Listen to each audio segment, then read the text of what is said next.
All right. Hi, welcome to the channel. I'm Jake, and this is our 2 cents, where we talk everything boxing, and everybody's entitled to their own opinion. In today's live, we will be talking about Clarissa Shields owed an apology. Tank is B made, and Tank was going to fight Jake Paul, and so much other stuff that has been going on in boxing. But before we do that, make sure you punch that like and subscribe button, and make sure you let me know and drop it below your 2 cents as we go throughout the live today. Now, I want to preface this live by saying my allergies are kicking my ass right now. They keep, I mean, I'm talking about whew, bad. So I may be sniffling and sneezing. Pardon me, my allergies. Yes, I've taken allergy medicine, and I didn't realize the pollen count was so high. And I've been the weather been so nice. I've been taking walks outside. What? And I've been doing that all week. Now, I did take some allergy medicine earlier in the week because my eyes was like itching like crazy, but they was cutting the grass while I was walking. So I was like, dang, I think that's why my eyes is messing with me. But it's just been all bad with the pollen count and everything this week. Spring just started. So excuse the sniffling, but I had to come on here and give y'all this live anyway, because there's so much stuff to talk about. All right, so let me get to this before I get sidetracked, because the support is coming in early today. I ain't even made the announcement yet. Shout out to A So Stand with the, hold on, $5 in the super chat. He says, for supporting early, because I know you gon' cook. Shout out Alan So Stand. Yeah, you know we finna cook. So I be trying to want to let people roll in. So, I try to tell a little story to get started. So look, right? I know I've told y'all before I played basketball in high school, right? Pretty good athlete. I played varsity all 4 years. We went to state the 3 out of the 4 years I was there. We lost every single time. But we were never even supposed to be that team that was supposed to be one of the best teams in the state. We worked hard. We had a great coach. He had an awesome system. And people couldn't beat us. Simple as that. Even teams better than us, more athletic than us, bigger than us, they couldn't beat us. But anyway, so today, somebody invited me to play a game of basketball, right? Now, originally, they was like, oh, come on, come play. I was like, man, I ain't played basketball in forever. I don't hoop no more, blah, blah, blah, right? They're like, no, just come play. We just need you to sit on the bench. We just need a body. We just need a body. I was like, oh, y'all just need a body? They was like, yeah. I was like, okay, cool. So tell me why I get to the game and 3 of the other women that was supposed to be there then dropped out. So it's only 4 women there. So now I got to play.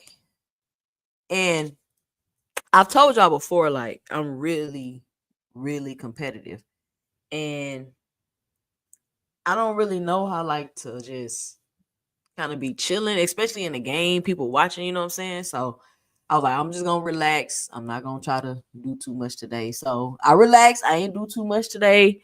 I pretty much was snowbirding the whole game. But even when you snowbird, you got to run down. You got to call for the ball. I played a little D, but still, I'm not used to moving like that. So I said all that to say I am so sore right now.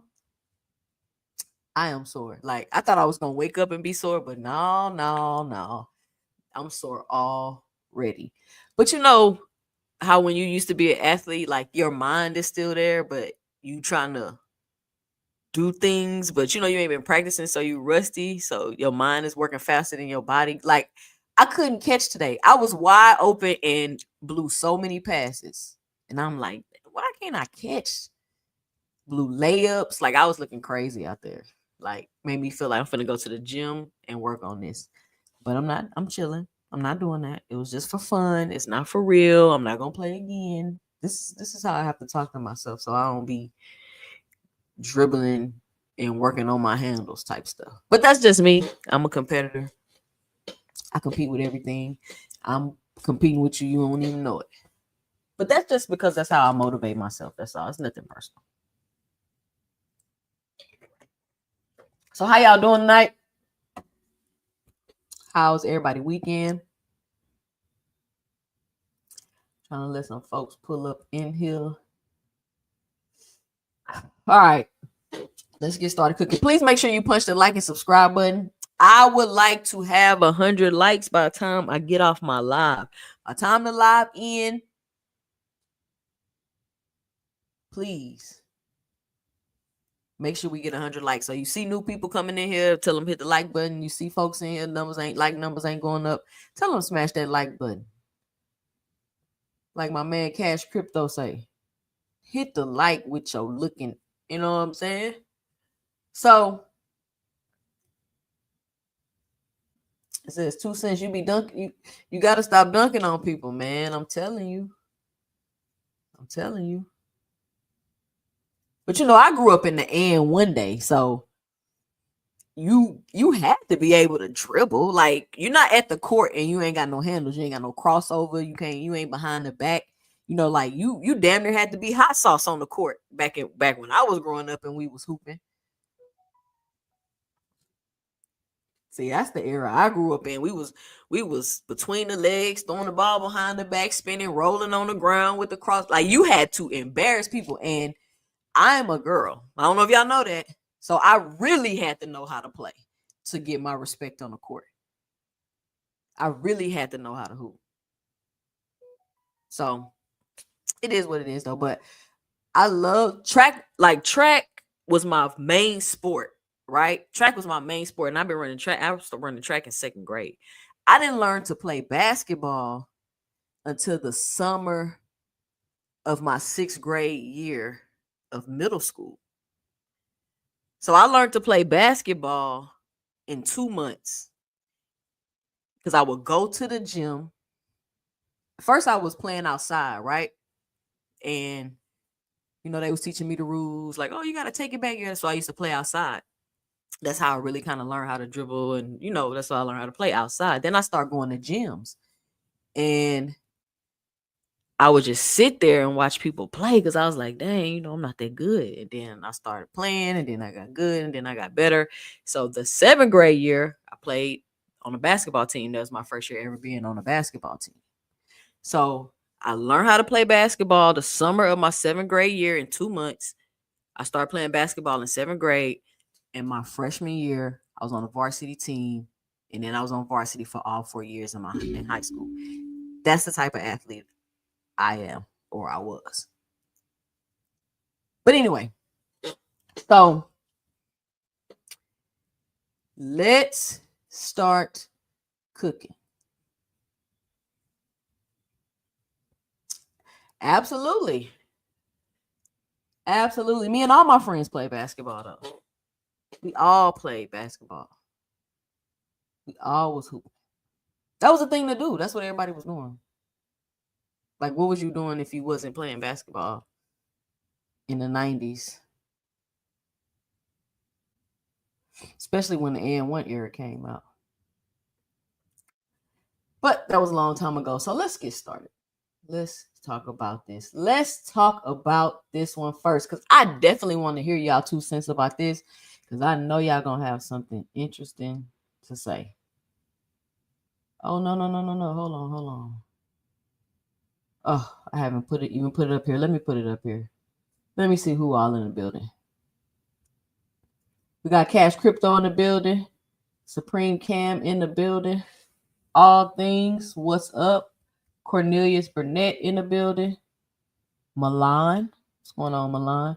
Mr. Boxing Fanatic. What up, Mr. Boxing Fanatic? Savage Bo. What up, Savage Bo? Big Block. What's going on? Vabella Buttes. What's up, Vabella Buttes? Who else we got? Big Bob Gunn. What's going on? Unc Dre's Finest. What's up? Mr. Greg in the building. What's going on, Mr. Greg? Supreme Cam in the building. What events you ran in?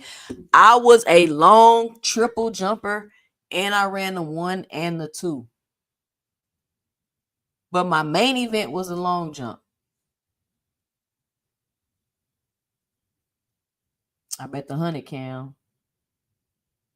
I mean, I ran 100, but I wasn't that fast like that. I just ran it to complement my jumping. See, I did all the relays, 100 meter, and did long run. What's long run? Oh, long jump. Creole the Traveler in the building. What's going on? I was 1-2 long jump 4x1. I mean, I wasn't really.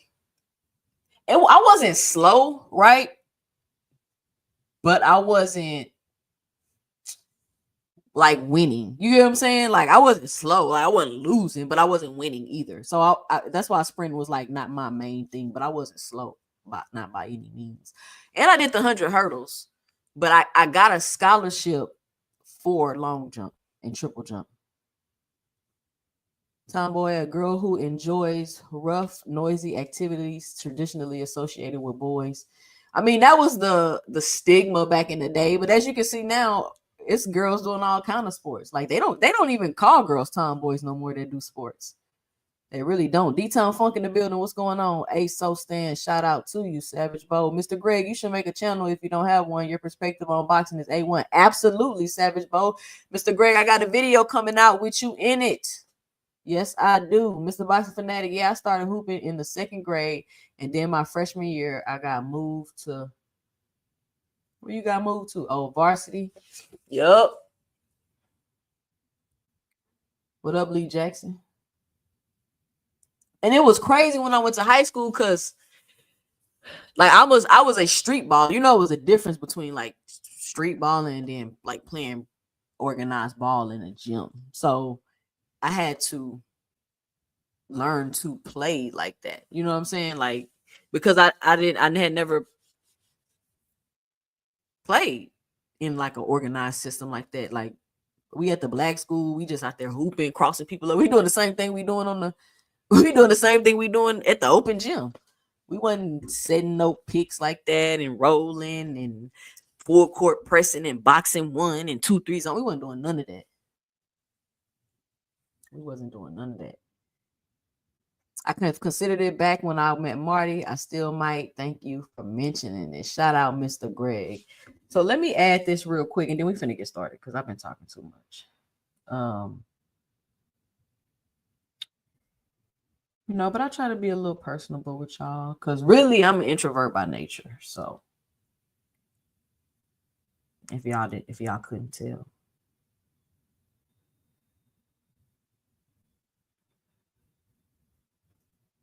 But we all cool. We all friends on here. Hold on.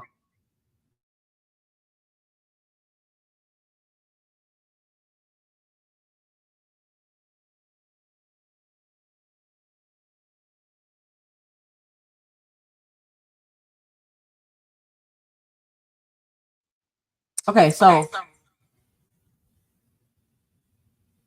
I want to get y'all 2 cents on this real quick. Let me make sure it loaded up on me. Where is it at? Hold on, y'all. I'm not sure why this is not loading. No.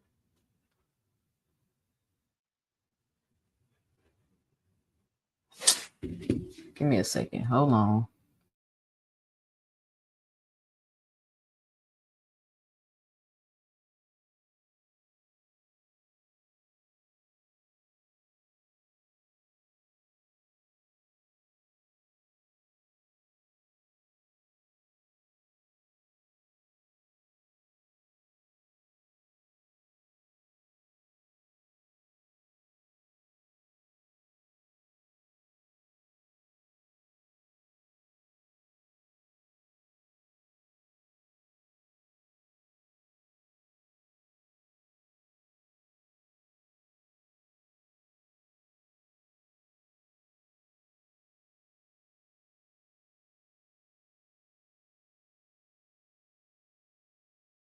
All right, here we go.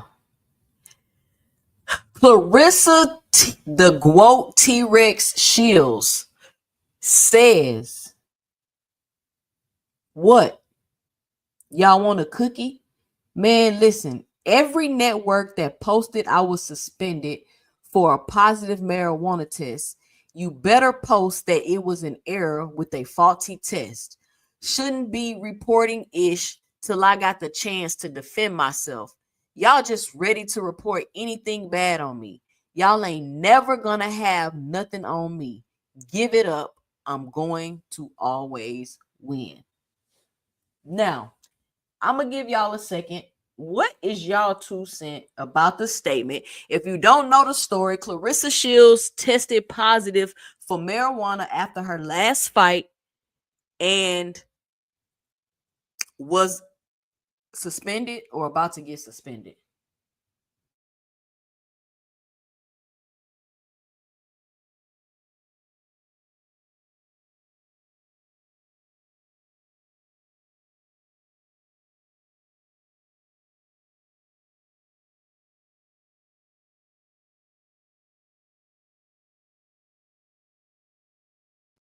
Hold on, y'all. I'm coming. I think I got one more tweet I need to put up there. I don't know.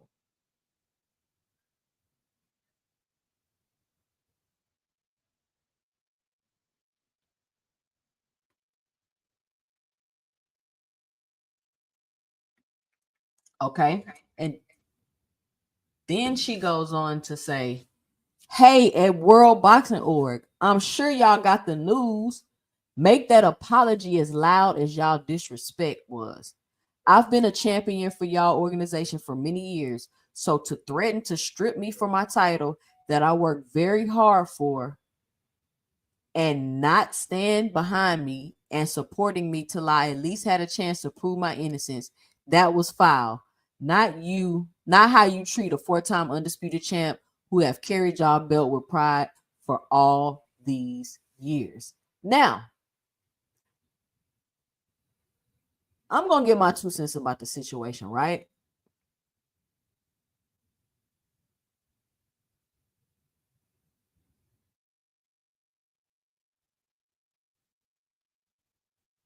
Two cents. You talking about the elder gentleman who was boxing you showed on Ross Channel last year? That was funny. Oh yeah. That was funny, Mr. Greg. So let me say this, right? Because I've been meaning to make a video about this. I just haven't because it hasn't really been, like a topic. And sometimes when you put videos up that people really ain't talking about, nobody watches them like that. But I'm gonna start putting them up anyway. So Clarissa Shields, and this is the issue I had, right? Let me start right here. When I found that out, that then let me say this: Earl Spence, Clarissa Shields, those are like my two favorite fighters, right? And then it's like Tank Davis and everybody else under that. So when Clarissa Shields started working with Victor Conti, I said, why did she go over there? Why is she working with Victor Conti? That is not a person you want your brand associated with because he's a known cheater. He's a known cheater. That's not nobody you want your brand associated with. So, just like everybody else that go over to Snack, you're under the suspicion of possibly using steroids and not being able to pop for him because he knows exactly what to do in order to make that happen.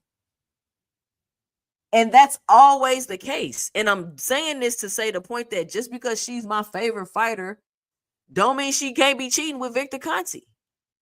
Because why are you? Oh, you was already two-time Olympian. You was already undisputed in all the damn near all. You know what I'm saying? You was already all of that. So why did you go work with Victor Conti?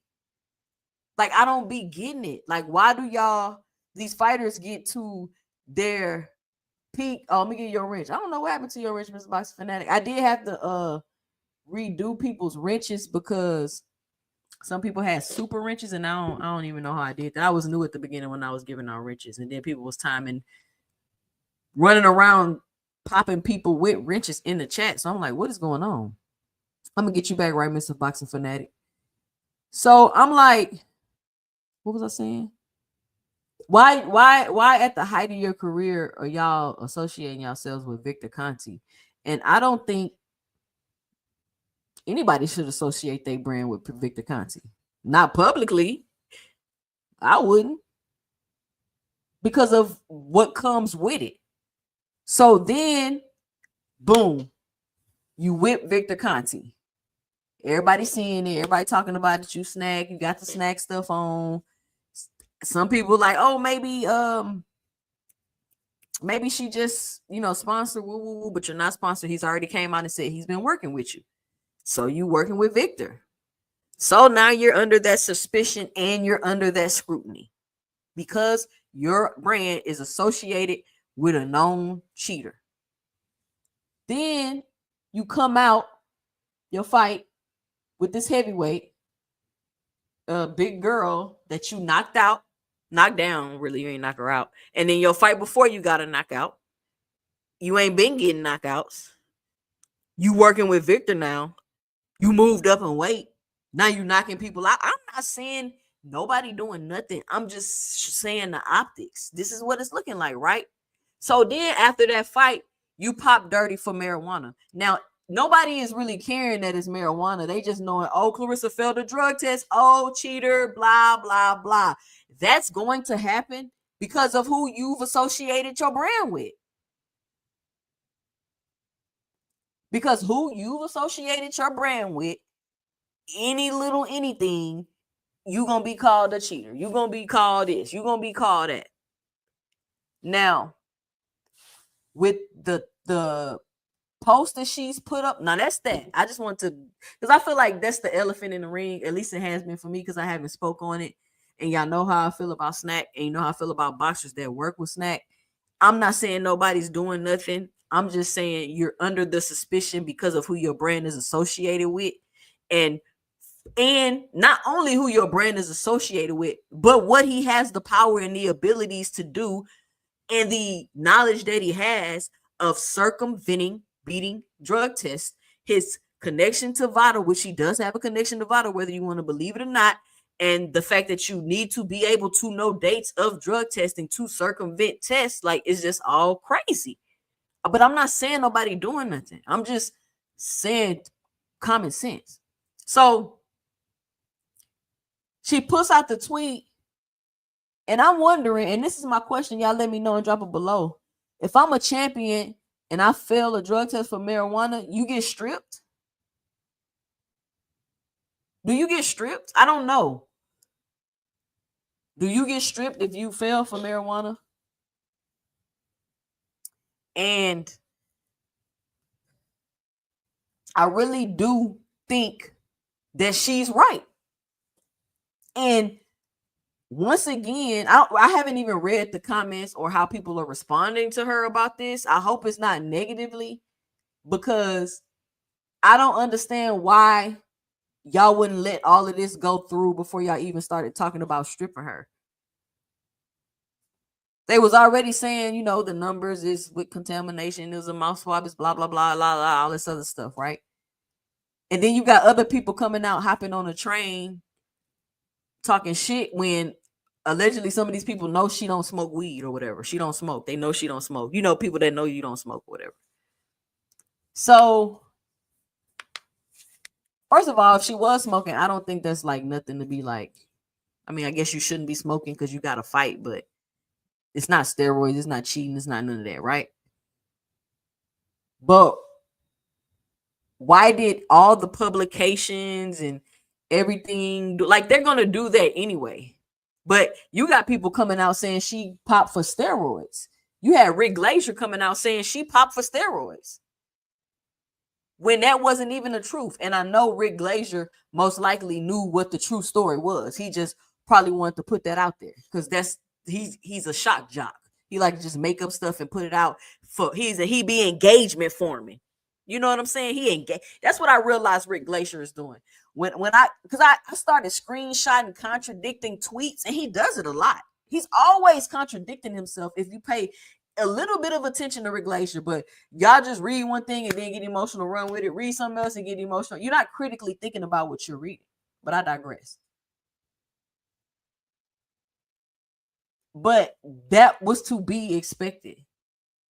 One, even if you wasn't associated with Victor Conte, they probably was going to do that anyway, because they pretty much be doing every boxer like that.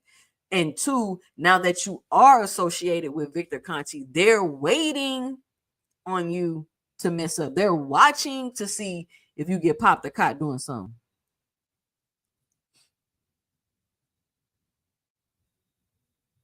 They said the test was faulty. He says, so was it a lie about the smoke in the arena and the contamination, or is the test faulty? They said the test was faulty. I think they were saying it was smoke in the arena, so it could have been this, it could have been that. They were trying to figure it out. But I think that the test was faulty was the issue, which a mouth swab test is the most unreliable test you could use anyway. So I don't even know why they're using that. Somebody say she don't smoke, but she may just chew on gummies. Hey. Shout out to the Boxing Hacker with the $10 in the super chat. He says, ain't nothing wrong with snack. People just been pushing anti-snack narrative since Crawford beat Spence and Ryan Garcia issue. Clarissa didn't have to cut weight for heavyweight. That's why she stronger. Shout out Boxing Hacker.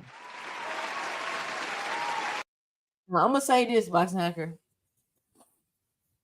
That's fine. You feel like ain't nothing wrong with snack, but I feel like, did you watch the documentary? Before I even talk to you about this, just yes or no, did you watch the documentary? Because that's going to determine if I move forward with this conversation. Because it's been like a month. You know what I'm saying? And you and Terrence Best Videos were supposed to watch the documentary. Boxing Hacker, just because a fighter has honor doesn't mean they always clean, bro. And that's not saying whether she is or isn't, but you don't know these people personally, bro. So,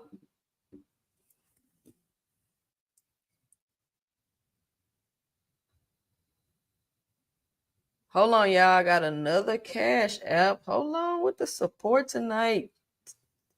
Appreciate it.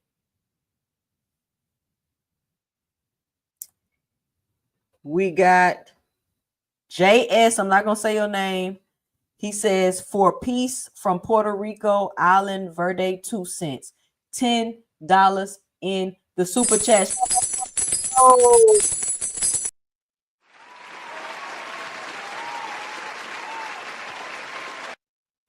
All right. All the way. We reached all the way to Puerto Rico, 2 centers. Okay. So I just wanted to touch on that real quick. Shout out, I am your leader in the building. What up, I am your leader? Oh, that's you. All right, shout out, I am your leader for the $10 in the super chat. Appreciate it. Appreciate it. Oh, you in Puerto Rico? I am your leader. Oh, okay. That's why you be walking on the beach. Creole child. Let's say Hacker believes in the American dream. That's crazy. Hacker, where you at? I'm waiting on you to answer so we can finish the conversation. Have you watched the documentary? You might say, no, he hasn't. Come on, Boxing Hacker. Don't let me down.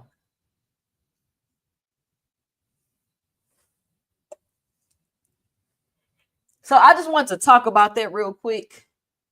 Even though I know y'all really don't fool with Clarissa like that. I know y'all really don't fool with Clarissa like that. But she one of my favorite fighters. I know y'all ain't gotta like her, but she one of my favorite fighters, so we don't talk about her. We don't make content. But I do think she has a point. I'm not gonna say she 100% right, because it's kind of to be expected. You a boxer, you a big name. People gonna talk. People gonna put out misinformation. But at the same time, she has a point. I don't know why I'm hearing stuff, and I'm here by myself. Something going on. Okay. So let me see what y'all 2 cents is about that. Says, and 2 cents. Victor said that if he doesn't have your blood, then there's no quote unquote working relationship. Yeah. He said that was Hawaii. I just got here to Puerto Rico. Oh, okay. Okay. You a jet setter? You a jet setter? Let me see what y'all said about this shield. And let me tell y'all something. I haven't got that well verse where I'm just reading the chat and talking. So I'm talking and then I'm reading the chat. In the building, boxing, what's going on? So make sure y'all let me know and drop it below. All right. Next up, Bill Haney says Mexican fighters get praised for effort. They just have to fight and they get love. Black fighters have to not just win, but win big. And only then they might get a little respect. What's y'all 2 cents about this statement? Because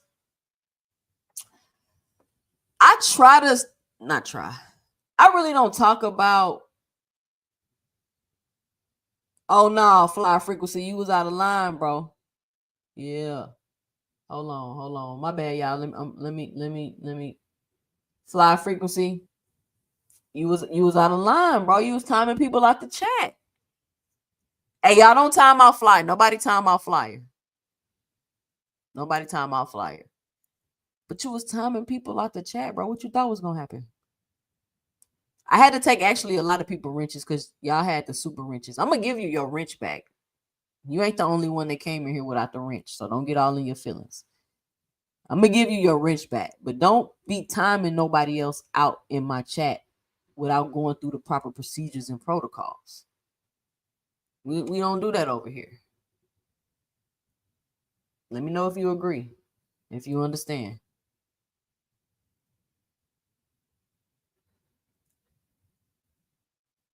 So,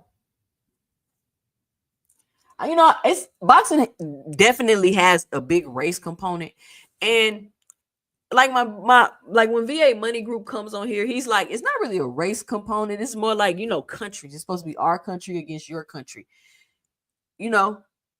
So Bill Haney definitely has a point with this statement right here and what he's saying, just to give my 2 cents. Black fighters are scrutinized very hard, even by their own fans, right? We've scrutinized all of our athletes are. It's not just, it doesn't just go for boxers. Black people criticize and scrutinize hard, period, right? But what's interesting to me is, and what I can't understand, right? Ryan Garcia just got suspended. Now, whether or not you think he cheated or not, whatever, we can go back and forth with that, but we're not doing that right now. Ryan Garcia got suspended. He had to sit out a year.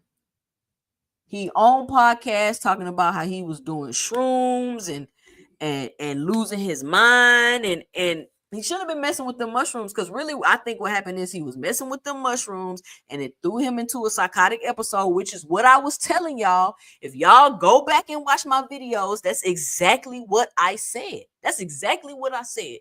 The man was having a psychotic break. He been fooling with them shrooms and them psychedelic drugs, which people cannot do. Everybody cannot take psychedelic drugs, y'all. It's not marijuana. It's not none. It's really nothing for people to be playing with. Like, you shouldn't play with stuff like that. But if you're prone to mental illness and mental disease, you shouldn't be messing with stuff like that. He already knew he had mental issues. He been telling y'all he had mental issues. He been dropping out of fights because of mental issues, but nobody wanted to believe him. They thought he was just ducking. So he gets on these psychedelic drugs.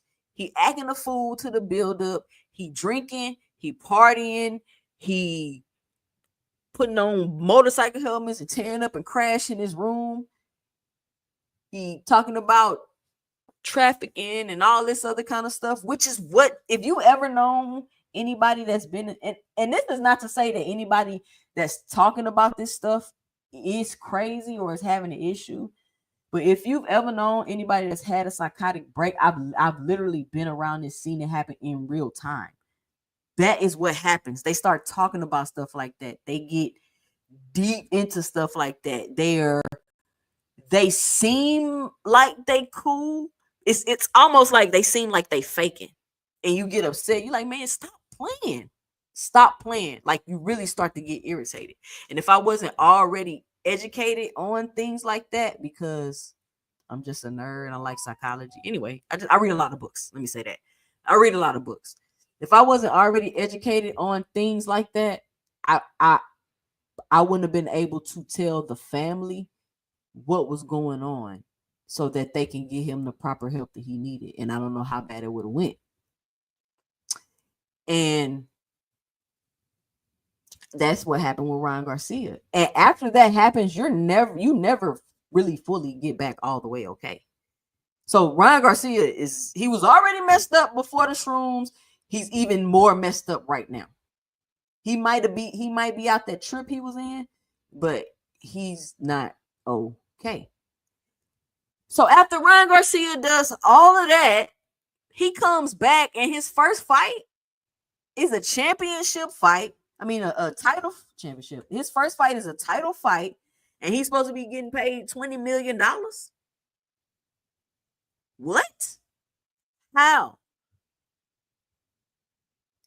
But if a black fighter lose a fight and come back and get a title shot, oh, where he getting the title shot? He don't deserve it. He getting the title shot. A title shot? A title shot. But Ryan Garcia can headline a card, make $20 million, and fight for a title.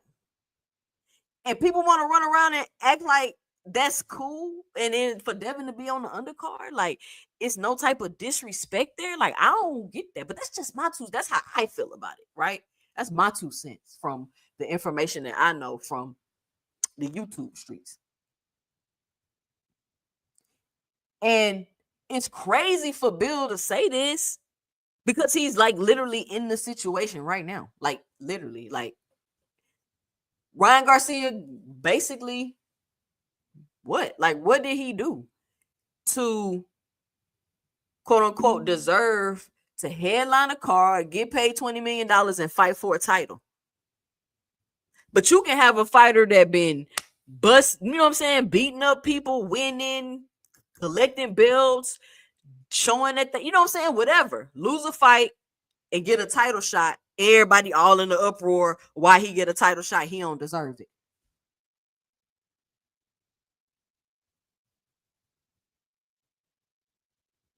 And I've been saying this since this whole thing started about him, about Devin being on the undercard. Like, and I don't know if people like feel like I'm trying to be like, aha, look at Devin, he on the undercard. But I'm not doing that because first of all, I'm just not. I don't even. It's not. I don't have that kind of energy. I don't do shit like that. I'm way more mature than that.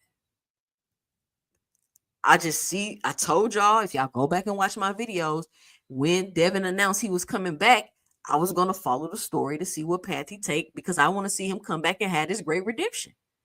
One of the best comebacks since Earl Spence car accident, in my opinion. And I want to see him be able to do that. I want to see him come back like Cool Boy. And then go on to keep fighting, get Bill back on here talking this shit, whatever. Let's move forward.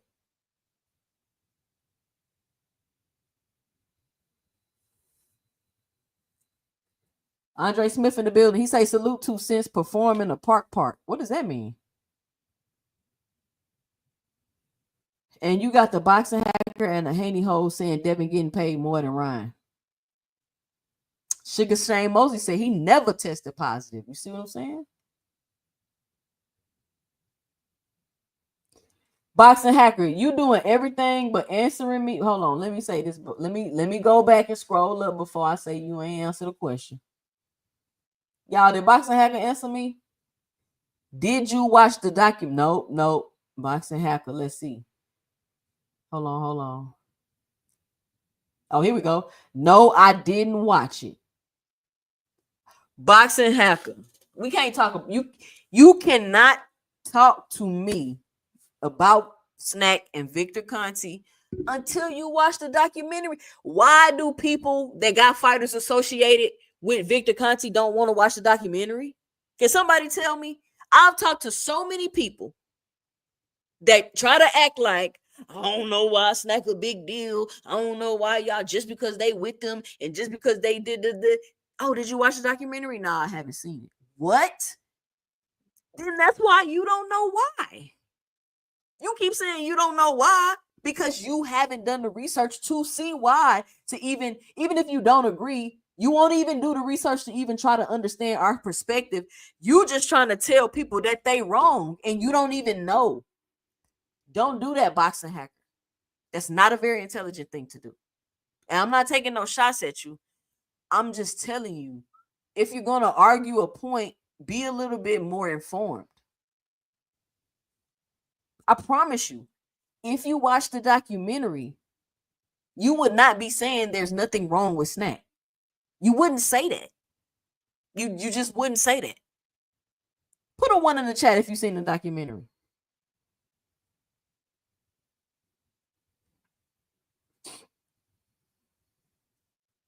He said, I agree with Haney. And you know what else Mexican fighters get away with? Where is my boy VA Money Group? This is the perfect conversation for him. VA Money Group, where you at? Shout out Andre Smith in the building. He said, keep up the good work, 2 cents. Appreciate it, Andre. Look at all these people that watch the documentary. But you got boxing hacker gonna tell me something ain't wrong with something. He ain't done no research. Come on, boxing hacker. I know you're way more intelligent than that. And intelligence is just your ability to learn information, adapt, and make change. That's what I mean when I say intelligent. Learn information, adapt, and make the changes. So, you know what else Mexican fighters get away with that don't be no big deal? Cheating. They get away with cheating. Now, the only thing with the cheating thing, like I know Bill feel like Ryan cheated Devin. Which, think about that.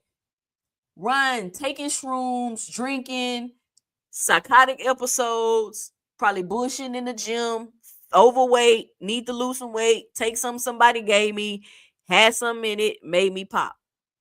Sounds feasible to me. But Bill Haney wants everybody to feel like Ryan Garcia cheated Devin. He wants everybody to feel like this animosity and respond to him that way and do all that. But people don't feel like he cheated. People don't feel like he cheated, and people can have that opinion. But you have Mexican fighters that have cheated, and nobody cares. Nobody says nothing. Like they just cheat. You got Oscar Valdez with the T. Nobody cares. Nobody cares about Oscar Valdez cheating with that T. Not even the sanctioning bodies. You about to strip Clarissa Shields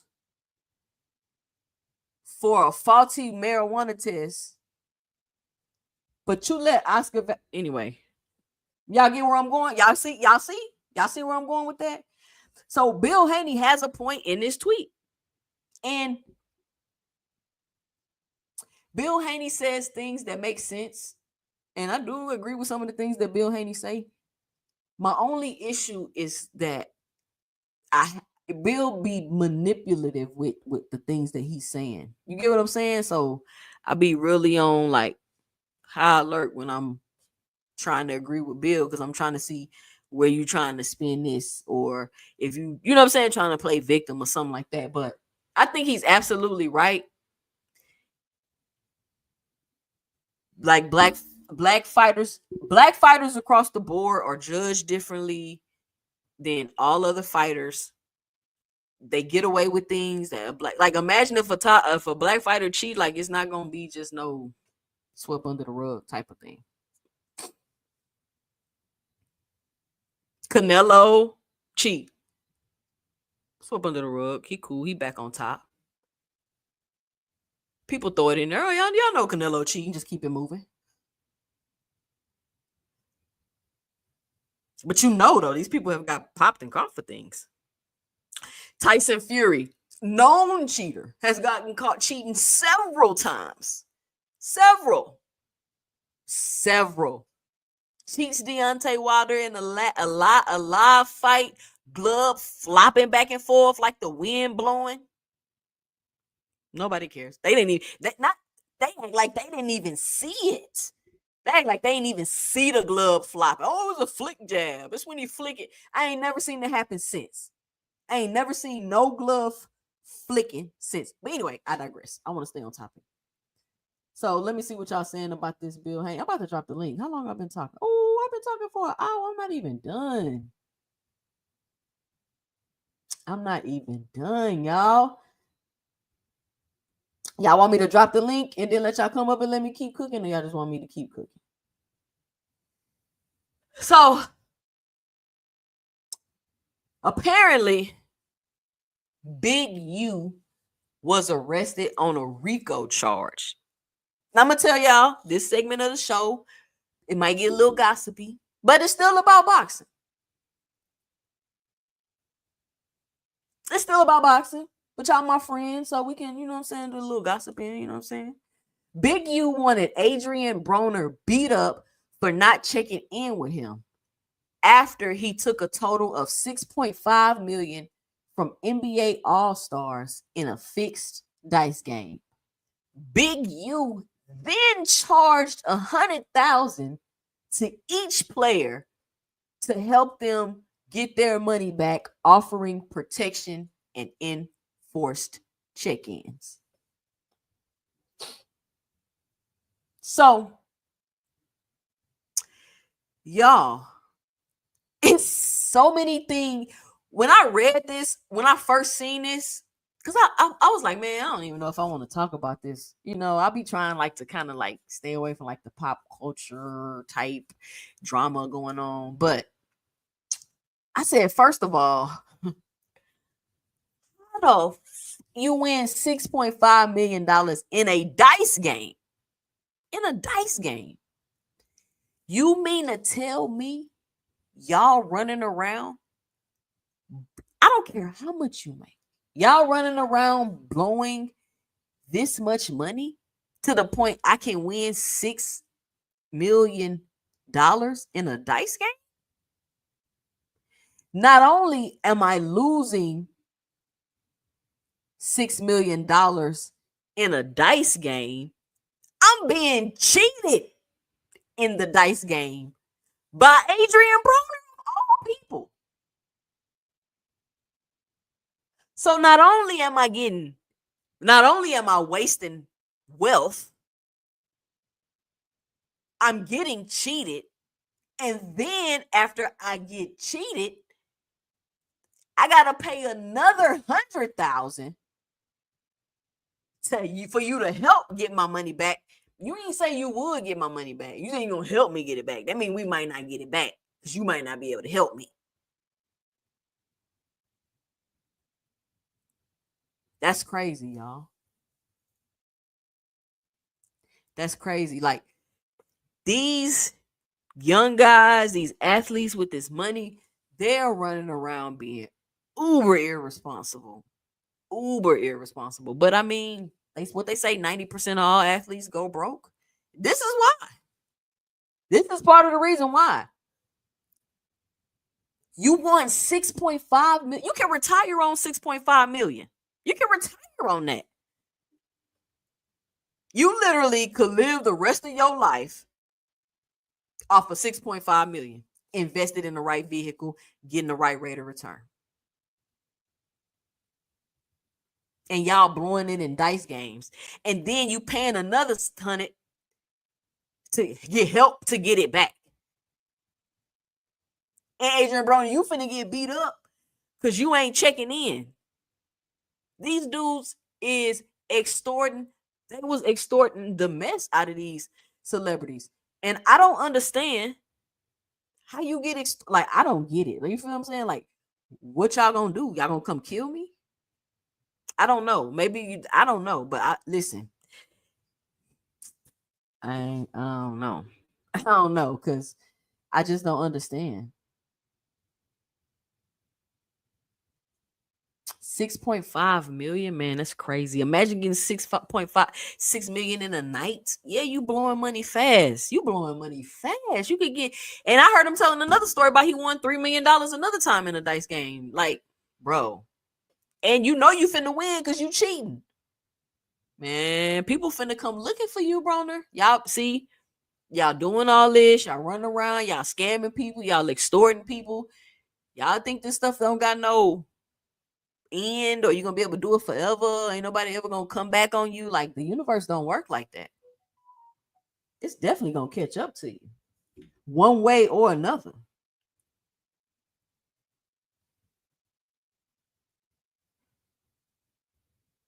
It's definitely gonna catch up to you one way or another. So I mean, I think this Big U stuff about to go crazy. It's a RICO charge, about to be a bunch of stuff exposed. These fools that sat on podcasts for years, incriminating themselves like some dummies.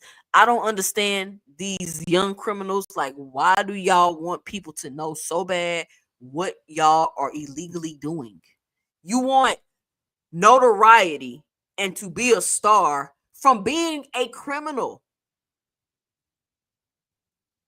But you talking about it. It's not like people just know you a criminal, but they just know what you do. Like, they know you do this or they know you do that, and you get your notoriety and fame or whatever it is you want from that way. No, you got to come sit on a podcast and talk about it.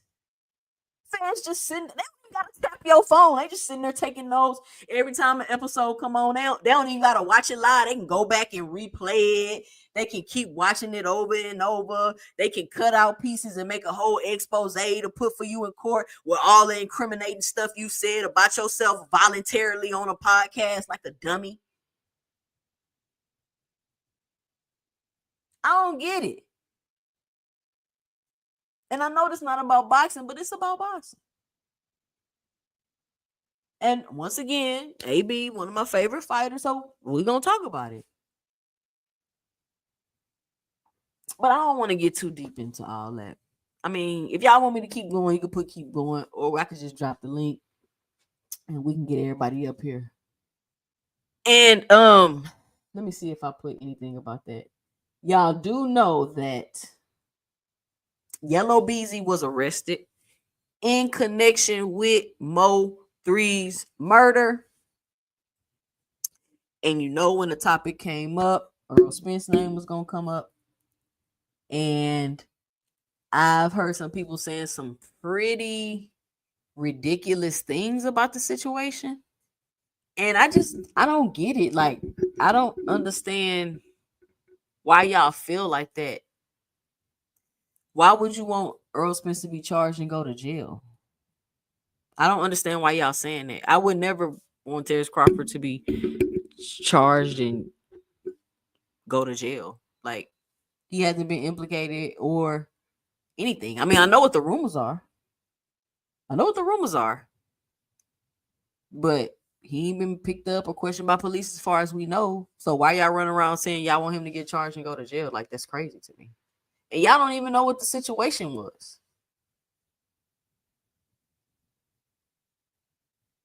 2 cents. You gotta get some local honey, one down that shit. Man, I gotta get something, bro, because that little Zyrtec worked for 24 hours. Who you crossed up 2 cents? Oh, I'm way at the top. Hold on, let me get back down. Man, I crossed, man. Y'all crazy. I will put some videos up, but I ain't even really got none of me hooping like that. Not when I was playing on street ball.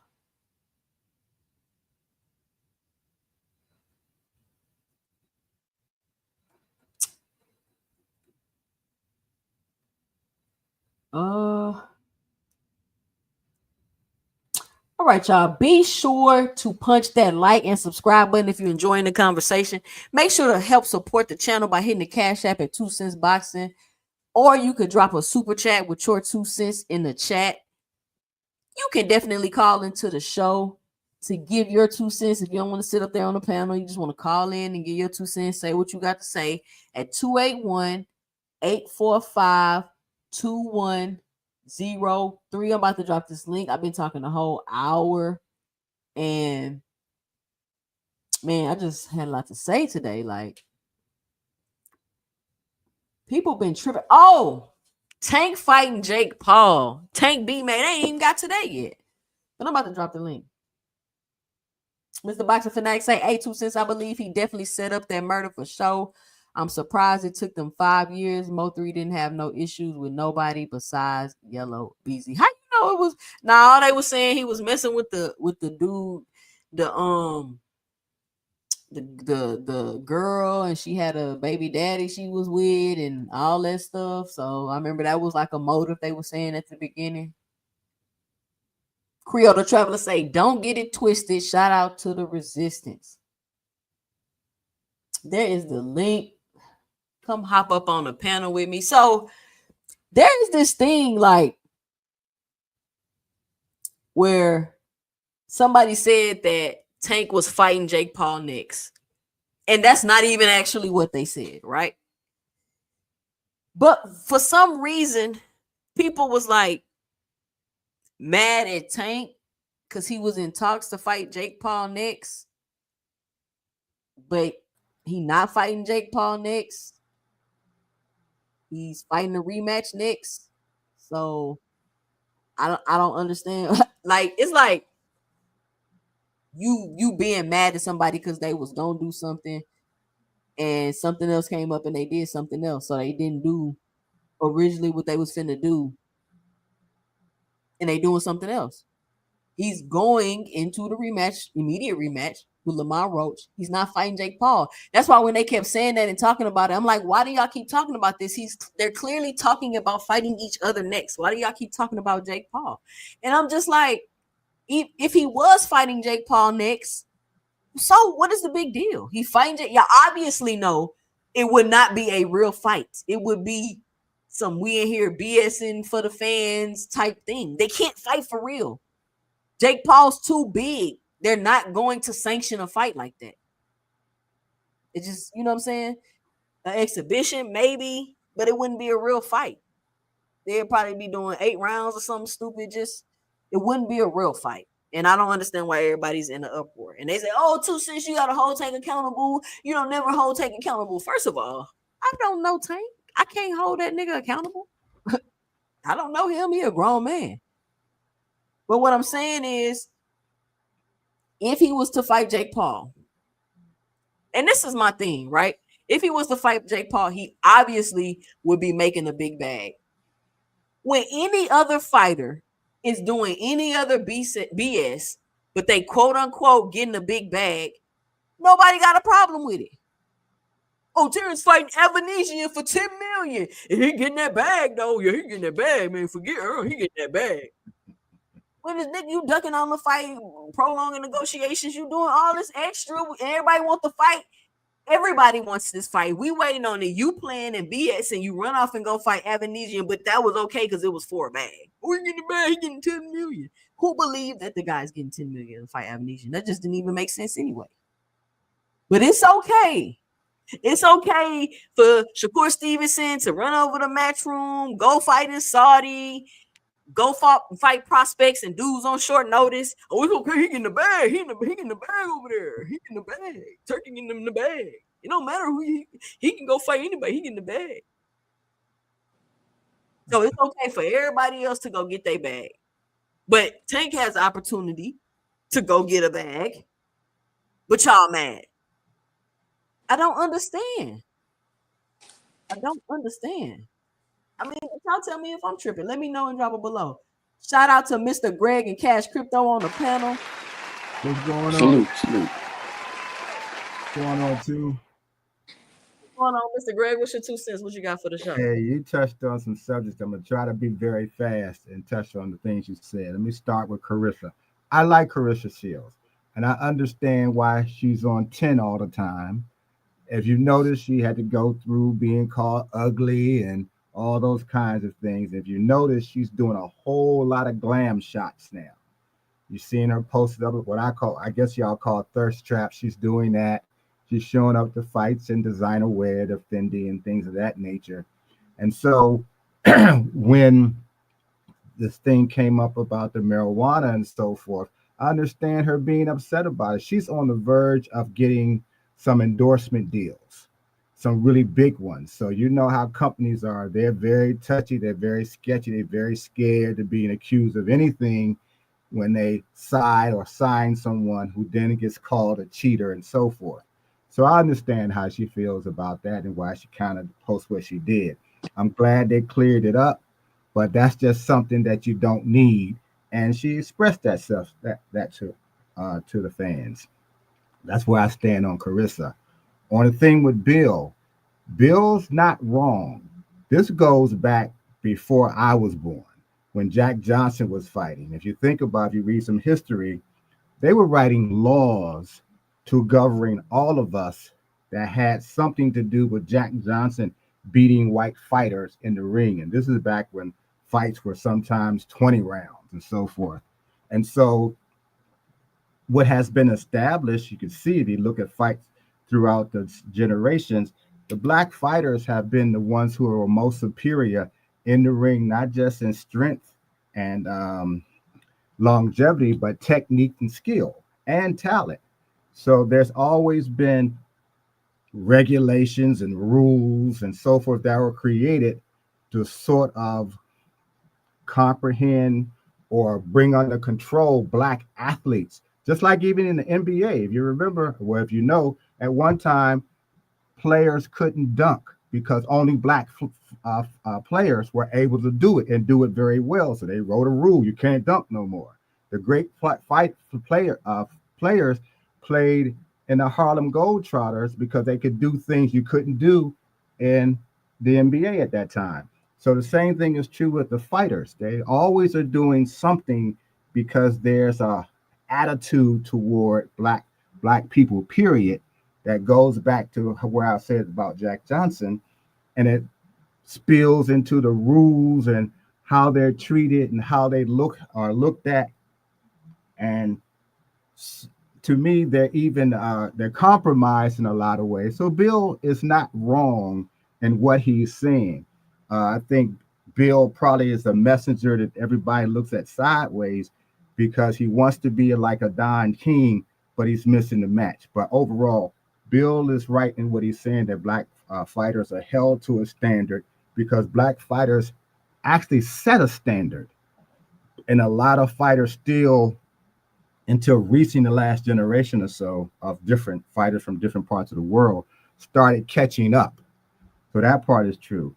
The stuff about Big U, who I do know, and some of the other guys who are from some of them are really from my generation, the older guys like him.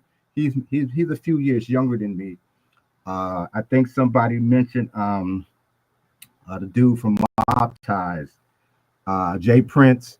You got, Wayne, that, well, he's not here now, but you had Wayne down here. So a lot of these guys who came into the life of crime during the time of the crack era and technology was just booming with pagers and so forth that anybody could have. And then rappers shouting out these guys who were known on the street, which brought a degree of fame and infamy to them. So when the first wave started getting those long jail time and then coming back out, technology had exploded, YouTube. So a lot of them did these podcasts where they're, in my opinion, pounding their chests and bragging about what they used to do back in the day. But you had two new generations that are out here who came up during this time of technology and got attached to rappers and things of that nature. And they're out here traveling throughout the country. So they're just taking their show on the road. And here, a lot of them have never learned how or even bothered to learn to do anything else because this pays. Crime does pay, but only for a short period of time. But it does pay, and it pays very well. And because it became glamorous, to be known as this guy on the street who's getting this money, and you're known throughout the country because of the music industry, particularly rap. So it's gone to their heads. So now they're on these podcasts, but they're still living, some of them at least are still trying to live this same life, forgetting that investigations has gotten better now too, because they also have technology. So yeah, it takes a few years to get someone. But remember, when the feds, I said it before, when the feds looking at you, they've been looking at you for about 2 or 3 years. By the time they get you, you're not getting away. They done closed up all the doors. They know everything. It's just a matter of how you gonna handle it. And that's why they have that 98% conviction rate. I think there was one more thing. And anyway, that's really bad that it's only black athletes who are, or black celebrities who have to check in when they go into other cities. It's set up that way. You come in, you want to still have, a lot of these black celebrities want to have this street credibility. They want to have this street cred. So they want to go to the hood spots where what's happening down there, but you want to bring your celebrity down there. You got it. Most of them don't. You're going to have somebody who's going to say, well, I got you. When you come in, we make sure you don't get robbed because we're going to be extorting you, but nobody else is going to, which is really what it really amounts to. So you're just choosing one devil instead of a whole bunch of devils. So that's what that check-in is about. It's bad as far as I'm concerned. But if you want to play that game, you want to get it be in the street like that because you want to be seen as this type of guy, that's what's going to happen. So, you choose how you want to move. You want to elevate from the streets, then you stay out of the streets. With Adrian Broner, Broner can't gamble down here anymore in the streets. And you can see why. Not in DC at least.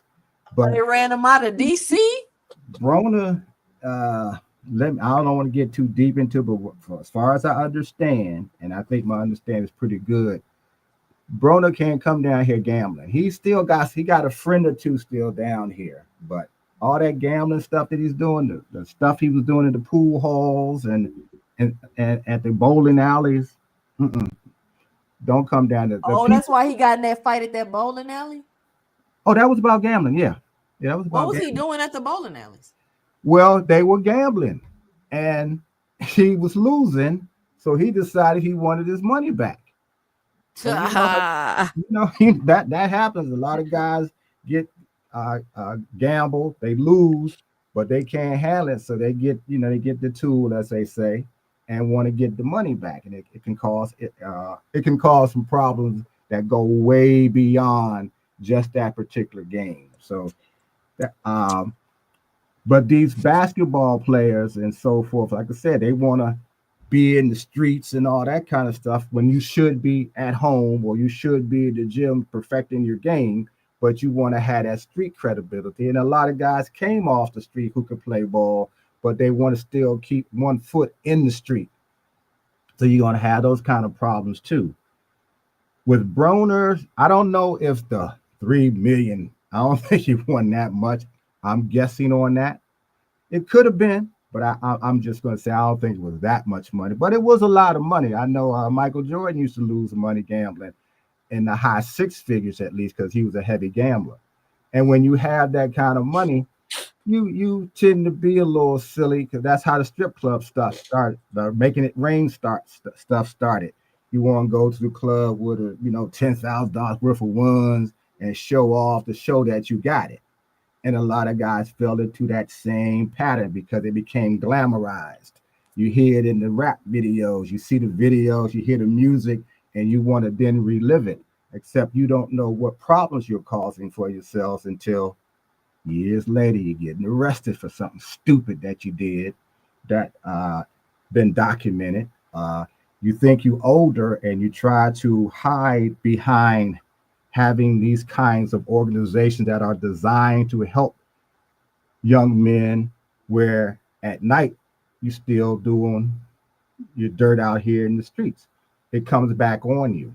And it's it's unfortunate that you now have three generations, because right after the first generation that was closer to me in terms of age group, you had the age of drill rap, where they was really doing a whole bunch of damage to each other, which brings you up to what the thing about the Mo3 and Yellow BZ and all that kinds of stuff that's going on out here. All of this stuff is real, but it's really bad because you see the bottom line is somebody's mother is burying their son. Somebody's other mother is crying because their son going to get 25, 30 years. Somebody else has done lost their father, or it's going to be a young girl out here growing up without a father, and she's going to be out here looking for love and not have that guidance. So those are kind of things that aren't thought about till it's too late.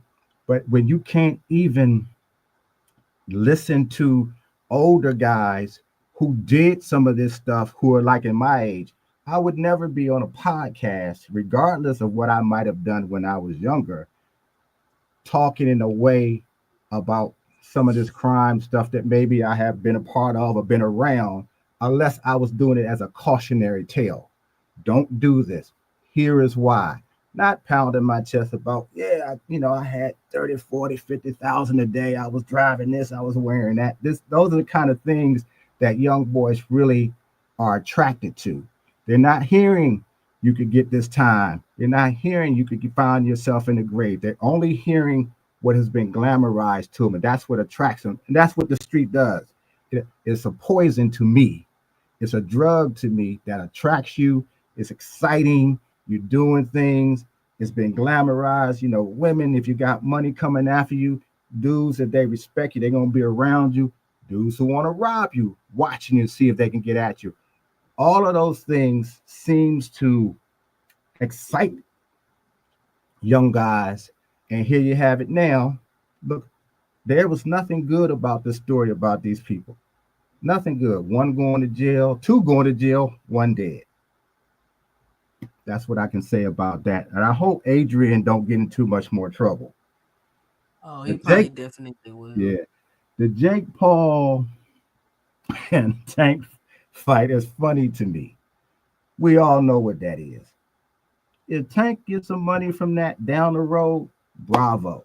I hope he gets as much money as he can, and I hope he keeps as much money as he makes, because these are the kind of things that come easy because you can exploit them. Guys can fight a guy like a Jake Paul, make all this money.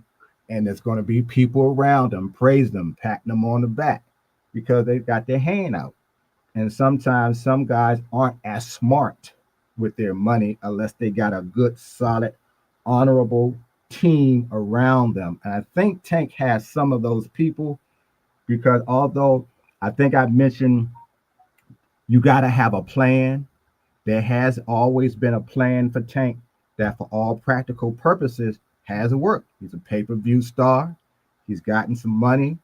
Um, my understanding is he bought some apartment buildings, some houses, and he got a street that he owns of properties. Those are all good things right now. Let's hope that it continues to grow for him and does some things for him. Um, Talking about the Jake Paul fight, if you can build that up and get people to want to watch it, it's meant to generate money. As long as Tank stays on the plan, yeah, he's going to be moved in a way we're not always going to be happy about in terms of who he fights. But that was always part of the plan in the first place. Make him a star, make him some money. Sometimes the criticism is even part of the plan because it marinates a fight down the road for him of the fighters that we want to see him fight, meaning that they'll make more money on the fight. But depending on whether that fight gets put on in the right time or not, and sometimes the timing is off. So that's what I got to cook with or talk with, I should say, on the subjects that you were speaking on. And I look forward to that you showing me that tape again too, when you if you'd ever show it, if you ever put it up again. All right, all right, all right. Man, Mr. Greg was cooking. Y'all put the little fire emoji in the chat because Mr. Greg was cooking up here. Man, there's so much more to say I can't even remember. But VA Money Group, I don't know how long you've been here, bro, but I need you to come up here and cook on something real quick. I touched on it and cooked on it while you was gone. I'm a put the tweet up, and if you can, I just want you to come on here and click on it because I thought about you as soon as I started talking about this. But Mr. Greg, so this is my thing. Adrian Broner running. I'm about to let everybody go. Adrian Broner running around, conning people, cheating people out of millions. Like, I'm surprised nobody's got Adrian Broner.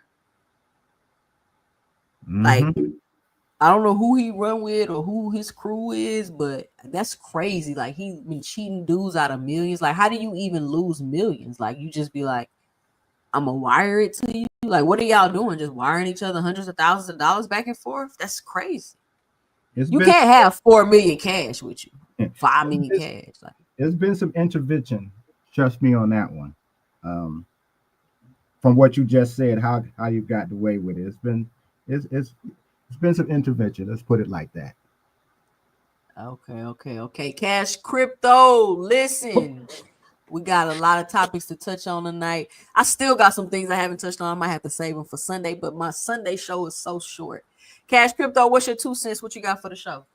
Yeah, I mean, you can't just run up on anybody. There's some real street niggas out here that'll put you in the dirt for running up on them. So I can understand why motherfuckers ain't run up on AB. AB knows some real street niggas. But I seen it's weird how many goofy ass motherfuckers is really out here.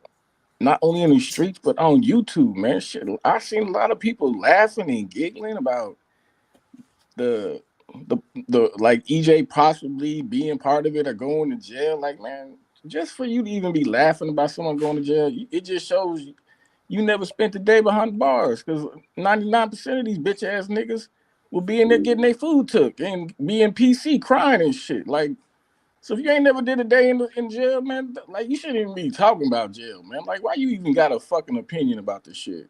Shit really kind of goofy to me. I'm gonna leave it right there. Let everybody else know. The internet is like not a real place. Tony Reviews, what's your 2 cents? What you got for the show? Tony. All right, Boxing Hacker, what's your 2 cents? What you got for the show? Hey, salute to you, 2 cents. Hey, to be honest, I didn't hear what happened to AB. I heard they got in trouble again, but I don't know exactly the context of why he got in trouble. But I will say I always felt like the street life was a little bit glamorized, like being from the street, doing like even for like people who are rich. Like, I feel like I've seen like rappers and like who are supposed to be millionaires robbing people. You know, and I always felt like if you're rich or if you're famous, you should do like rich people crimes. You know, you should like go to jail for tax Extortion, evasion. Yeah, you know, like go, you should go to jail for like blue robbing collar somebody crimes, broker to you. Yeah, like a rich person crime. and you get less time for the blue collar crime. Exactly, you know. But I mean, I don't know. For AB, like I said, I don't know the story what happened to him, the backstory what happened to him now. But like, it's always unfortunate when you think about how much talent the guy had. I think I don't know, he just wasn't focused on it. He focused on outside shit too much. Focused I on think I think what? Adrian Broner, like, I hate to say this, but I've worked with kids before, and I think Adrian Broner is special ed. Like, one of the kids that's probably was like in a behavioral class because he kept getting in trouble and wasn't following directions, and he was Like he was ADHD type kid, right?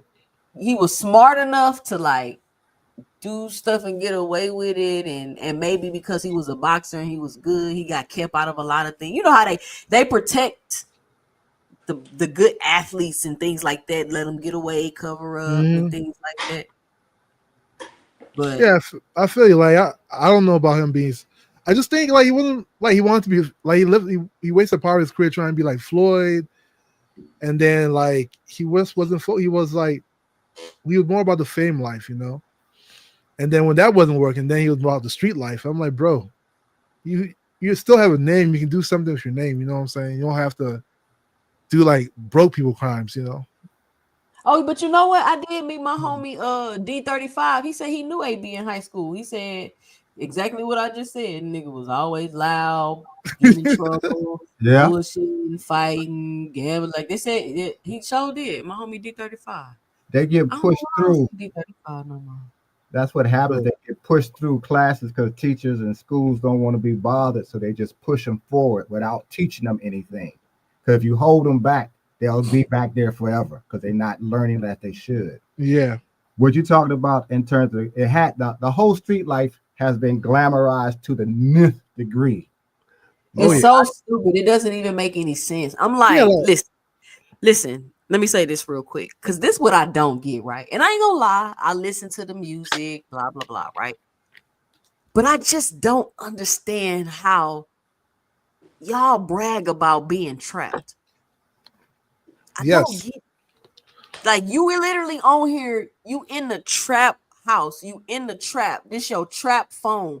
You lit like you're bragging about being trapped. Like, Don't forget Melly, who rapped about killing his homeboy and went to prison for it, you know? I mean, it's just like it's like I'm a Yeah. trap boy. Like, it's crazy. Anyway, but yeah, I always thought that was crazy. Like, y'all rapping about being trapped. Like, And I then don't they think wonder y'all. why the feds be looking at them. That's what's funny, you know? And that's what they do. They look, but it's the image. You look at some of the videos that have been out, and you see these glamorous, well-shaped girls in the trap house. You sitting around, you see hundreds of thousands of dollars, you're drinking champagne in the trap house. You see Rolls Royces and so forth right out parked outside the trap house. Even when you're in jail, you Oh, hold on, Don Nim. I don't think AB is slow. I in fact think the opposite. He's clearly highly intelligent, but he can't listen and follow directions. Yeah, he's the tripping, man. problem. Just like Anybody that can cheat somebody out of millions of dollars in one night in a dice game is not slow. Not at all. yeah, it's the Hell no. discipline. It's the discipline that they say everybody wanted to live like Floyd. They wanted the lifestyle, but they kept missing. Floyd actually was very disciplined. Floyd worked very hard to get the lifestyle. Floyd had people around him that were good for him to maintain that lifestyle, to maintain those big money fights. These guys, the young guys who watched him, they were only seeing the lifestyle, but they didn't put in enough work. Exactly. Exactly. You And know. that's what it is now. They don't want to put in the work. I mean, look at how long Floyd was fighting. And look at the talent that he had and the talent that he had around him with his father and his uncles Mhm. teaching him. So he had the perfect storm for himself to elevate, but it still took years of hard work.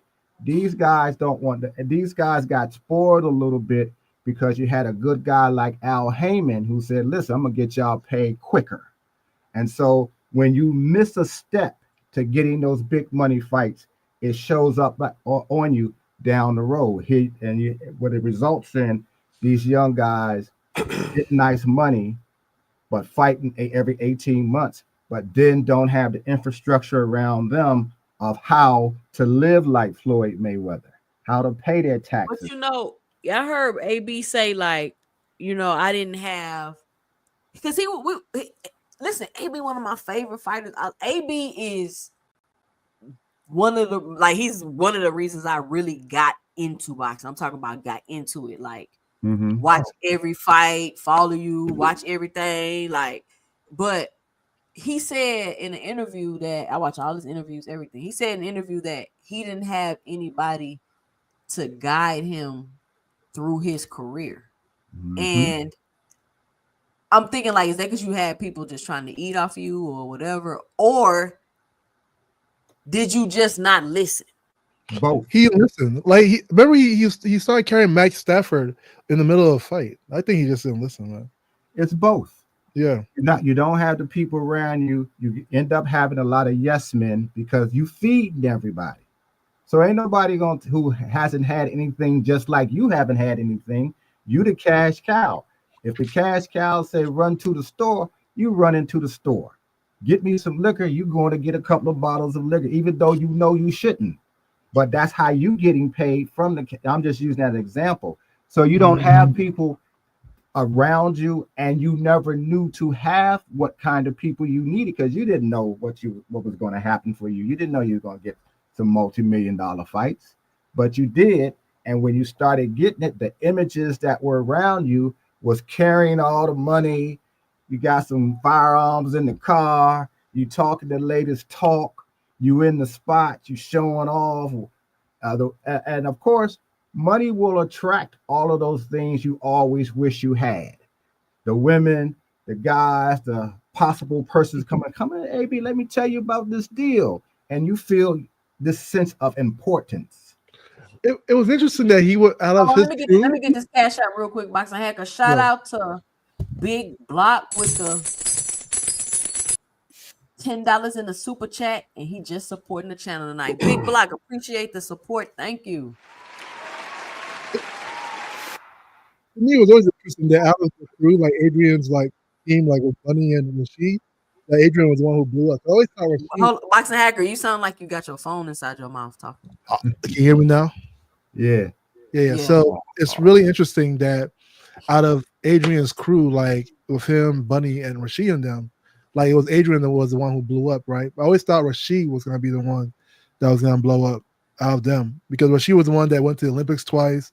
He was like the all-star amateur, but Adrian just came on scene and like he really sold that whole like the next Floyd Mayweather vibe, Right? No, he had a personality you couldn't ignore.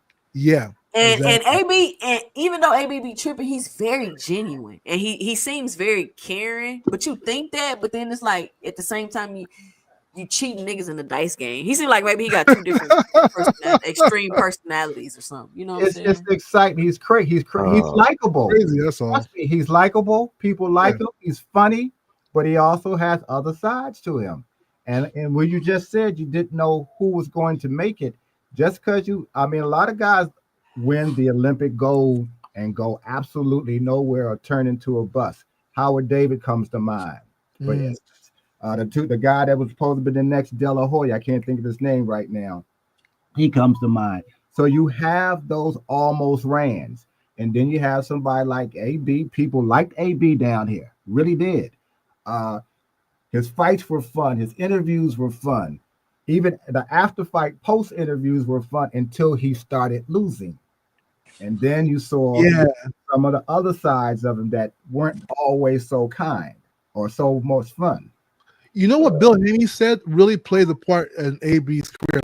I remember when AB. Hold on. Oh, that's why they be going back and forth. Tony reviews. You ready to get your 2 cents? Yeah. First and foremost, I cannot imagine being a grown man and having to check in with anybody. Fuck that. You got me all types of messed up if you think I'm gonna check in with anybody. I feel you. I know you ain't Furthermore, checking in, Tony. That's for sure. Furthermore, I don't care about the dice game. I don't care about them blowing $6 million, doing it at a party, backyard, wherever they was doing it. Because at the end of the day, celebrities be getting robbed in Vegas legally, so they all blow money like that. So I don't find that a big deal. Because what's the difference in getting robbed at a casino in Vegas or getting cheated in a backyard? There's really no difference. So I don't really like let that really do anything as far as AB cheating them. That's foul. Loaded dice. I don't see how you didn't know he had loaded dice when the man never missed. Like at some point, you gotta be like, is this the luckiest dude on earth, or are you just green? Sounds like they were green for him to rack up $6 million and probably did it several times. Outside of that, I mean, there's always been that glamour factor about you got to understand humans in general. If you look at our history, we're violent. Like human beings are just violent, and we've been forced to be domesticated. So there's always going to be that appeal for like the bad guy. I mean, you go see movies, and 9 times out of 10, most movies that build on the villain, people end up walking out liking the villain, no matter how bad he is, more than the hero, because there's just that essence of innate violence that's just within us. That's why we like combat sports. There's no more real like hand-to-hand combat, no axe battles, no swords, no conquering of lands for the most part. So a lot of that aggression, that's why they give us video games with violence, so we can get it out of our system, because it's just innate in you. So there's always going to be that appeal, in my opinion, for that side. So you don't agree that the video games make you more violent? Nah, no, because would you rather somebody be inside playing GTA or do it in real life? I think but at the end of the day, like the only people who are enamored with that type of life are people who didn't grow up around it. Because people who grew up around it and truly get out of it, they're not trying to be around it, because you only end up one or two ways. You want to be like Nipsey. I mean, you trying to build up your hood, then your hood kills you. The thing about the game is you can love the game, but it never loves you back. Never. And there's always somebody looking to take you out. Always somebody who wants your spot. It ain't nothing but hate and jealousy. And why you would stay in it, I have no idea. I just chop it as people who ain't never grew up around it. They don't understand the beast. They want to be a part of it because they think it's cool. Ain't nothing cool about it. But outside of that, I would say this. With what Bill Haney said about, I mean, I would say it like this: Mexicans are praised, black fighters are scrutinized, but at the same time, way overhyped. And then white fighters are extremely overlooked. So I think it goes all the way around, because, I mean, you can look at up and coming fighters who ain't done nothing. The majority that have the shine on them are black fighters from the jump, regardless of quality of opposition. White fighters, you have like Usyk, or go one era back, Vladimir Klitschko, who nobody ever talks about. Dude dominated the division for 10 years, and they call it the dead era of boxing. Well, why? The dude knocked out damn near everybody he fought. So I think all races have their own things that are used against them, and it is what it is. I don't think nobody's above scrutiny, and I think everybody gets it in a different way. As far as like Shields go, I don't know what the outcome was. Are they saying now she didn't do weed, that it was a false negative? It was a faulty test. Okay, well, you gotta understand, if you're as boisterous as Shields is, because literally Shields will respond to anybody on Twitter. You make one post and you only have one follower, she'll find you. It's like all she does is live to scour anybody who criticizes her. When you're the loudest voice in the room, you got to understand, people who don't like you, if they see a moment of weakness, they're going to jump on it. That's human nature. So she's just got to understand, it comes with the game. Like if you want to be the one that everybody's looking to, understand that if they can use something against you, it's going to be immediate that they use it against you. So I think it's messed up how people in general jump to conclusions, but at the same time, you got to understand it comes with the territory. It's like people who want to get famous, but they get mad when fans walk up to them while they're eating dinner. Well, this is a part of the course. So you either got to love it all or hate it all. She's learning. All right, let me. That's I hear your 2 cents, Tony reviews, but I think that's pretty wild to say. The black fighters are. What did you say? The black fighters are overhyped and the white fighters are overlooked. Yeah, When let me give the you a prime truth. example. Hold on. Let me say this because the truth is, the market determines, not you, not me. The market determines as a collective. They've put on fights with Usyk and Beterbiev. They didn't draw revenue, which means they didn't draw eyes. So Yeah, but it's what's the common denominator there? Better Beef, who knocked out everybody he fought until he fought Beevil. Okay, all top quality opposition. Usyk completely destroyed the division, came up to heavyweight and has beat everybody he's fought. They're all top opposition. Then you have a guy like Deontay Wilder who did nothing but knock out a bunch of bums who got a whole bunch of pay-per-views, or not pay-per-views, but a whole bunch of eyes and spotlight put on them. Not only does the market determine it, but that's also your the opinion though that advertisement. he beat up a bunch of bums and such pop for all Yeah. type of top opposition. And He, this is what you he was gotta with the realize company a very too. long time. Fight quote unquote all this opposition stuff y'all keep talking about, that obviously doesn't the market doesn't care Okay, like that. two cents. Let me ask you a question. Do you know who Roy Jones is? Of course. Do you know who Bernard Hopkins is? Yes, I do. Okay, there's a guy named Joe Calzaghe who nobody knows who he is, and he beat them I both. absolutely Everybody knows who I'm Joe not Everybody saying know who you. Joe Everybody know who Joe Calzaghe is. Calzaghe Stop is, it, bro. man. Yes, You Come playing. on, yes, bro. You You talking got about the saying drunk you dad? doing you. too much You talking about capping, his bro. dad that taught him Jesus bro. fight with Christ. Are you using notes and all that? kidding me, bro? Yes, Oh, I What know are who you? Calzaghe is, Good bro. try. You tried it, man. You tried it. All right, hold on. no, We the got two new fact of the people on matter the is panel. I guarantee Land you your right plane, now. Tony. Land your plane, What? Tony. Hold on. I guarantee you right now, if all of us could do this experiment tomorrow, go walk around with your cell phone, live stream it so we know it's legit, and ask random people, do you know who Joe Calzaghe is? They're going to say no. Then ask them, do you know Of who course, Roy they are, Jones is? because Do you know who boxing is a B-Hop men's is? They sport. all going to know him. So at the end of the Because Joe day, you Kawasaki is can from the say what UK, you so want. you in the US, of course, a lot of casual people will know him. But if you go to UK and say, "Hey, you know who Joe Kawasaki is?" I bet you most people will say yes. Like, It what are you depends on talking the about? We're in the He's not US. a you. He's not a. All right, If you hold go to on. Russia, Shout you out. say We you know got. who Beverby Hold is. on, They're gonna be like, Boxing yeah. Right, nigga. Hold on. We got band Dondrick up. Nim and hold on. We got Dondrick Nim and Band Up on the panel. What's good, band? What's good, Uncle Greg? What's happening? Hey, go Dondrick Nim, ahead. what's your 2 cents? What you got for the show? Oh shoot, I was just coming in on the AB situation with it because I done met AB a couple times. Like Right. when I was, fighting amateurs and seeing him around and stuff.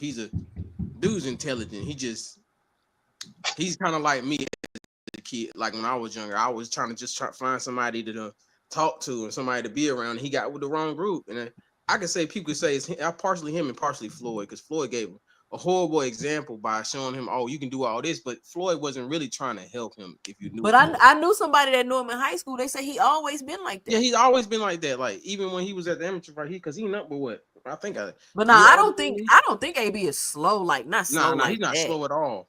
But Like he's like slow not slow, but like behavioral. Like yeah, he's a class clown kind of guy. Like yes. he's the kind of guy who wants all the attention because at home it wasn't there. You understand what I'm saying? If that makes sense. And that's a Yeah, I lot of feel black. you. That's a lot of black kids, and unfortunately for him, he got his money too fast. So if you ain't never had no money, what you gonna do? You gonna blow it. So it's like, But it's like he It never depends who you outgrew are, it, man. though. no, Yeah. it does depend who you are, If but you're a lot of reckless, you're gonna blow it. but you got to understand what the lifestyle he was in. He was coming in the prime of Floyd, so he's trying to live up to Floyd. So he's going to try to be over the top, flashy, over the top. It's all about like these rappers, and his friends were rappers, like, which was horrible. But he didn't have like the greatest people mentoring him, like. So I get where y'all coming from, but I just don't like how they say about him. Then we hear him like, oh, he's not the only one, because the Klitschko's, if I don't know if y'all been watching the news, but they some dirty mugs too. Yeah. What Yeah, they I be heard they doing. down there on some Diddy stuff. Yeah. So Yeah. it's like Yeah. selling drugs, all that. They are like I that over mean, here. the country is in war right now, but yeah. No, this ain't got nothing to do with war. This was before the war. They was like that Yeah, they a were long wilding. time Yeah. ago. Yeah. So it's They like, own brothels or something. yes, they own Yeah. brothels. Yeah. Yeah, that's what kind of dudes they are. And I don't want to get into it, but they some weird individuals, if you get what I'm saying. But Yeah. and, Yeah, and boxing man. hacker, don't act like These I still owe you now. You still gonna set that matchup. I'm still gonna get on your head. Boxing Hacker, I got a bone to pick with you too. But What's Banda, up? what's your 2 cents? What you got for the show? I said, I'm just here, you know what I mean, supporting the channel, man. Sitting here listening to what's going on with AB and gaining some knowledge. You know what I mean? That's what I'm here for, the knowledge. Somebody say AB actually rap was legit. AB was an okay rapper. He was an okay That's rapper. pretty decent. I ain't gonna lie to you. Man, he should let that shit He go. had like for 2 or 3 boxing, songs man. that was pretty good, but he ain't even stick to that. I mean, that's so what was I'm Roy saying. It's Jones. like- I mean, And Roy Jones is an okay he rapper became too. an but, alcoholic. yeah. If you knew AB, that man was an alcoholic, bro. Did Yeah, you but them see- gloves really fucked AB up, or he'd have went a lot further than he did. Yeah, Madonna cheated him. I ain't gonna lie to you. Madonna probably- 100%. That's when he went down. 100%. That's That when he nigga went was down. shell shocked ever since that. He was shell shocked at Exactly. PTSD. What happened to him? What happened with him is low key the same thing that happened with Wilder once Tyson Fury knocked him down and made his ear bleed. From that point on, I think Wilder messed with that ayahuasca tea. And like I just told y'all, you can't be playing with psychedelics. They fundamentally change you, like for real. And I just think he messed with the ayahuasca tea, and you just you it's like when you take a spiritual journey, right? And you open up to things and you learn things, you start to realize a lot of stuff just don't matter. Like it really doesn't. And if he That's when he don't starts seeing those have dimensions, right? yeah, It's if an he ego. don't It's an have ego killer.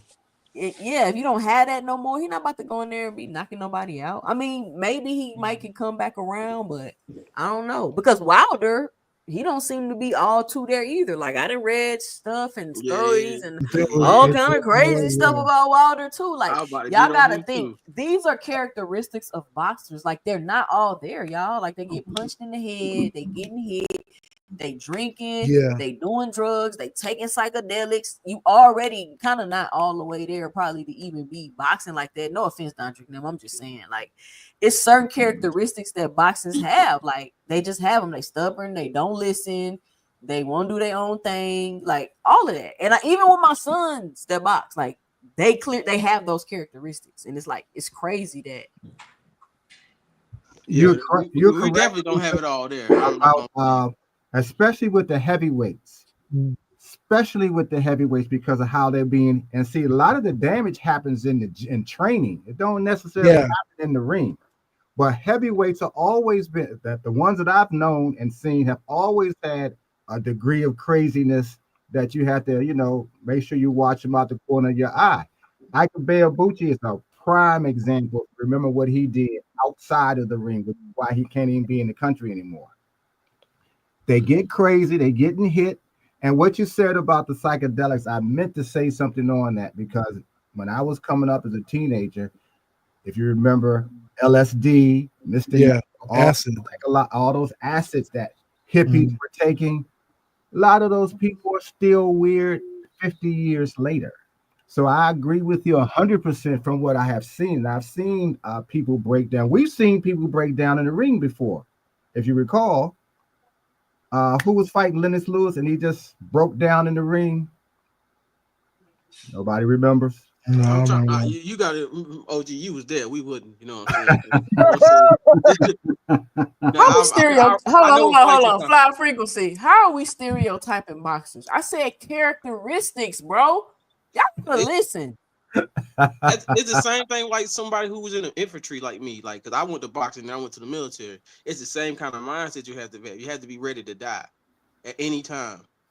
And Oliver McCall. Thank you, Marshawn. You have to be ready. Like boxers are just gonna have you have to be bred a little different because not everybody wants to get punched in their face all the time. Like you don't understand. Like I understand exactly what you're saying 2 cents because it made complete sense because you got to be a little off.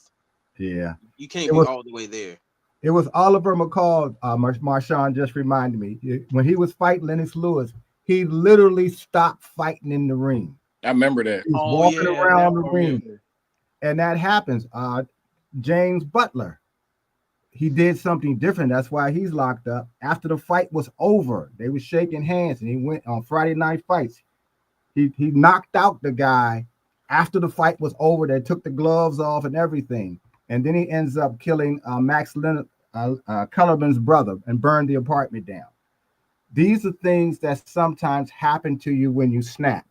And fighters have those characteristics, and you don't really get to see a lot of those characteristics sometimes until they're not in the ring. Wait, did you say he killed Max Kellerman's brother? Yeah, that was a big Damn, story. I hear that. I think that was kind of CTE from all that sparring wars. All right, hold on. Let me give Mr. Shelton his round of applause. Shout out for Mr. Shelton on the panel. Mr. Shelton. I just had a sneeze attack, y'all. Hey, yo, what's going on? What's going on? Which topic are you guys on right now? we lost it. I wanna ask frequent flyer, who did I stereotype? First of all, I'm gonna stereotype him. How is you that old and you always in there trolling? Go get you something. Dude, Jesus. Boxers don't listen, they a little off.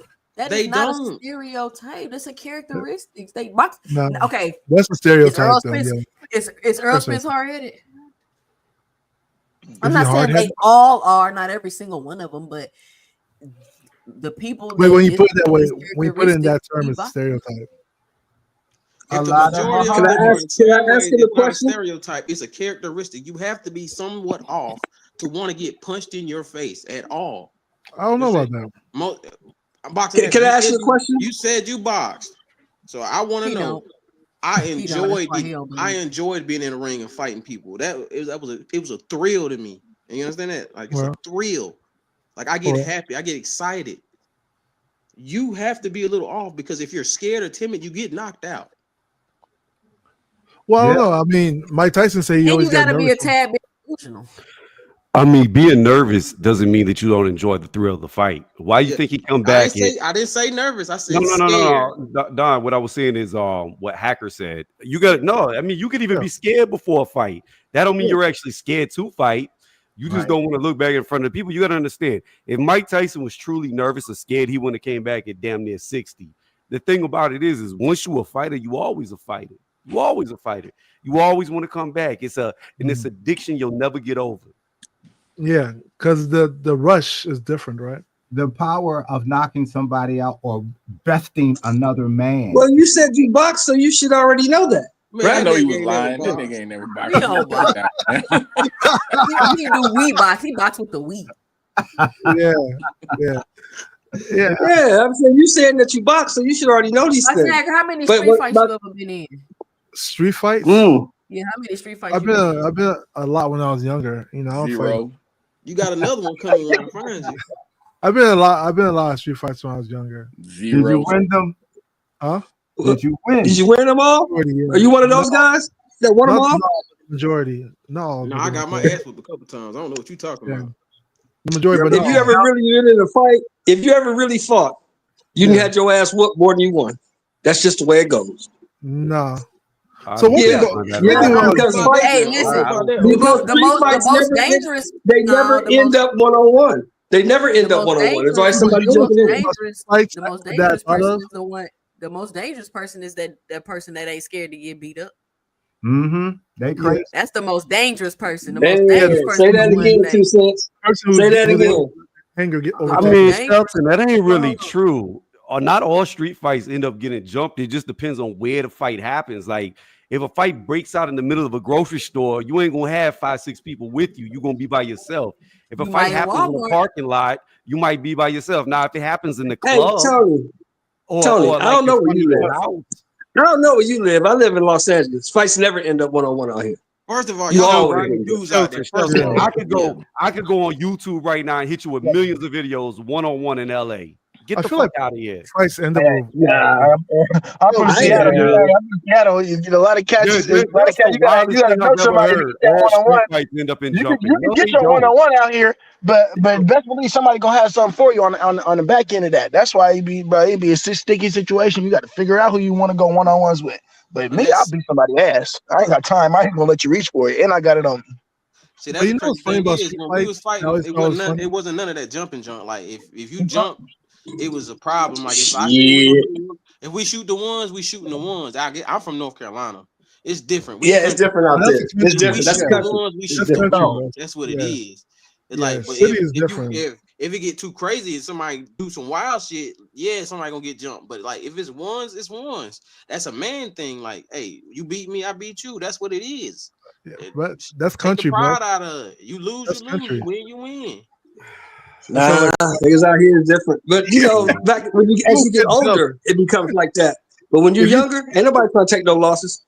Niggas jumping in. People jumping in. Yeah, Nah, I that's agree. just y'all Hey, Cali. Y'all hey, Cali. if you, I tell you what, in jail, you definitely running your ones. If you I ever feel like if you DMV like that, too is oh, you something definitely like running your ones. Ain't no jumping in jail. Yeah, because you in a 100%. cell. Who gonna Right. jump in? You in a cell. It's just you and him. Nah, bro, you'll be in Every there you'll be in there with 100 of your own homies, and you still got to run that 1-on-1. I done seen both sides Well, I've go never like been in no dorm. I don't never get to go to no dorm. run the fade. You gotta run your fade, but there's niggas get jumped in jail too. But you Yeah. definitely gotta run them fades. You gotta definitely Yeah, run the one when you yeah, first if come you in. don't run your fade, you're getting jumped. If you don't So run let your me get ask fade, y'all you a gonna put catch question. off Let the me ask yard. y'all a the question. PC. Hold on, let me ask y'all Yeah. a question because me and my husband had this conversation. Like, Uh-huh. can you tell the difference between the boxers that have been in street fights and the boxers that have come up in the gym? Yes, in my Yes. opinion, Yeah, yeah. yes. Yes. yeah. Does that give Yes. you? Does that give you some type of well? No, Does that No, give you some type of Mm, no, edge if you've been no, no, in a lot of no. It's street fights? no, No, it 50-50. doesn't. no. zero. I don't know if Go ahead, like Tony. you Go ahead, Tony. bring it up. Go ahead, Tony. It gives Because I'm gonna tell y'all this. you. Oh, It go gives ahead, Tony. you the only way it gives you an edge is if you're going against a novice, somebody who's never fought before. Then, of course, if you've been battle tested in a street fight, you have an edge. But it don't matter where you come from. If you've been boxing for any length of time, there's going to be raw talent, skills, your IQ, basically all your attributes is what's going to play the most. It don't matter where you're from. You could be from the worst area or the best area. You're only going to be as good as you're going to be. And all that stuff goes out the window against trained fighters. Yeah, Now, it only doesn't. helps you at the beginning. Not Now like once you start doing it. sometimes, Tony, you gotta admit it comes down a fight comes down to just who wants it more. Yep. If it was, Yeah, Yeah, if we're but talking that's about, It if we were comes down talking to about that at some MMA, point. Who wants I this don't know. motherfucking fight more than the other guy? Hey, two it'd things. be I different. don't know if I'm It'd be right I about different. this. I But don't know if I'm right, but it seems like going to the gym makes no sense. Hold on, Box Hacker. Go ahead, Why man. that quiet? to answer your question, like if I was to put my money on it, I would be like, and I don't know this for to be a fact or not, but it seemed like Devin Haney was like you just asked, like a train fighter and like more of a tank or a blood would be that had been in the streets fighting before they got in the gym. I don't know, I could be wrong about it, but that's just the charisma they carried him. But like, I feel like you could look at Terrence Crawford and tell he's been in a lot of street fights by how he fights. Yeah, but in street fights, niggas ain't just using their hands. So if it's when it comes It's to his boxing, attitude. when it comes to You boxing, judging and that off street his fighting, attitude, right? 2 cents. You calm judging that off down. his attitude. When it comes to It's a boxing, mindset. when it comes to boxing in the ring, the street fighting ain't really helping you because you can only use your two hands. If you talk about Yeah. MMA, that's a little different. So Well, I look don't at think the, I you don't, and Crawford. that's the thing, Mr. I think Mr. Greg and Mr. Shelton hit on it. I don't think it's your skill per se that it matters with. I think it's the mindset, like they were saying, that it matters. Yeah, with. Like, It I gotta can see be in that. you. like because you hear people say what's gonna happen when it turn into a fight, right? And that's more speaking on somebody's mindset. Like, are they gonna be mentally tough enough to weather through that? That's what people mean when they be like, what's gonna happen when it turn into a fight? I So Like a mean, dog, like the dog in him. I Yeah. mean, my personal opinion is 90% of the guys at the top, they all gonna have that fight in them. That's why they're at the top. Now you might have your one-offs like Triple D who's quitting fights, but those are very few far in between whenever you get to the top level. So like everybody got the dog, and I mean use Terrence Crawford as an example. That dude had street fights, cool. He just fought Israel, who only had like 12 fights. That dude's probably never been in a street fight in his life, and it was a 50-50 fight. Them street fights don't help you. When it's trained people fighting at a certain level, street fights don't help you because in the streets you fighting people And who they're can't so fight. different. Well, But street that's fight, why you go other in. street I don't fighters agree. can't fight. Don't They agree. can't. I don't care how good of a street fighter you are. If you go up there against a C-level professional, he's going to dog walk you if you ain't never no, been of trained. course Yeah, he you will. not I saying don't we know not about that saying one. that though. I Hold don't know on. That's about not that what one. we I saying. didn't see Yeah, I Malone do agree. I UFC agree fighter. Hold on, let me 100% get with the what super Tony chat. said. Hold on. Time out. Let me get the super Yeah. chat. Shout out to Go Ty ahead. Drakeford with the 2 cents in the soup. I mean, with the $5 in the super chat. She says, ninjas that can box and fight are dangerous. They have confidence and can smell the in you. Shout out to Ty Drakeford. I don't know why she in the comments and not on the panel. Be sure I agree with what support the Tony channel. said. Hold on, 100%. Mr. Shelton. Hold on, Mr. All Shelton. Be right. sure to help support the channel by hitting the Cash App at 2 Cents Boxing, or you can drop a super chat and let me know your 2 cents. Be sure if you in the chat, if you just listening, if you don't like me and you hear, be sure to punch the like button. Come on, y'all. I need 100 likes before I end this live today. Shout out to everybody here supporting. Shout out to everybody that has supported in the Cash App and the Super Chat already. I really appreciate it. We having some great boxing talk tonight. I talked about so many things when I opened up. I talked for like an hour. So call in if you got some 2 cents, 281-845-2103, or click the link pinned to the chat, hop on the panel, and let me know your 2 cents. You just have to think about it like this. Most people who street fight are fighting in the club, or maybe at the most you're My fighting. bad, Ty. Maybe at the most you're fighting once a week. And even now with technology, that gets harder and harder with everybody recording shit. Now all the charges can be pressed. But let's just say you're fighting once a week. When you have trained fighters who fight every single day, 4 to 8 hours a day, nonstop, I don't care how low level they are. They gonna dog walk you if they've been doing it for years. Because No, that's not Yeah. the question, Tony. That's not what she was asking. That's No, not what I'm I was asking. saying, I'm asking. Tony, what I was saying, Tony, was this: that when you got two guys in the ring that are similar in skill level, they right there with each other. It's gonna come down to which guy wants it more, because the skills ain't gonna decide it because they evenly matched. Yeah. Some guys he's gonna want it more than the other guy, and that's what's gonna take over. That's what I'm talking about. I ain't Well, I talking agree about with you. a street Yeah, fighter I Hold agree on, guy with shout that. out to against a boxer. I ain't talking about that. hold on, y'all. Shout out to Todd Drakeford on the panel. Hello, Ty. What up, Hello, Todd? good What's your 2 evening. cents? What you got for the show? No, I already said it. Basically, I feel like a nigga that could do both is a little more dangerous. I mean, obviously, street fighting and fighting in the ring are two completely different skills. But like Dondrick said and Mr. Greg said, there comes a moment in every fight. I don't care what you're doing that you're gonna have to bang. You're gonna have to earn your respect. So I just feel like the guy that can do both has a slightly better edge. And all I was Yeah. saying is the reason why I That's disagree with that basically is what I was. That's what I was basically asking, Tony. I'm not saying. yeah, but people. It's But hard to say, my though. thing is like when you look at street fighters. Let's go to a hood legend, Kimbo Slice. That dude got ran through by damn near every person he fought that were trained MMA fighters, and they weren't even good. The ones that beat him. At the end of the day, when you have a street fight, that other dude you're fighting may have never been in a fight in his life. It might look good because you whooping them, but it's not like there's rankings in street fights. You don't like you're not going around fighting the best dude from this street and you from this street. It ain't stacked up like that. It's just random ass let people me ask you like fighting. this. Let me ask you like this, Tony's. Well, no, I can't ask you that. I can ask. Can I Go ahead and Tony, ask him. Okay, let me ask this. Let me ask the panel this. Let me ask the panel this. Shakur is a pure boxer. Yeah. Devontae Tank Davis is a boxer puncher. Let's say Shakur grew up in the gym. We already know he been in the street fight, but let's say he hasn't. And Tank has been fighting in the street. He grew up fighting in the streets. But they're both high elite level fighters. Does the fact that this fighter has more experience in street fighting versus this pure boxer fighter that grew up in the gym, will that play a part when they get in the ring? And I was saying, I think it will, because like Mr. Shelton and Mr. Greg said, it plays a part of your mindset. Mentality. But the reality, I Yeah, disagree. I mean, at the end of the day, it's it's the gonna person come who down grew with up in one the gym, score. though. Hold on, one person at a time.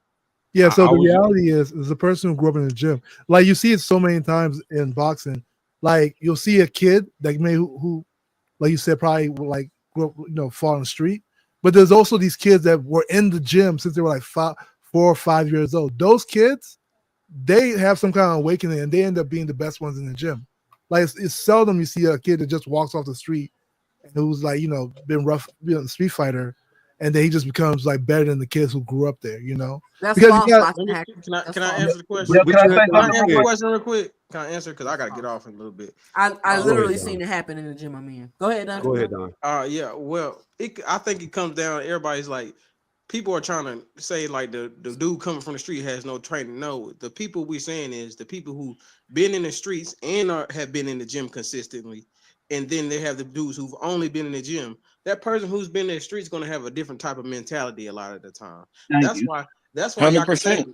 that's why y'all can say like, oh yeah, it's going to be the elite of the elite. Some people just being elite is just going to be hard. You just have it or you don't. But when it comes to like ordinary boxes, it wouldn't let somebody like a Regis Prograde who was 19 when he started coming and he made it to become a champion off just being tough.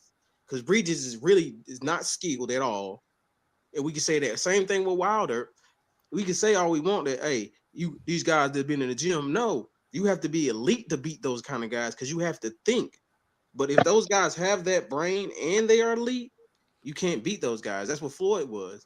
Floyd grew up in the gym. What are you talking but about? Floyd said, hold on. Let me say this about Floyd. Floyd grew up in the gym, yes, but Floyd was fighting at his family reunions and all kind of stuff. Like they would fight each other. They families and shit would fight. Hold on. Shout out to Terrence Best Videos on the panel. Terrence Best Videos, what's your 2 cents? What you got for the show? I was just listening to what y'all were saying. I want to kind of can you hear me? Tuesday, can I answer your question? The thing is though is you know what a big hold heart. on. It was Terrence. He getting his 2 cents. He just said he was listening. No, I said, can y'all hear me? I said, can you hear me?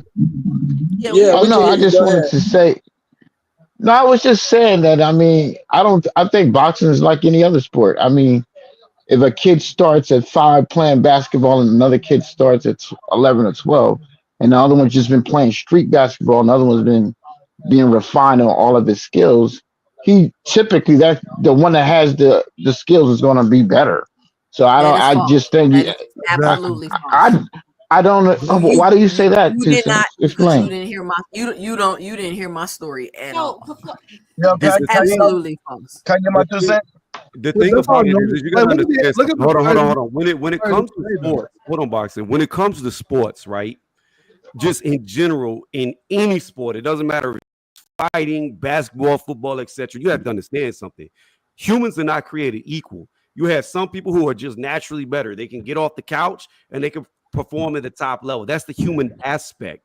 But if you have a kid who has been in the gym and he's good, we're talking about a guy who's won damn near all his amateur fights, maybe a national champion, Golden Gloves champion, etc. And he's been fighting since he's 3 or 4. He's going to have no fear of you. Like, I don't care how many street fights you've been in. This dude has grown up. That's all he knows is fighting. And he does it every single day. I'm telling you, whenever I was boxing, we seen so many people. Oh, I can do this. I can do that. I've won this many street fights. Let me say this. Get in the ring every time without fail and get destroyed. Let me say this real quick. Right? My son got 6 fights. Right? He just beat up some dude, first of all, that's bigger than him. They sparring. He beating him up in sparring. This dude is this many time national champion. He a this champion, a Gulf champion. He all this champion. My son got 6 fights. So all of that experience, all of that stuff you saying, like, it still can be, somebody can still walk in and just be better than you. Yeah, that's possible, but normally that doesn't happen. Let me give you a distinctive difference. Backpacker, you've been talking all night. Let me give you a distinctive difference. Look at the fighters we see today. Tank, Shakur, Devin, they all grew up in the gym. All of them grew up in the streets also, and I'm about to give you a difference. Just be quiet. Hold on, go ahead, Ty. Let Ty go. Let Ty go. Since you wanted to bring up Devin, I'm going to show you the exact difference. You see how Tank is running it right back? That's dog. That don't just come from being in the gym all your life. That come from being in the streets as well. You know what I'm saying? I'm gonna tell you one thing. I'm gonna tell you the difference. Y'all let Ty finish. Hold on. We're gonna let Ty finish, and then we got banned. That's one distinctive difference. And like I said, it's also gonna determine who wants it more. Yes, you can grow up in the gym, you can have all that, you can be excellent, you can do all that. Just in my opinion, the guy who grew up in the street and also in the gym is just gonna have a little bit more of an edge. But Tank grew up with Coach Calvin. He grew up in the gym. I don't know what y'all. What do y'all Just mean? because why do y'all think? Why you don't think Listen. Tank was in the street Hold because up. he was in the Why gym? Let me What say are you this. talking about? Let why me was say he this. sent to the Let me say gym? this. Hold on. That kid's been Hold training. on, Hacker. Let me Why just say was this. he I just sent to saw the gym, boxing hacker? Huh? I just saw an interview with Tank, an interview he did a Hold on, couple Mr. weeks ago. Shelton. Hold on, Mr. Shelton. It's Banda turn. Go ahead, Banda. Yo, I'm gonna just say this: between the fighter on the streets and the one in the gym, it's gonna come down to who's gonna do what when the water get deep. When you get drug out to deep water, that guy in the streets has already got the determination. Like, yo, I'm gonna do this. For the guy in the gym to have that same determination, he better have been through 1,000 fucking fights in that gym to have the ultimate determination. Because that's the thing about it. These guys have been like, oh, I've seen this style before. I've seen that style. Nigga in the streets ain't worried about what fucking style you got. When the water's deep, we gonna perform. They're gonna bring it up to what they have, no matter what. They're gonna empty their tank up on their skills. The guy that's been in the gym, he's only gonna use what he has. He doesn't know about going to deep water. He doesn't know about going against the edge. That's a It's like fairy breaking your tale. threreshold. And let me That's say this real quick. a Let me fairy say this tale. real quick, and then I'm gonna let Mr. Shelton go with this whole Tank. Well, he wasn't in the streets. He was in the gym. Listen, Tank might have been raised in the gym, Yes. but his situation when he leaving that gym like that, and I don't understand why people will really sit on this internet and try to discredit what this man has been through. But Tank said it himself. Quiet, be quiet. I'm talking. He said what himself. He didn't grow up in. He said that every day he went to the gym. Like he said, if he didn't go to the gym because of the area he was in, then he'll be in the Be streets. quiet, He boxing said hacker. Let he me wasn't finish. in the Let me streets because finish. he was Let always me in the finish. gym. Be quiet because you're not It getting it, shows bro. on his You're amateur not record. getting Shut up, it. nigga. Be quiet. Listen. Just because he's in the gym, that don't mean my circumstances is the same when I leave this gym. I'm not going home with my daddy and my mama. I'm not going to a regular house, home, family, food, this and that, all of that. Woo, woo, woo. I don't have any of that. So even if you saying, oh, he grew up in the gym, but he grew up without his mama. He grew up without his daddy. Mm-hmm. That's the type of things people are talking about when they say the quote unquote streets. Those type of circumstances and things that you have to live with. Because if you don't think that affects a child, it does. I don't care what sport they doing. Let I me ask don't you care. something. Hold And on. don't forget he said he Hold was on. homeless, had to sell his jewelry, and that's when he was with Floyd. He got to sleep on the concrete because he got to wait for people to come. He don't got nowhere to go. Like to really sit, like the man's story. We all know Tank's story. To really sit on this internet and try to discredit him, like, oh, he was in the gym. He said he didn't want on the streets because he was in it. Be quiet, Boxing Hacker, because you don't get it, bro. You don't get it. You're trying to minimize what this man was saying his struggle was, and there's no point for you to be doing that. You can't say, oh, Tank grew up in the gym just like you grew up in the gym. It's not the same thing. Whether or not he grew up in the gym, he still grew up with certain circumstances that wasn't regular or normal, and that he had to be able to deal with, and Man, he Terrence, clearly mute has your mic, man. overcame them I'm not. because he's I'm not saying he saying they want to have go to life counseling struggles. and all that shit. Can I I'm say not something? saying they have life struggles too. Go ahead, Mr. Greg, Life and then I'm struggles. gonna let Boxing Hacker go. Go ahead, When Mr. I Greg. said mindset, I meant that because one of the things you got to consider too is the degree of danger that's in you.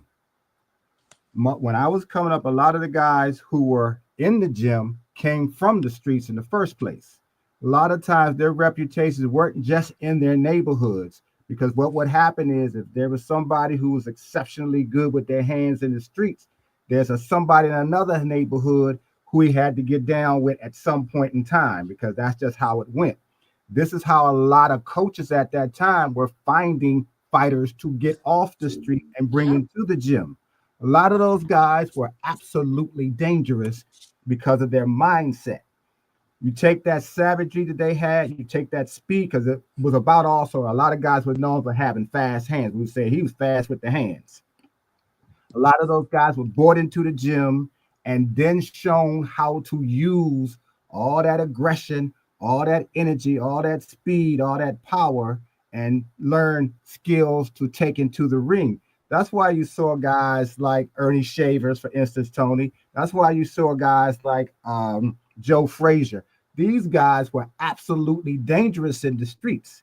And so if there was somebody who was in the gym but had never been in the streets like that, but was trained in the gym, came to the gym every day, they didn't have that same kind of mindset So when you hit me with jabs and hooks because you got the skill, okay, I'm getting hit, but I'm used to being hit without gloves. I'm used to blood. I'm used to pain. I'm used to real pain. And my mindset is going to get to you if we got enough time in the gym. Yeah, somebody can be fast enough, good enough to beat you, but it's going to be real, as we say, you're going to get some good work. But the guy who has that kind of mindset, like we said, Terrence Crawford, who's of today, Terrence has that mindset. He does. And I believe if he put into the position that I think he's going to get in, should that next fight happen for him, you're going to see more of it than you've ever seen before. But don't discount the mindset, because that's what you need to be a great fighter. That's what you need to really win. You got to be able to get past that pain. You got to get past that blood. You got to get past people laughing at you because you don't got knocked down 2 or 3 times in this fight, and still get up with the determination as well as the effort to put somebody down like you, that they put you down. So the mindset is the most important thing in that fight, along with all the other things that you got to have. But if you don't have a mindset, and it's usually will come if you've been in the street like that. This is how it was my day, because it wasn't just your neighborhood. You was in other neighborhoods as well doing the same thing. And that's how people got to know who you was over here, over there. And when you came to a neighborhood, some people knew you already because that's who you were in that street. Today, you know, they're using weapons and things like that more so than anything else. So you're known as being a killer, so to speak, or a shooter. But when it came to fighting, and then coaches saying, who's so-and-so? I asked somebody like Ray Leonard. A lot of the guys who was his sparring partners came from the street. Ray wasn't really a street fighter. His brother Dale was. But Ray really wasn't a street fighter, but he had great talent. And he had a few fights in the street, but he wasn't a street fighter. But the guys that he trained with, like a good friend of mine named Richard used to give Ray hell in the ring and in the gym. And Richard never fought professionally. But when you saw Ray decide to fight a guy like Duran in that first fight, where he stopped boxing and fought, part of that came from his experience with fighting guys like a Richard that I'm speaking of right now. His last name is Crawford. So I think you do have a little bit of an edge psychologically with a guy who just been in the street. Just been in the gym. So, Mr. Greg, I will say this to counter you. Right now, what's going on is a whole bunch of glamorization of the hood, the streets, etc. Mm-hmm. At the end of the day, here's the fact of the matter. Glamorizing. No, it is, because here's the thing. No, it's almost like what's being said is, if somebody's from the streets, by default, they have this mentality. That's not true. There's a whole bunch of lame. You could have a bunch of fights in bars. Can I please finish? It's not about the You asked us to let you finish. Can I please finish? You have a whole bunch of people who never even come outside because of where they live, because they scared to come outside. And just like prison, or just like people who go to war overseas, they come back with these stories that never happened. It's glamorized. Just because you're from a rough area doesn't mean you have a good mindset when it comes to adversity. We said in the street. We didn't say live around the street. I got you. But there's a whole bunch of people who do street stuff, lames. The minute they get locked up for the first time, they start singing like a mockingbird. Well, again, you're missing the point. They was the hardest person out there. What I'm hearing is not reality. Of people who actually from that. Hey, somebody has to echo. Where the Let me say this. Let me hold on. Let me say this right quick. I heard an interview with this game. Over me and say, hold on. Hey, can you go on mute, Mr. Shelton?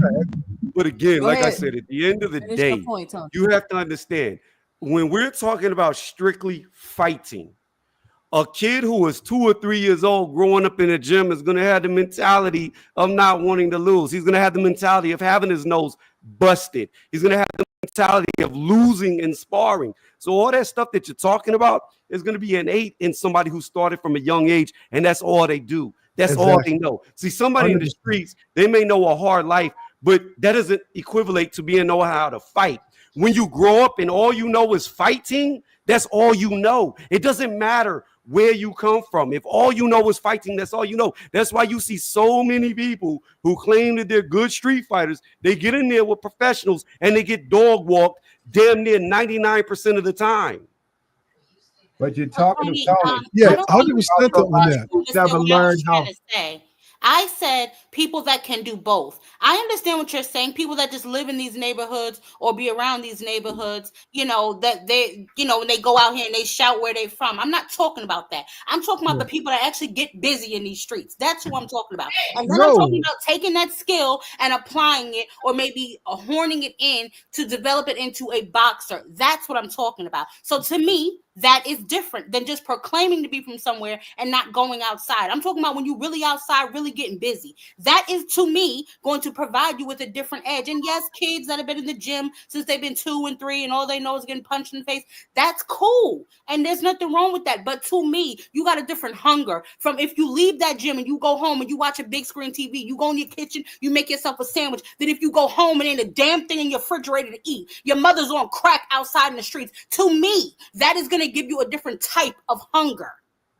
Or if you live in Cuba, hunger has nothing to do with how good you can fight or how good you can play a sport. There's a lot of people that grow up with that same hunger, that same urge to want to get out, but they're just not gifted enough to get out. At the end of the day, that's why I said at the beginning, it's the human aspect. You're either good enough or you're not. It don't matter where you come from. It doesn't matter the hunger, the drive that you have, because there's more people who don't make it. There's more people who don't make it, who strive to make it, that never get out. So again, that sounds nice and it seems like it would help, but in reality, it doesn't, because you have more people who don't make it versus who do. And a lot of the people who don't make it get passed up by kids who are from middle class households. They ain't never been through that. So again, I agree. It gives you a type of grit to grow up without anything.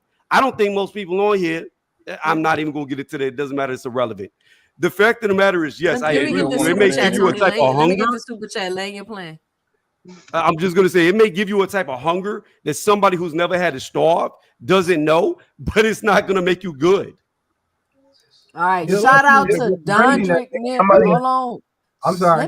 Let me get the super chat. Shout out to Dondrick Nim with the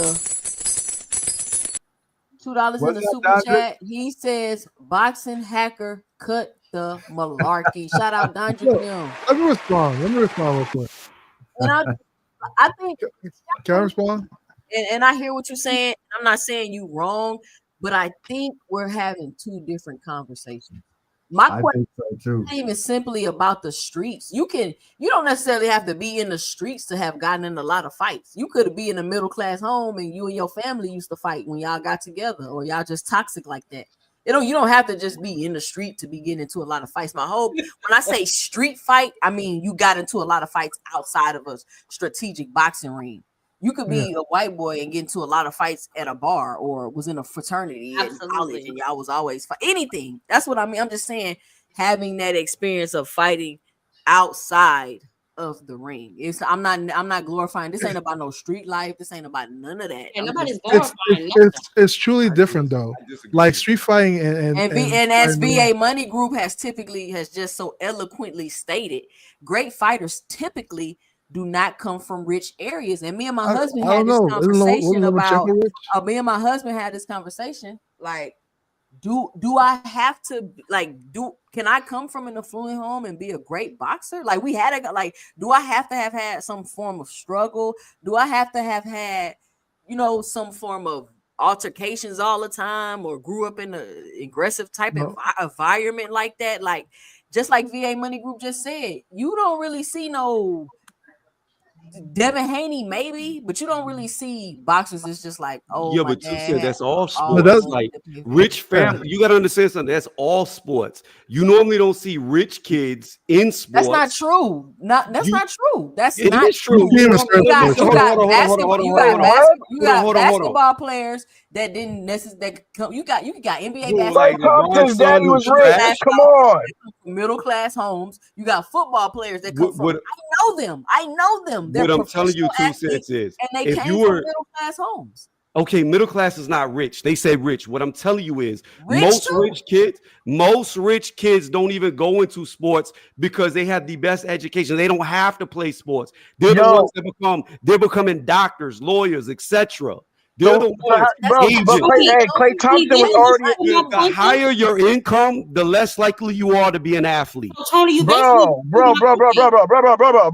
Clay Thompson and them guys, his family was already millionaires. How the hell can you say that? And this dude strived to be one of the best 3-point players ever, and came back off of 2 leg injuries, and still strived to be in the NBA. Come on now, bro. He was born rich. Okay, that analogy doesn't work. And somebody else made an analogy about coming off the somebody just coming off the couch or whatever the case may be, able to perform. I tell you what, my personal experience, and you can take the skill, you can take it for skill or what. When I stepped on that track field, I had never done track a day before in my life. I got locked up and did my 4 years, and at that time I got good enough to get to a group home. Bro, when I went against those white boys that was already doing track since the 7th and 8th grade up in Bellevue, up in the Ivy League area of Seattle, where if you guys don't know, that's the rich area. When I went against those, I made it to districts, damn near to state, just off of 1 year being off the streets, just because I knew I was faster than these guys. The last time I did a sport, I was fucking 14. And these guys have been doing this all this time, and I was up here competing with these guys up to the highest level. Have you ever heard the saying, you can't teach Hold on, speed? let me read this. Well, yeah, you can't teach speed. Exactly. Listen, so you're talking about a whole bunch of slow ass white boys, okay? Tony, Who let me cares? read this. They're slow by genetics. Comment real quick. Shelton Moore says, I heard an interview with Davis the other day. He said something that I felt. I don't fight for titles or belts. I have been fighting to get out of my situation. That's something very different. And that's what I mean when I say you going to the gym every day, you fighting. Yeah, you quote unquote living in the gym. But when this gym closes, I'm back in my situation. I'm back with no mama. I'm back with no daddy. I'm back. You know what I'm saying? Whatever I got going on, I'm back to that. So to try to be like, oh, he grew up in the gym. Yeah, he grew up in the gym, but he also grew up in his situation. That's what people mean when they say he grew up in the streets. Nobody's saying he a gangbanger. Right? Nobody's saying he was walking around with no gun. Nobody's saying he was selling drugs and robbing folks. That's not what we mean when we say streets. That's not always what that means. But I'm not saying who's the guy with the thumbnail with the 2 dudes in the picture? Who's that guy that was just talking to me? Hey, did you not just hear what Bando said about Clay? Clay came from a millionaire family and he blew out his leg multiple times and he still had the drive to do it. At the end of the day, you're talking about a personal human drive. Like every single person is different. It's either in you or it's not. It don't matter where you come from, what circumstance you have. It's either in you or it's not in you. All that builds. You could be from the worst area in the world and it might not be in you. You could be like Clay and be from the best area and it's in you. It's either you either have it or you don't. That's not very much but Tony reviews like hold on. I hear what you're saying, Tony, but you still kind of missing what we're saying, but we just gonna rock with the conversation. But I get what you're saying. Tony, you kind of just contradicted yourself because you just said most rich kids don't play sports, and then you just said it doesn't matter if you come from the hood. So if most rich kids don't play sports, who does? Middle class and poor, right? You got a different type of life with those 2 classes, correct?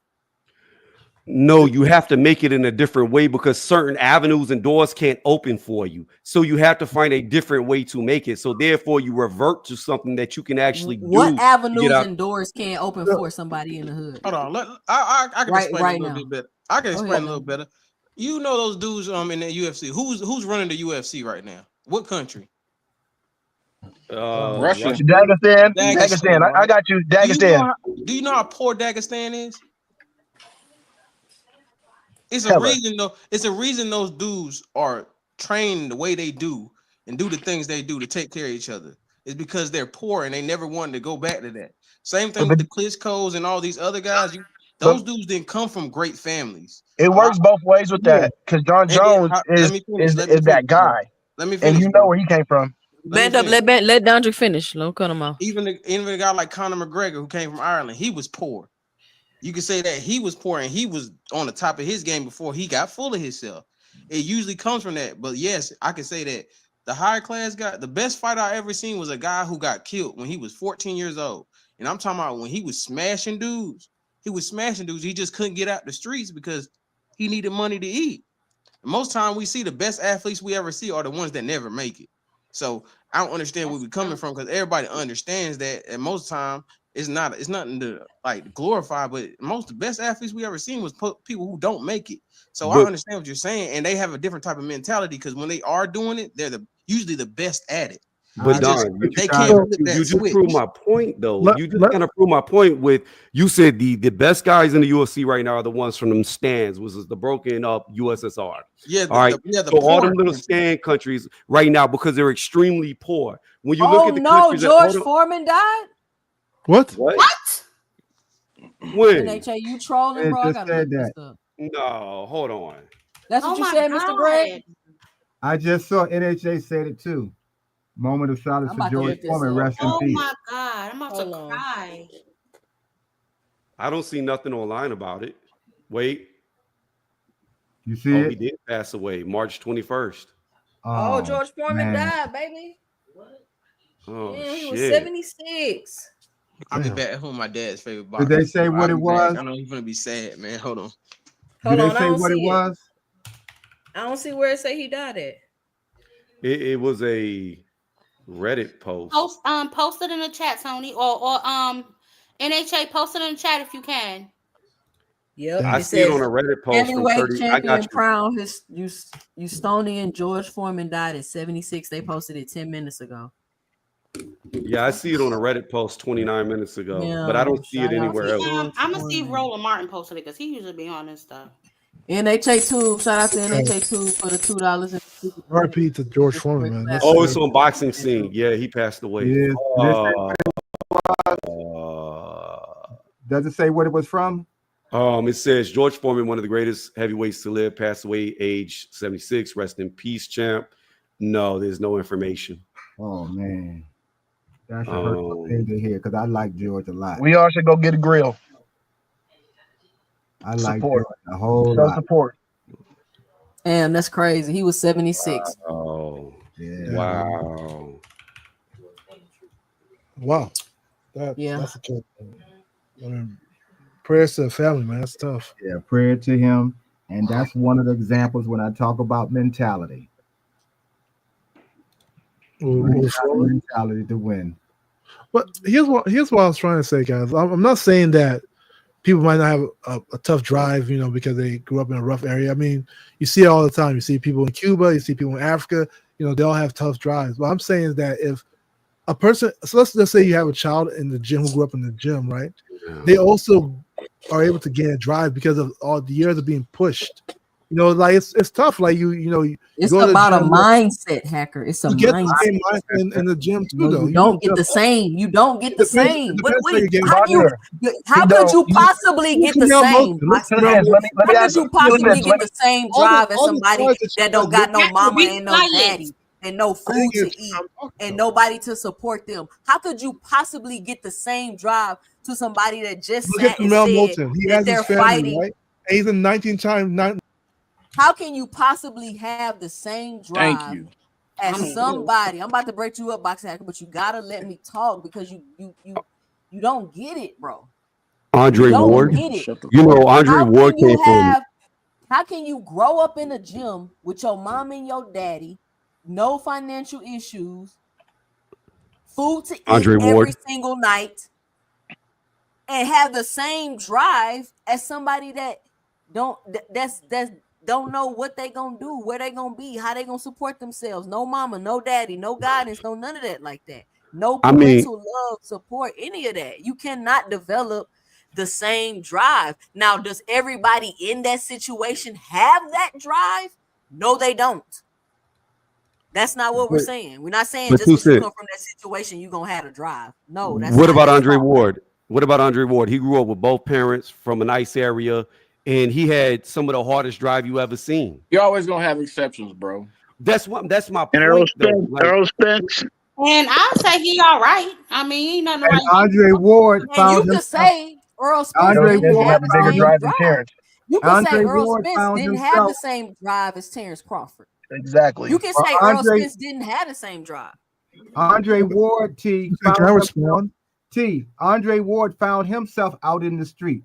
Found his mother gone because she was on drugs. Found his father separated for a while because he was locked up. So Andre Ward found himself doing all the things in the streets that we were talking about. We're not saying everybody who came from the street is going to do all this stuff, but the sense of danger, the mindset that you got to develop to be out here in these streets is real. So when you go into the gym and somebody shows you how to use all that danger and everything in the gym, you still will relate, you still will draw upon that danger that you had to live through every single day in the street. So it's really just like I said, a mindset. So yeah, he did have some great things that happened to him in the beginning, but what drove him is what happened to him as he was coming up before he ever got in the gym.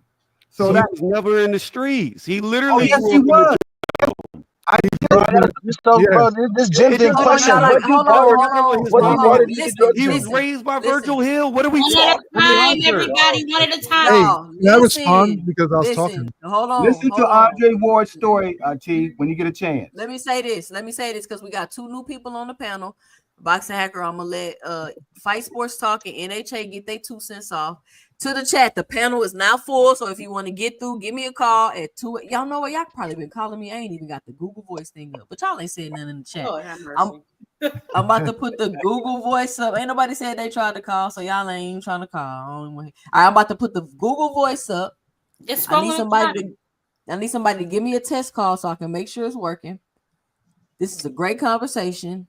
Fight Sports Talk. Give me your 2 cents, and then we're gonna go to NHA, and then we're gonna go back to Boxing Hacker. But I will say there is a difference, and you can't replicate that sort of drive if you haven't been through it. And that's all I'm trying to say. And that's all I'm trying to say. But Fight Sports Talk, what's your 2 cents? Yeah, thanks for having me on again. Just on for a few minutes, and I thought this was a pretty good show to bring it up. It seems like we may be heading towards another Cold War situation where promoters don't put fights on because of politics, and it looks like I think all parties are guilty, but I think the most guilty one is Turkey with this Benavides Bivol situation, and I don't know if that. Sorry to make the show negative, but that's just something new I thought I could add. Okay. I really don't see how that adds anything to the conversation. What happened, Facebook? NHA, what you got? I'd like to respond when I get a chance. Man, I NHA, said what's your next. 2 cents? It's I your think you're turn. right. Fight Sports Talk. I'll probably touch on that a little bit more on Sunday. But go ahead, NHA. What's your 2 cents? Hold on, let me get this. Listen, I love saying his name. Let me get this super chat from Slap Happy Gorilla Daddy P with the $1.99 in the super chat, and he says absolutely nothing and just supporting the channel. Shout out Slap Happy Gorilla Daddy P. All right, NHA, what's your 2 cents? What you got for the show? I think when it comes to drive, you just have it or you don't. It's having struggling, having a struggle or whatnot, or having a two-parent household or being privileged. I don't think it really plays that much of a role how much drive you have. If you have drive, you have drive.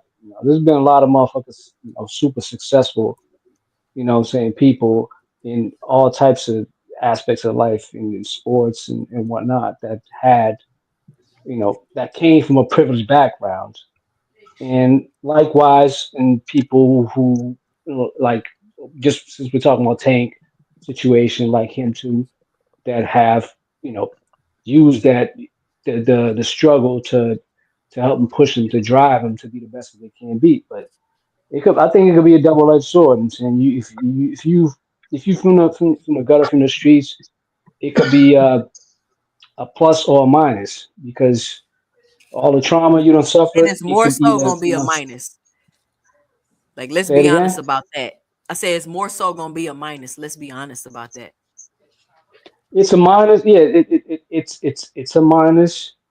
But just because, I mean, I don't know. I mean, like I said, if drive is like it's if you either got it or you don't have it. I don't think it's if you've suffered more, you're going to be more driven to succeed as more than a person who's privileged, because having a 2-parent household or having a strong father or your strong mother, they always gonna push you. You know what I'm saying, to make sure you are the best version you ever could be of yourself. But I jumped on late, so I just kind of get like bits and pieces of it. But so I kind of Oh, okay. figure out. I got kind of Come questions. on, NAJ. I start at 6:30 on Fridays. You got to get here on time. No, I'm just playing. So let me Yeah, respond. before you respond, Boxing Hacker, I got kind of question because you say you boxed or whatever the case may be. So what dog do you have to find in the gym? Like, what deep water do you get driven to in the gym? Because I know in the street, you know We've what I mean. Whatever already the case. established Boxing Hacker does not box. let me just but like between for a guy that's been in the gym That all really his matter, life, though. what deep water is he being drug into to have to even come out of something? Yeah, let me respond to this, right? Hurry up, nigga. Okay, please don't cut me off. Let me just speak, okay? So for kids who grew up in the gym, right? Depends what kind of gym you grew up in. If you're in a gym environment, let's just say like the Headbag Gym or like maybe Upton Gym or something like that, and you're just a child and you grew up around children who are being pushed very hard by coaches, like there's a very strong possibility that you're going to excel in boxing if you have the determination to keep on going. And when I said that Tank grew up in the gym, his skill set comes from those years of repetition in that gym. It's not about, you can be if it was only about, if you struggle and you go to the gym, you're good. Then people then boxing will be led by Africa right now, right? Because that's where the majority of the struggle is. But no, it's based on not what we said. Boxing. It's based on when you see the kids, the people who are becoming good. When you see the Scooter Davises, when you see the Camrell Moultons, when you see the Keyshawn's, when you see the Shakur, when you see the Devons, when you see the Tanks, the common denominators. Keyshawn had a rough upbringing too, but continue. The common denominators is that they all started young. In fact, one thing that Tank said about Frank Martin, he said you started too late. Remember, I hope you guys remember that. He said you started boxing late. He said that I've been doing this. Didn't Rolly start late too, or Ryan, one of them? Yeah, Rolly started late, and he exactly. But you can Rolly's garbage. And you can see a difference between a Tank and a Rolly. You can even see a difference between a Rolly and a Ryan. And you can see the difference between a Tank, a Shakur, and a Devin. But the denominator they have is they all grew up in the gym. The fact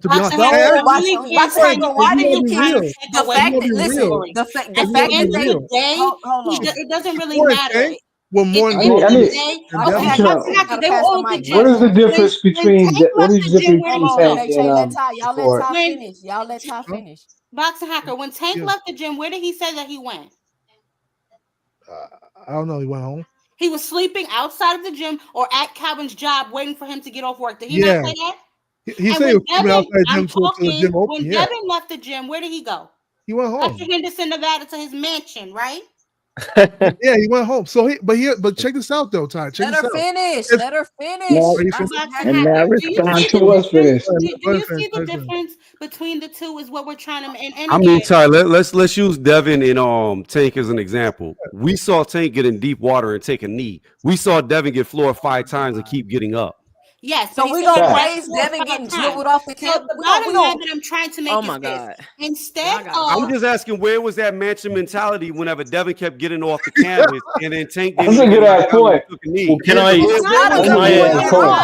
add something? Do you want to know why it's not a good point? Because Tank saw that fucking left hook coming. Devin did not. That's the goddamn difference. But when no, Tank took a knee. No. Let me saw tell you. that foot coming. He wasn't getting up off the damn canvas. We all know Tank got cut up immediately. We all know Tank beat Ryan. We all know Tank beat Ryan. We give Tank credit for beating Ryan. We all know that. But that's not the point. Your true colors show when your back is against the wall. When Tank was getting pieced up by Roach, he decided to take a knee. When Ryan was piecing up Devin kept getting up off the floor. So but your he true kept colors getting show. What are you talking about, Tony? Tony? Hold on, time out. Let me say this, Tony. Y'all killing me. You talking about he kept getting up off the floor because he kept getting dropped. Like, what are we talking about? That's called resilience. Resilience. Let me explain this real fast. Your mentality to fight only shows when you are losing. Because when shit is easy and you're winning, you never have to show that drive. You never have to dig deep. When things are easy, it's easy to look good. Devin being floored multiple times showed you he had the heart to continue. By coming in the ring 20 pounds heavier than all of your opponents? It doesn't matter. Oh, Now it don't matter. We talking about dog overweight. Now it don't matter. I can add something to this. When you are getting beat up, and you push through it, that shows your desire. Now, nigga, what was he supposed to do? Lay on the goddamn easy, it doesn't show your desire. You expect him to just lay there? Time out. Let me just say pick him up right now? He gotta get up. It's going over your head. It's like it's going over your head. I don't want to mute you, Tony. I don't want to mute you. You're going. She's talking over me, and you talking about muting me. Let me say this. Let me say this. Let me say this. Y'all want to sit here and try to blow up this whole knee thing like he gave up in a fight, or it's like y'all want to blow the knee thing out of proportion. But what you're not saying is they're doing an immediate rematch. So if he was so old and so melted down and he quit in the fight, why would he immediately rematch him? It doesn't make any sense. And to sit on here and try to compare Devin continuously getting dribbled off the canvas with Tank having whatever going on with his eye and taking the knee, it's disingenuous. It's ridiculous. And that's where we're talking about having a dog in you. And then hold on, this is my 2 cents. Oh my because God. y'all want to try to say my 2 cents. Y'all can have y'all 2 cents. I'm just saying, y'all want to try to say and sit here and compare a nigga getting beat the fuck up and dropped on the canvas multiple times and try to say that proves something because he got beat up. No, that doesn't make any sense, y'all. Like, It what does are make we sense doing? too. It does. It makes all the sense. It only matters when you're getting beat up. Finish what I was saying about the hack. I really appreciate it. So that was my point. My point was Tank is going right back in the fire. He don't have to. Because he's the face of boxing. He don't have to rematch Roach. He could act like that nigga don't exist. He didn't take a year plus and then going to take a tune-up before he gets in the rematch. My point is this. When you have it in you, yes, you have it in you. He took a knee, whatever. He kept getting back up after getting knocked down. All that other shit don't matter. Mentality is my whole point. That was my point from the damn beginning. The mentality of somebody that comes from a rough upbringing is going to be different than the mentality of somebody who lives in a gated community. I don't care what you say.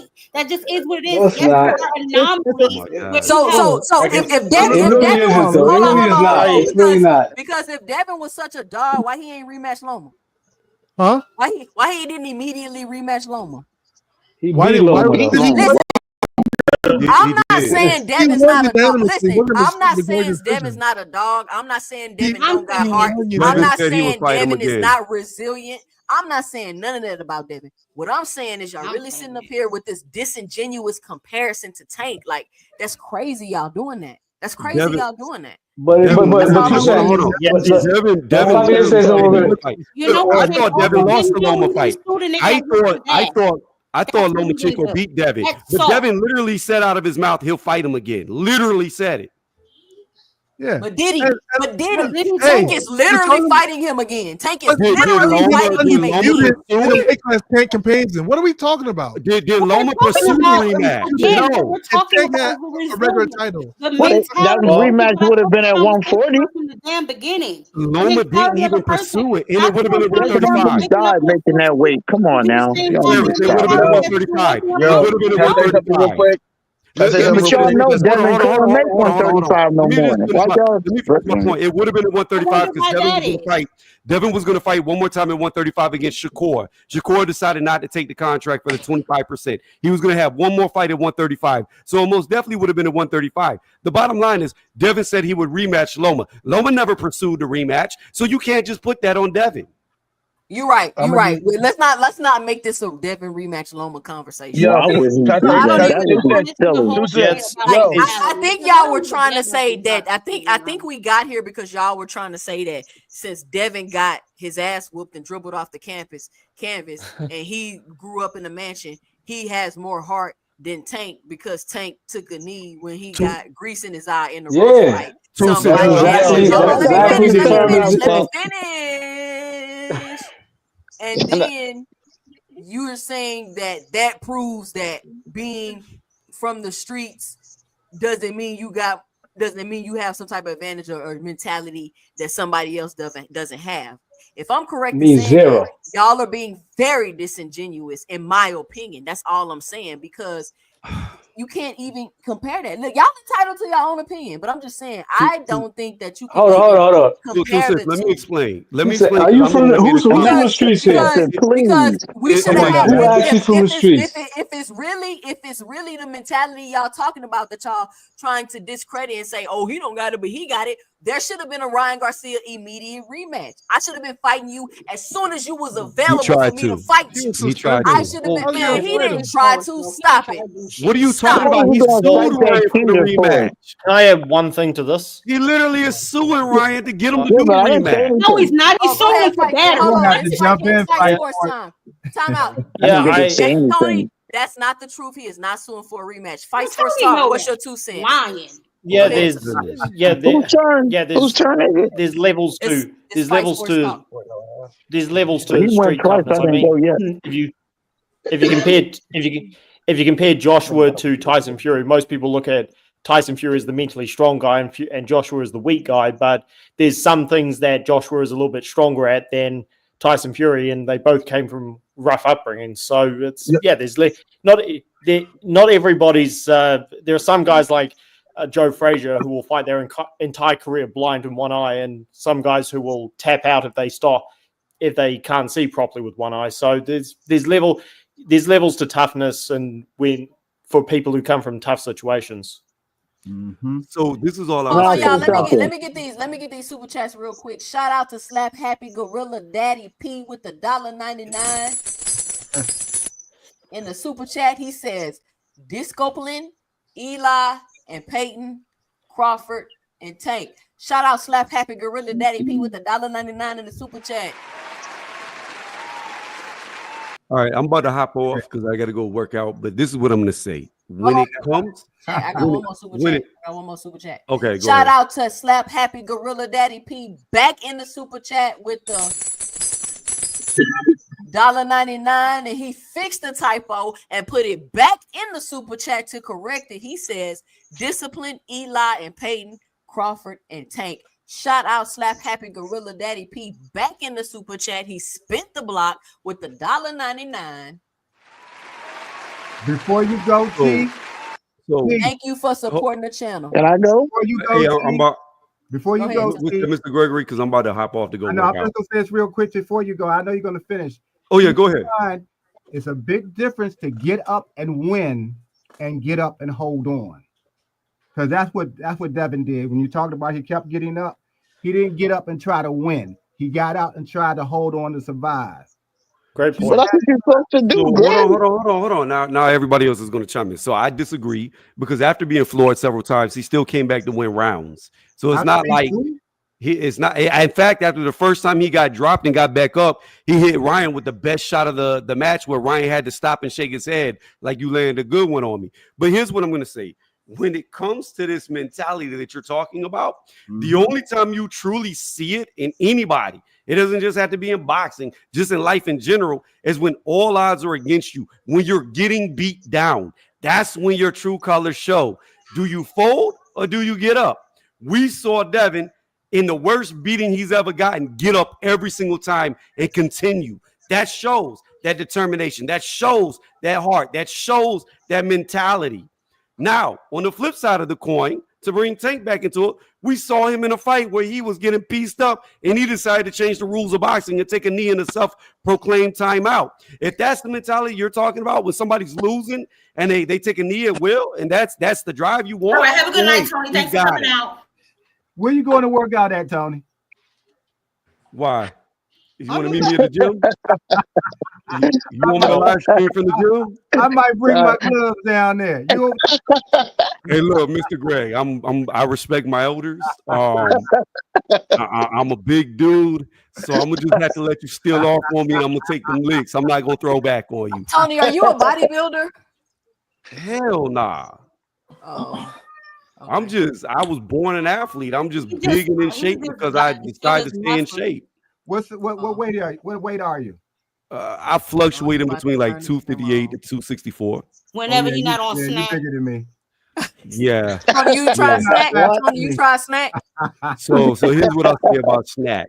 Have you I tried don't. it? I'm not a. Here's what I'll say about snack. I'm not a paid athlete, and in my opinion, if you take snack to look good, you're an idiot because you're just taking life off your. I mean, years off your life. Now, if you're making Why? millions of dollars, then hey, go do what you do. But I'm not making millions of dollars to walk around and look good. All right, Huh? Tony. Okay. All right, we'll holler at you, Can I man. say something? How long that been? Yo, can I say something about the determination? Y'all have a Yo, good Yeah, one. I know yeah. Wilder. Good Like night, with Where don't Tony. two, even go? with real quick. I promise you. I just all I want to say. You got a With spot 2-2 open up on when the you fighting panel for link at the something, top. Wilder said he fought for his daughter, and you see what happened with him. Couldn't nobody touch that man. That's the ultimate determination when you got something to fight for. Until he got rich, until he started getting that money, start talking about his other stuff and retirement, all this stuff. That's when you know what I mean his power. You know what I mean when he started taking all these L's.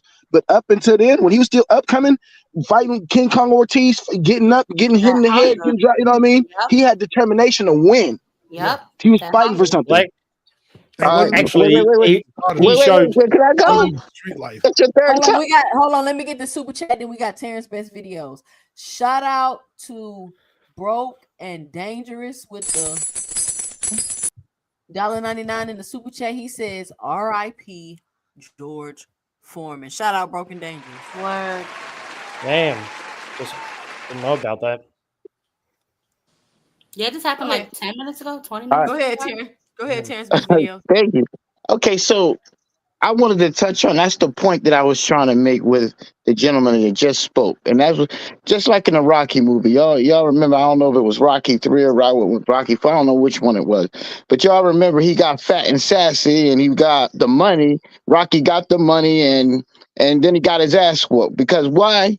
Because he didn't have that same drive anymore. The question is, yeah, you might have that edge coming in, and no doubt, no matter what sport you have, if you have those skills, you have an edge. Yeah, I'll agree with y'all to a certain extent that if Tank with the same person that has the same skill set but didn't have the same situation, yes. But my thing is, at some point, you making millions. Tank's situation isn't the same. I don't know what he's talking about. His situation is he's a millionaire now. So that situation that he had, just like he said with Wilder, it doesn't exist anymore. It's going to be people coming up more hungry. They don't have the money Tank got. They want what he has. So to keep harping on because he was in the streets, that's over now. This man's rich right now. So we don't know if he has the same drive that he had when he was in the street. We don't know if any of these athletes have the same drive. Some of them do. I know Kobe, it didn't matter with the money he did. We know what Kobe was doing. We know Michael in basketball did. But we don't know if Tank is doing the same things he did when he had that drive back then. So that's what I'm saying. Drive comes and goes depending on what's going on in your life. His situation has drastically changed since the days he was sleeping and waiting for Calvin or whatever. That's gone now. This man's rich. So no Well, matter what y'all say, we don't know what type of job he has now. I Let me can say agree with this, that. and let me say this real quick, and I'm gonna go to Cash Crypto Talk. I think a lot of that stuff that Tank doesn't get credit for, in my opinion, is how he seemed to have matured more as he started making more money. And by mature more, I mean, like, if you look back, you see the videos with him hanging out with Brona, drinking, blowing up between the fights and doing all that. And then I forgot. I forgot what happened. Maybe he got in some trouble or something. And then you start seeing him being on the wait for the fights, and he wasn't blowing up no more, and all of that stuff was going on. So I don't know about I can't speak for his drive, and drive wasn't the topic of the conversation.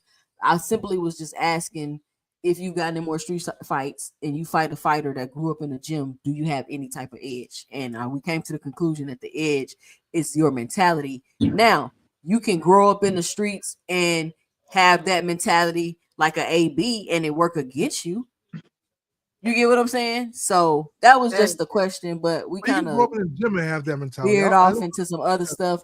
I'm gonna go with Cash Crypto. I'm gonna go with let Ty, and then we're gonna go to Coach Eddie and let him get his 2 cents off. Shout out to Coach Eddie for joining us on the panel. Go ahead, Cash Crypto. What you got? What's up? I think everybody got some good points. You know, I feel like with what everybody said, you're always gonna have instances where it's gonna work out for what you're talking about. But I kind of tend to agree with what Mr. Greg said. Like when you coming up in the gutter, or you've been through situations where you run into some real savages, and you can't teach a motherfucker to be a savage. So when it comes to fighting, yeah, you're gonna have some rich people that are gonna be top level, but to me, the majority of the best fighters ever was dudes that came from certain situations, and they had a different kind of mode in them that everybody don't got. That because if you've been in a bunch of fights, then you're gonna run into a nigga who gonna take it to that, who's ready to go further than you. You know what I mean? If you understand, you understand. Go ahead. Shout out Cash Crypto. Go ahead, Ty. Yeah, like I said, I just think that we kind of got off topic and off the point. It wasn't like you said about drive. It wasn't about anything. It was more or less about the mentality of some people. And, you know, it kind of is a mix. I get what Tony was saying. Sometimes people that grow up in rich households, they can have that mentality. But more times than not, it's going to come from those people who are in the streets in bad situations because they have no choice but to fight. You know what I mean? And then if somebody takes you to a boxing gym and shows you how to maybe hone in on the skills that you may have in the street, to me, that makes you just a little more dangerous. Again, that's just my opinion. But somebody who can street fight and box, to me, is going to be more dangerous than somebody who's just hitting a pad all day and not really getting a lot of, you know what I mean, punches coming back at them. And to what Terrence was saying, I tend to kind of agree. I don't know if he still has that hunger, but I'll tell you what, that situation with Lamont, I think we will see that hunger again because you try to take what I have earned away from me, and he don't want to go back to that. You know what I mean? So we're going to see how this plays out, but again, I just feel like people that are in the street, and I don't just mean sitting in your house looking out your window. I mean actually in the street, into the action. Sometimes you think differently than somebody who just went from home to the gym. Even though somebody that may go from home to the gym may have some type of passion for the sport, you kind of doing it almost as a hobby in the beginning, unless you fall in love with it or whatever the case may be. But if you're doing it purely out of a way to get out of your situation, to me, that drive and that mentality is unmatched. Let me get this super chat. Shout out to Marshawn West with the $10 in the super chat. She says, all that showed was that Snack has an amazing recovery, but you have to be smart enough to say when. Tap out, dummy. I mean, Devin. Shout out Marshawn West for the $10 in the super chat. Well, again, hold on, I y'all. agree. It's on Coach Eddie, and I will say, them Snack fighters be getting their asses whooped. They be taking punishment in there. Coach Eddie, what's your 2 cents? What you got? Yeah, I just kind of salute everybody. Good evening, but good night. I'm sorry, it's late.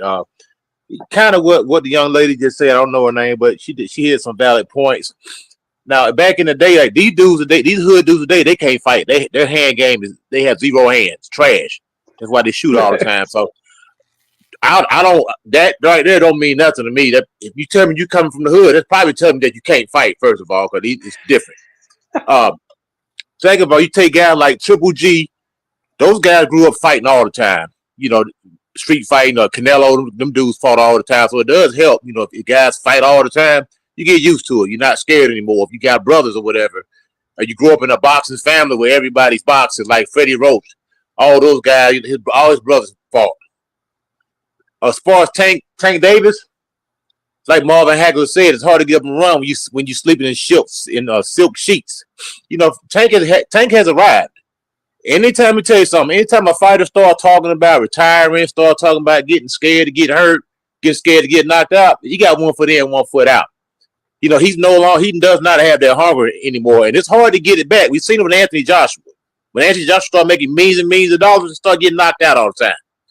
You know what I'm saying? Because he didn't care. Same thing with Wilder. He started making all that money. those guys stop training. You know, they don't run. They start telling the coach what to do. They start calling all the shots, and that's when they start losing. Freaking the list goes on. I mean, Riddick Bowe. I mean, in order for you to stay hungry, it takes a lot to stay hungry. Tank right now is fighting like I think I heard one gentleman mention Rocky 3, made reference to that. There's a lot of truth in that movie. Rocky 3, he said we got everything but the truth. And Rocky finally broke down and said, I'm afraid of losing what I got.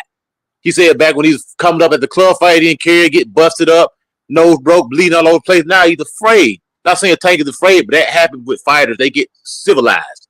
That's what happens. Tanks become civilized.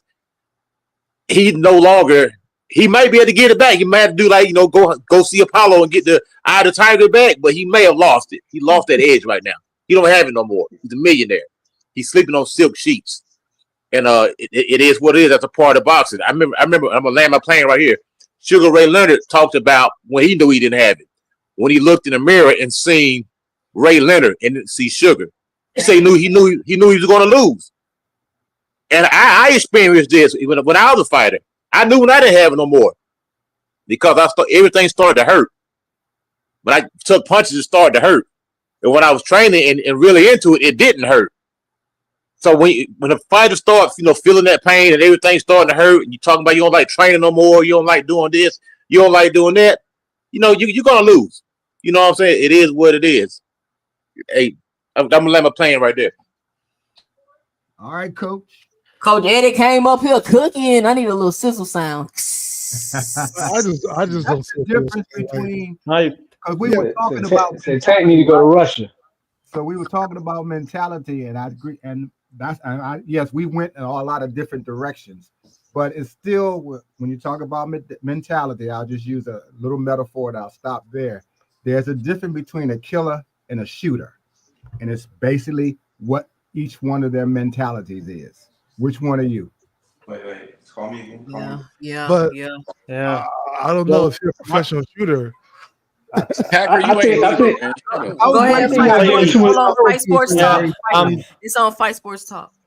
Yeah, well, I can't remember who it was, but they brought up Wilder. Wilder actually kept his heart even when he was actually making the biggest paydays of his career. Whereas, like I said, Joshua not so much, and Fury he showed heart in a lot of ways, but he's also shown lack of heart in other ways. But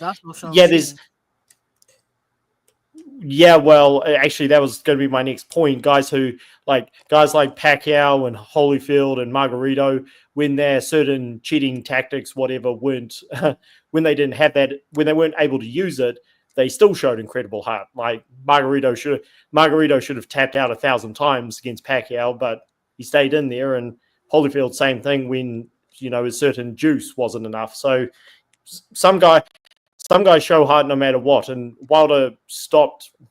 Maybe he lost heart at the end, but Amir Khan quit at some point, and this guy was known for getting rocked in every single fight he was in. So yeah, some people lose it. Some people I could be wrong, but I don't think Joe Frazier ever lost his heart, which is more than most tough fighters. So yeah, there's levels to this kind of stuff. Yeah, I still don't get it, man. Maybe I should have said everyone's got a breaking point, but some people, I mean, they'll go beyond most fighters before they even get to that point.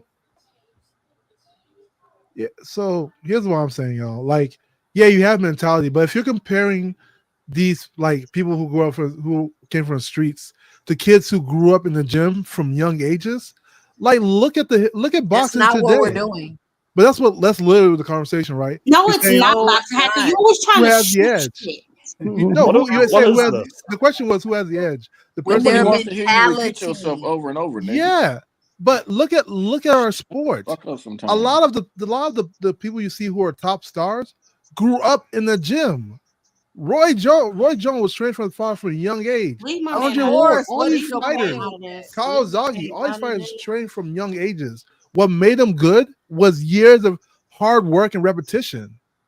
So to say that, you just have a edge because you're coming from the street. No, sometimes, I've seen people that came from the street and they suck. It doesn't mean it. It depends on it depends how you first it depends on the coaching, how strict they are in your coaching. It depends on the person themselves. You're arguing That's a a point hacker. If nobody you made. can't understand the difference between mentality and everything else that we're talking about, Okay, look at maybe you need to Ugas get fought. out of this conversation because it's Look obvious that you're not getting it. Look at this. Ugas fought Earl Spence, right? Ugas swam to America. If you want to talk about struggle, he swam to America. The dude next to him died in the ocean. But Ugas still lost to Earl Spence. Earl Spence Nobody didn't have said that kind of mean that you're gonna real win. life struggle. We just said, does it?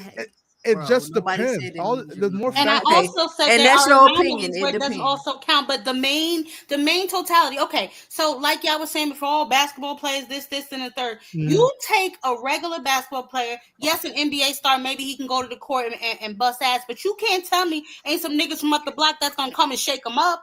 You just can't tell me that. It's just it's a mentality. It's the hunger. You can't buy it. You can't train it. I don't care how many hours you're in the gym. You just can't train that kind of mentality. If you tell I me, have to say something real quick. One thing about boxing, you're gonna quit if it gets hard. You're not gonna stick in it. You're not gonna stay in that gym. Trust me. I'm telling you, if a man been in the gym that long and continues to fight, that's showing something right there. Because I don't seen guy walking off the street, muscles on top of muscles, knockout artists. They get in there and they get touched up, and you never see them again. Yeah, because boxing hacker, you keep trying to argue, but we keep trying to tell you that's not the point. That's not the argument, and you just keep going on and on. That's not the argument. No, but what is the argument? What is the point?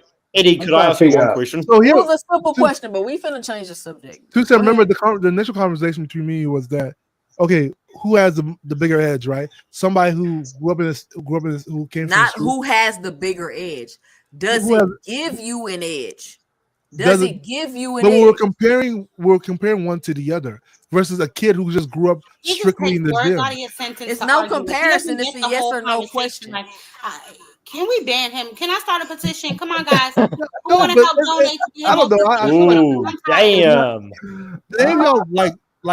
Damn, Ty. I don't know, Coach A. Am I crazy? It depends. Like there are people who come from the gym, come from the street. What edge does Tank Davis have? And I'm trying to the people who saying Tank Davis has an edge over Devin Haney. What is it? We're not even just discussing him. We're talking about in general. Y'all love to make this about damn. No. I'm trying to get an understanding. Explain it to me. What edge Tank has mentally or physically or whatever over Devin Haney because of his upbringing. It's not about Tank, but in general. In general, well, people in the streets, people in the streets is full of bitch ass niggas. I mean, what are we talking about?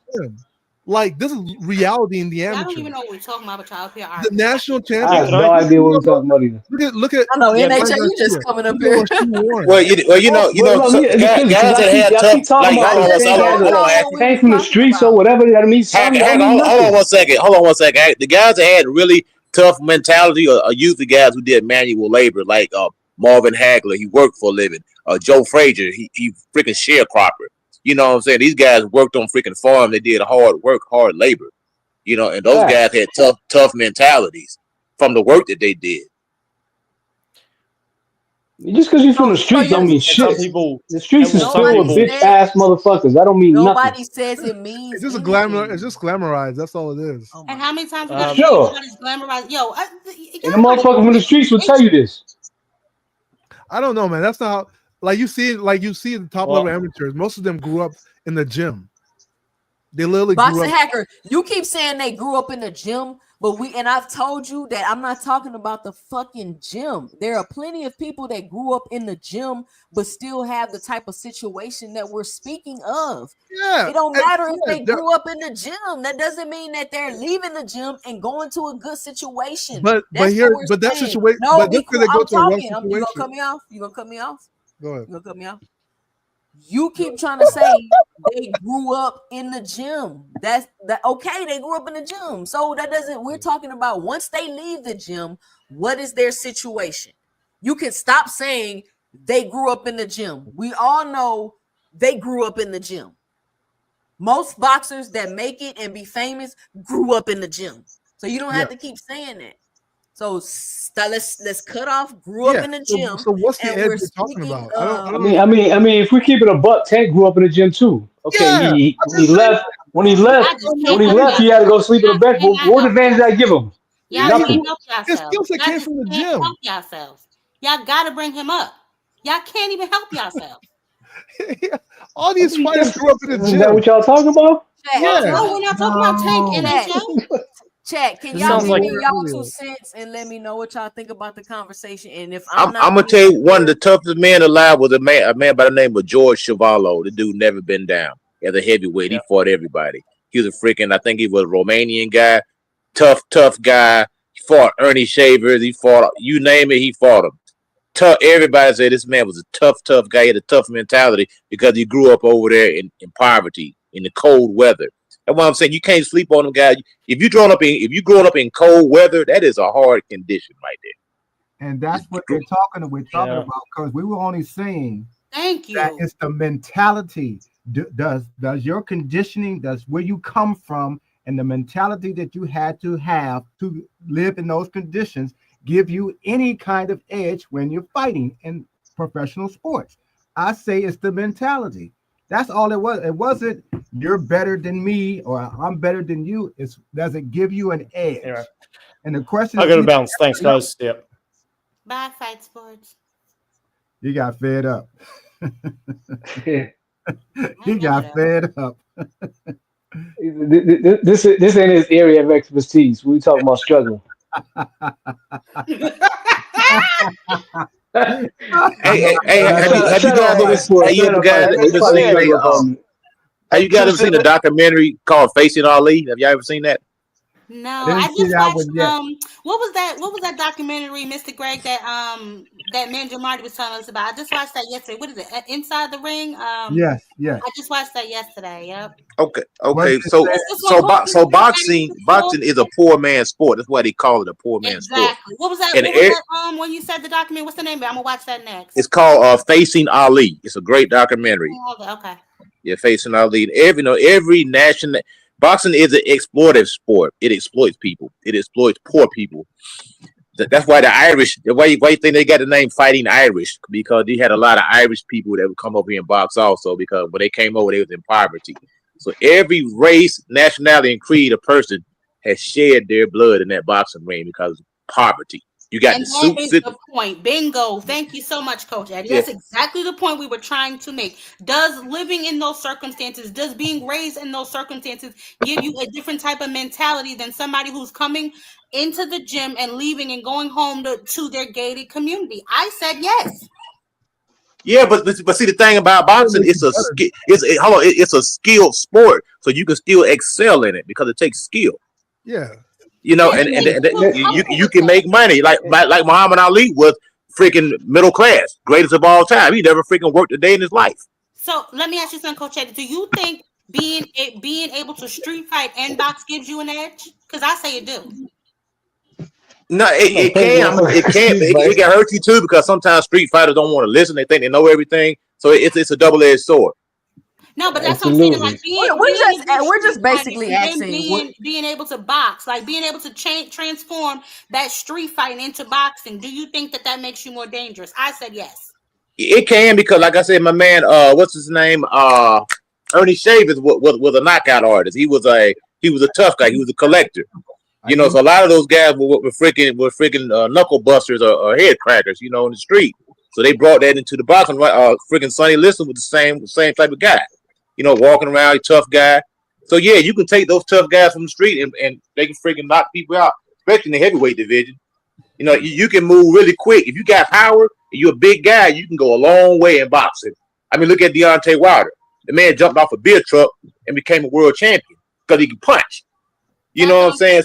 Yeah. That's all I'm saying is the people that are in middle class and rich don't have the same desire to change. Don't say that. You can't I'm say gonna cut that. you off. Don't say that. You can't say that Let at her all. finish. How y'all gonna cut her off and tell her what not to say? My fault. In my face and tell me that you have the same hunger as somebody who ain't ate in goddamn 2 days. You can't tell me that when you go to the damn store and you see these YNs hanging outside the store, you ain't looking over the back of your corner. If they had the same situation that you got, you think you worrying about them?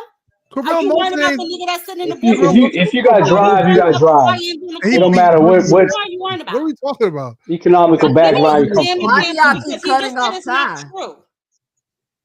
You just said it's not true. When I'm giving you an example of how it is true, and I'm trying to pose a question to you. Which one are you more worried about? Are you more worried about the rich mother effer that's in the BMW next to you, or are you worried about the young that's walking around your car with all black on? And why is he doing that? Because he need money. That's what I'm saying. What's that got to do with drive though? What's that got to do with personal drive? I could be rich, middle class, you know what I'm saying, and be talking about conditioned personal to drive, or have are we talking drive. about circumstances? Are we talking about boxing though? If we're talking about Hold on, boxing, I don't know. We're all over the place in the now. damn gym all day. No, we're not all over the place. Y'all don't listen and y'all don't follow a conversation. I gave y'all examples. The conversation remains the same. I'm just using different examples. Yeah. Coach Eddie just said yes, that those things do change. And y'all saying no. As soon as I start to talk, Hold so on. what I'm Coach asking Eddie you, said every it's situation is different because circumstances. that's what I'm trying to say. I That think is what I'm both things could be right. I think there is no right answer. So the answer is Yeah, yes, it can give you an edge. That's the answer, y'all. It's yes, it can but it doesn't give mean you it an will. And it could backfire too. Why y'all listen. The rules of a conversation: when someone is speaking, be silent and let them talk. And then when they finish speaking, you talk and you respond. And then you stop talking and then you let them start talking. And then y'all do that back and forth. And that's a conversation. We can't keep hollering over each other because when people listen to the replay, it sounds crazy. And y'all making me forget what I was finna say. Oh, I was finna say, so the answer is yes. Coming from the streets I didn't say it will, give you an advantage in the ring. I disagree. You just said I think it. it can't. No, all the reason I'm saying that because the streets today are not the streets that were like 40 years ago. These dudes that come from the street today are not hard at all. They have no desire to fight whatsoever. These are skinny jean bandits who will pull a bando out from skinny jeans. That's the streets today. So you come from the streets today, no, you have no advantage in the boxing ring at all. You're gonna be at a disadvantage because you're freaking weak and soft. And you don't like to listen because you know everything. That's the mentality of young motherfuckers nowadays and shit. You can't teach them anything. We're They're not gonna talking tell about you, these "Nah, I lean know more than you." babies. We're not talking specifically about these lean babies. We talking just in general. Do you think it gives you an edge? Tank And I think that's where Tank is a lame baby though. the conversation is getting confused. So what is his name? Broken Danger said maybe we should use the word poverty then instead of coming from a specific neighborhood because y'all seem to start only associating that with black people. I'm talking about in general. You could be white, purple, green. Do you think coming from circumstances where you gotta rough it gives you an advantage? But yeah, I guess the thing I think when you say streets, we kind of automatically go to thinking about black, but Yeah, that's the so term that we why I'm use. gonna change the word to poverty. It depends on it always depends. It always depends on the person. You can be rich and you can go into a boxing gym and you can excel way past everybody else. You can be poor and go to a boxing gym and you still excel. It depends on the person, the person's drive. It depends how the person responds to like being trained. It depends how the person it depends on a lot of factors. You know, like when people say, "Oh, you get an edge just because you're from the street," no, it doesn't really work that way. Like it really just depends on the person to person. You know, you could be rich and you'll be terrible at boxing. You could be poor and be terrible at boxing as well. It All ain't right, I about want to switch gears That's a here. valid point, man. Okay, I don't know yeah, why go y'all be ahead. hating on Hacker. I was about to switch gears here. I know some of y'all are new. Some of y'all just hopped in the chat. If you just got here, be sure to punch that like and subscribe button. I'm trying to get to 100 likes before we get off the live today. Give me a like check. Let me know how many likes I got. Be sure to help support the channel by dropping your 2 cents in the super chat or hitting the cash app at 2 cents boxing. Call into the show at 281-845-2103 if you just want to call in. Or I got some space on the panel. You can come up and give your 2 cents. I got a little bit more time left on here today. We're having some interesting conversations. I got some new people on the panel, y'all. Came in a little bit later in the show. Bill Haney tweeted this out. Mexican fighters get praised for effort. They just have to fight and they get love. Black fighters have to not just win, but win big. And only then they might get a little respect. So, NHA, Boxing Hacker, y'all joined a little late. Band Up, Coach Eddie, Terrence Best Videos. I pretty much got a whole new panel. What is y'all 2 cents about what Bill said. NHA, I'm gonna let you Real, go first. real quick, I real think quick, before you guys start that, my phone died. I don't want to hear no. Oh, band up that Boost Mobile. Don't hit me with that, Mr. Greg in 2 cents. There wasn't I nobody know worried you was about you, gonna go. man. Yeah, nobody was. Don't even think about you. You brought that on yourself, man. A little bit back. No, because my phone died and I cut out, and when it died, I'm like, fuck, they're gonna talk about me again. We love you, band up. No, we let you Self-conscious, huh? slide over here, man. No, we was too busy arguing. I mean, debating deep into the conversation. But NHA, what's your 2 cents about Bill's comment? I think what Bill said, it does have some truth to it. Actually, it does. It is true. But at the same time, I kind of blame, what I'm saying? I kind of blame us because we do it to, what I'm saying, to each other. I mean, Right. what I'm saying? When it's a brother fighting, we tend to go at, what I'm saying, at the black brothers, at black fighters more than, let's say, a Mexican goes at a Mexican fighter or a white, what I'm saying, go at a white fighter. They support their fighter, win, lose, or draw. They're gonna sit there and make excuses for them. They're gonna, what I'm saying, they're gonna go hard for them.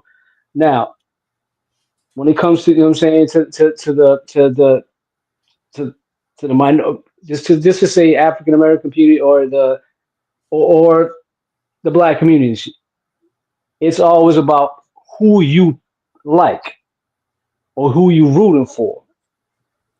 If you don't fuck with the other person, you're gonna dog them out. Mexicans, Hispanics, whites, Irish, Germans, whatever, they don't fucking do that. They ride for theirs. So Bill does have a point, but at the same time, man, motherfuckers gotta look in the mirror and shit. So it is what it is. Bill's just as guilty of what he's fucking accusing some of these fans of and shit. Because he don't fuck with there's certain fighters, what I'm saying, he don't fuck with. He don't fuck with Tank like that. Nobody told him, to go hard at Tank the way he does. Okay, Right? okay. I Vice think I'm a versa. faint. I agree with NHA. I think I'm a faint. Somebody come check my I temperature. don't think but I don't think he was referring to necessarily the fans, but that could be part of it. Coach Eddie, what's your 2 cents about that? Yes, he was. Bill's a clown.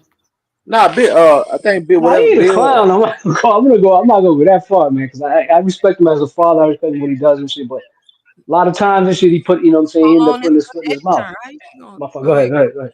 Nah, you cool. I'll let you wrap it up. Yeah, man. Bill, he got some truth to that, man. I mean, anytime and this goes back to, even if you remember when Roy Jones, James Toney, Bernard Hopkins, they used to get all these messed up post-fight interviews. They used to ask Roy Jones, when you gonna fight somebody. It was all Larry Merchant was always dogging Roy Jones. But then they turn around and they praise fighters like Triple G, whose resume is really kind of trash, to be honest, man. He really don't have a lot of great names on the resume, but they try to build him up like he was this great monster. Jim Gray always used to give James Toney a hard time, to the point they almost came to blows in the ring. So they always scrutinize the black fighter. They hold to a different standard than the other ones. Like, for instance, if Devin Haney was Mexican, they wouldn't be saying he was chinny. They'd be saying he got a lot of heart. He's a tough guy. See, it's all about the wording and the narrative. When a white fighter's moving like Lomachenko, oh, look at their footwork. He took ballerina lessons since he was 4 years old. When Shakur does it, he's running. When Tank does it, he's running. When Devin does it, he's running. The same thing they can say about Jack Johnson. The nigger's yeller. He won't stand still and fight. It's the same thing. You know what I'm saying? Usyk, oh, he's great footwork. Tyson Fury, oh, we never seen a big man move like this before. 6 foot now, look at how graceful he is. Not better than Muhammad Ali. All these narratives that they're painting. When it's a black fighter, lose one fight, oh, he's a bum. He's washed up. He's no good. Anthony Joshua, he's chinny. Tyson Fury is more chinny than Anthony Joshua. You can sneeze on Tyson Fury, he'll fall. At least Anthony Joshua, people, he got knocked out with actual punchers. This dude's been dropped by people who are not even punchers. So it's like, whenever it's a black fighter held to a higher standard, they're going to get different critique from the media. They're going to question them different. They're going to talk to them different. They're going to disrespect them. We seen when Floyd Mayweather got into it with Larry Merchant. So, from Larry Merchant disrespecting Floyd. Never gave him Floyd a fair shake. Always criticizing Floyd's performance. No matter, he could have, painted a freaking whitewash. Larry Merchant always got something to say.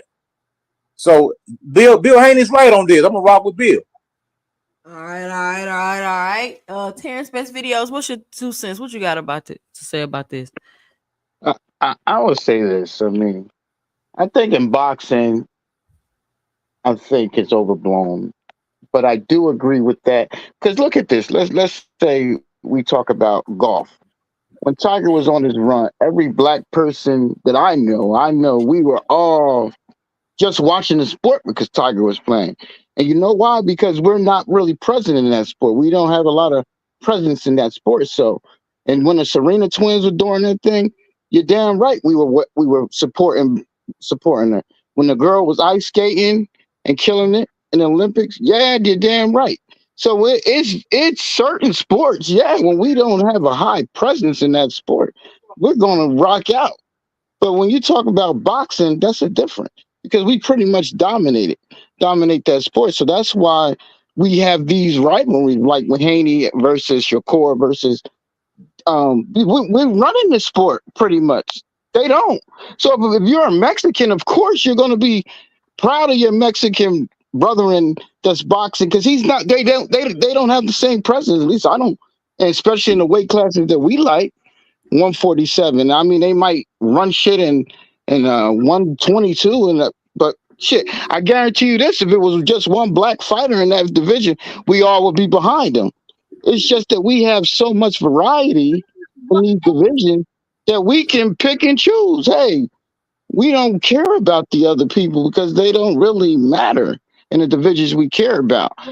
Because when it was Bud and it was Spence, they happened to both be black. There was no Mexicans or whatever to even compete with us. So I think it really matters what type of presence you have in a sport and whether you come together. So we do come together when we have living in presence. So I think for Bill, it's a little overblown because we all what are we supposed to do when nothing but mostly black people are fighting each other? What we supposed to do? Yo, So that's crazy. While we on the panel, George Foreman just died. I let's don't know just if y'all root know for that. both of them. I mean, come on, bro. That really don't make no sense. We all can't root for the same two black fighters, especially when there's so many competing. That's why I'm saying I think for Bill is a little overblown. Yeah. What up, Big Supreme? What's your What's two up? cents for the show? I just wanted to say, I don't know if y'all know, but George Foreman died. I don't know if y'all talked about that already. Yeah, we Yeah, did yeah. silence. We don't know what happened or anything, but we Yeah, I did know that hear he about passed him already. passing away. Yeah. Yeah. Yeah, that's crazy. I didn't even know that. I just looked it up. But Yeah, we was already sad. We was sad. We sad about it already. yeah, that's crazy. But yeah, now I get the tone of the show basically. But I agree with everybody. I've been saying it for a long time. When I get on the panels, they call me a race beta. They saying Farrakhan or Malcolm X, whatever. My thing is, just like Coach Eddie said, right? Tyson Fury's been dropped by cruiserweights, non-punchers, MMA fighters. He's the greatest thing since Ali, since sliced bread. Joshua's punchy, he's chinny. It's all the different narratives. Like, for example, Tank loses rounds, but Lomachenko is downloading data. It's like it's corny. And I agree with everybody. I don't really got too much to say on that. And I pretty much liked everything everybody said, especially NJ too, but I was kind of surprised, really. But this is my Surprised, thing man. though with the whole especially this too. I brought up Big Supreme earlier before y'all got here when I was speaking about, what Bill was saying about the Mexican thing. And I know he taking like a shot at Ryan, you know what I'm saying? But Mexican fighters also don't get a lot of scrutiny. Somebody got to mute. Like I can hear myself or turn their TV down or something.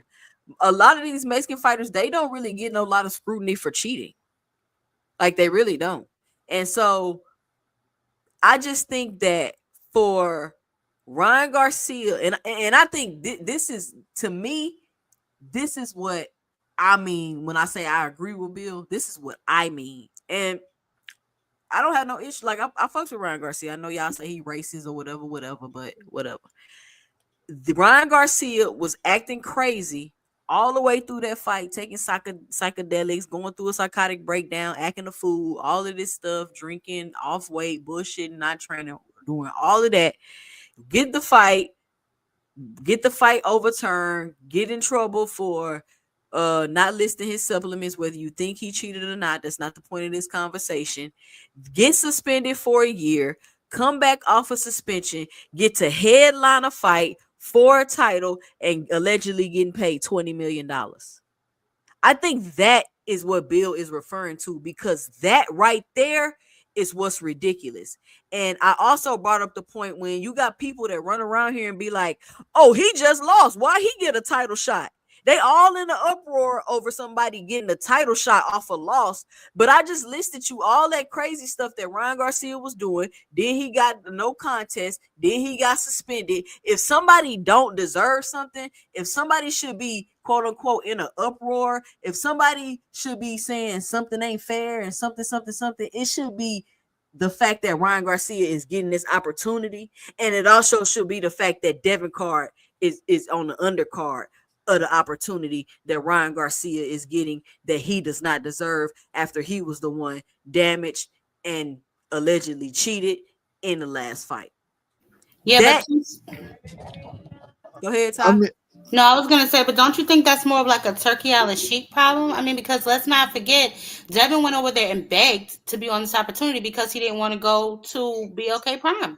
I'm not saying that it's anybody's problem. I'm just pointing out the fact that, like, when Bill is saying Mexican fighters get away with everything, nobody's saying nothing, Ty. I've been bringing this up and been talking about, like, why is Ryan getting this opportunity? I made videos about it. Why is Ryan getting this opportunity? It doesn't make any sense. Nobody else is saying anything about it, though. Nobody is saying nothing about it. Like, y'all acting like, oh, it's messed up, but it's cool. Like, no, the shit's not cool. If y'all gonna be in an uproar, why Spence get the fight from Dora? He just got the brakes beat off of him. He just got beat. Why he deserve a title shot? But why does Ryan deserve a title shot for $20 million headlining the car off a year suspension and allegedly cheating? That's what I'm saying. That's the whole point that I'm trying to make. Like, I just feel like it should be a little bit more outrage, but maybe I'm tripping. That's just my opinion about it. I mean, I definitely agree with you. Like, there should be outrage there, but here's the problem, though, right? Like what Bill Haynes said, I think is true in boxing. You know, I feel like it's always been true. Like, you know, they'll call black fighters that box and move are called boring, right? And it started from like the announcers talking about black fighters that box and move. However, if we know one of the most popular white fighters in history is like Willie Pep, and he was only popular because he won a fight without throwing a punch, or won a round without throwing a punch. You know, so like, but if that was a black fighter, they'd be like, oh, he's boring. Look at that. He doesn't throw no punches. Look at Adrian Broner. Adrian Broner lost to Madonna once, right? As soon as he lost, the announcer was like, oh, he needs to retire. His career is over.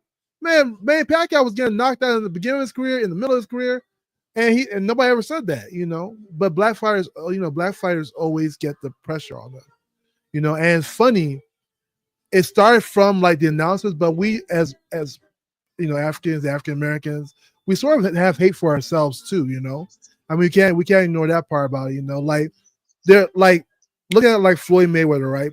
There were so many black fight fans who wanted Pacquiao to win, you know, against Floyd, right? I think that's I promise you, if you go to the Philippines, it's gonna be very hard to find somebody who wanted Floyd to win over Pacquiao. You know, not at the rate that we are doing it. You know, But let me say this too. Let you playing boxing hacker. I'm gonna say something real quick. Yeah, we just tend to, like, it starts in boxing, but we too as black fight fans, we tend to like hate ourselves, and I think that's the same thing. And that's why you see Ryan, you know, doesn't get that outrage as well, because there's so many black fight fans that don't even like him, you know. So like, who don't even like it that way. Like they ignore the fact that, you know, Ryan was out here like Rampage Jackson, right? He said, "Oh, I like Ryan. I hate him." He said, "Land your plane." But we forget Ryan's the same brother who was calling people the N-word and talking about George Floyd. But they make Devin out to be the enemy, you know. So I'll end up with that. Okay. That whole boy say no 2 cents. Dev and Bill put themselves into this corner. They made very bad business practices, straight up. Bad business decisions get you bad opportunities. Hey, this man's a yeah, but I think we are. I think some of us. I don't agree with the whole bad business. I think that I get it, but he's kind of being excessive a little bit. Yeah, I think that some of us are missing the point. We're kind of shooting the messenger and lumping it with the message. the message that Bill is trying to convey is correct. It's just the messenger. We're not really trying to hear nothing coming from him, so people are kind of dismissive of it. And so let me read this too. I'm starting this new thing where I'm starring comments in the chat so I can get back to him and answer them. Where is that? Somebody, D Wilson. I don't know if you're still here, but he said the same reason is black folks in this chat going against Deb and Bill is the same reasons Mexicans get away with cheating. Ninjas is crabs in a barrel. Now, no, that's not true. First of all, let me say this. I don't think, like, I don't know if it's this thing where it's like, just because you black, I'm supposed to agree with you or go along with you or be angry at the same stuff you angry at. I don't know, but nobody is going against, like, I don't know why you feel like somebody is going against Deb and Bill. Like, I don't know where the going against is coming from. Like, so it's either I agree with you or I'm going against you. Like, is that what y'all doing? Because I don't understand it. And Mexicans get away with cheating. Like, where's the Hanos clan? This is time for Hanos clan to rise up. Where are y'all at? This is time for y'all to band together and rise up against this bullshit injustice that's going on, letting Ryan Garcia, after all the crap he did, be getting paid 20. I'm not saying y'all can do nothing about it for real. Y'all know what I mean. I'm talking about as far as the YouTube boxing streets go. Like, y'all should be protesting in the YouTube boxing streets. Y'all not doing that. They should be showing up to those fights too, and the press conferences and voicing their opinions. Y'all should be supporting everything. Like, where is that? Like, I mean, and then Bill feels some type of way because they asking Devin all these questions and saying this and saying that during the press conference. And I feel what he's saying. I'm not saying Bill wrong, but at the same time, y'all wanted to play this villain role. Y'all wanted to play the villain role. So you got to take everything that come with it, and you can't bitch and complain about, oh, this person saying this to you or this person saying that. Let me get the super chat right quick from Dion. Dion, shout out to Dion with the $9.99 in the super chat. He says, I understand the mentality as I grew up with a certain mentality due to my parents on drugs and absent out my life. I was a system child growing up. 11 years in the gym, fitness has been my therapy. Shout out Dion with the $9.99 in the super chat.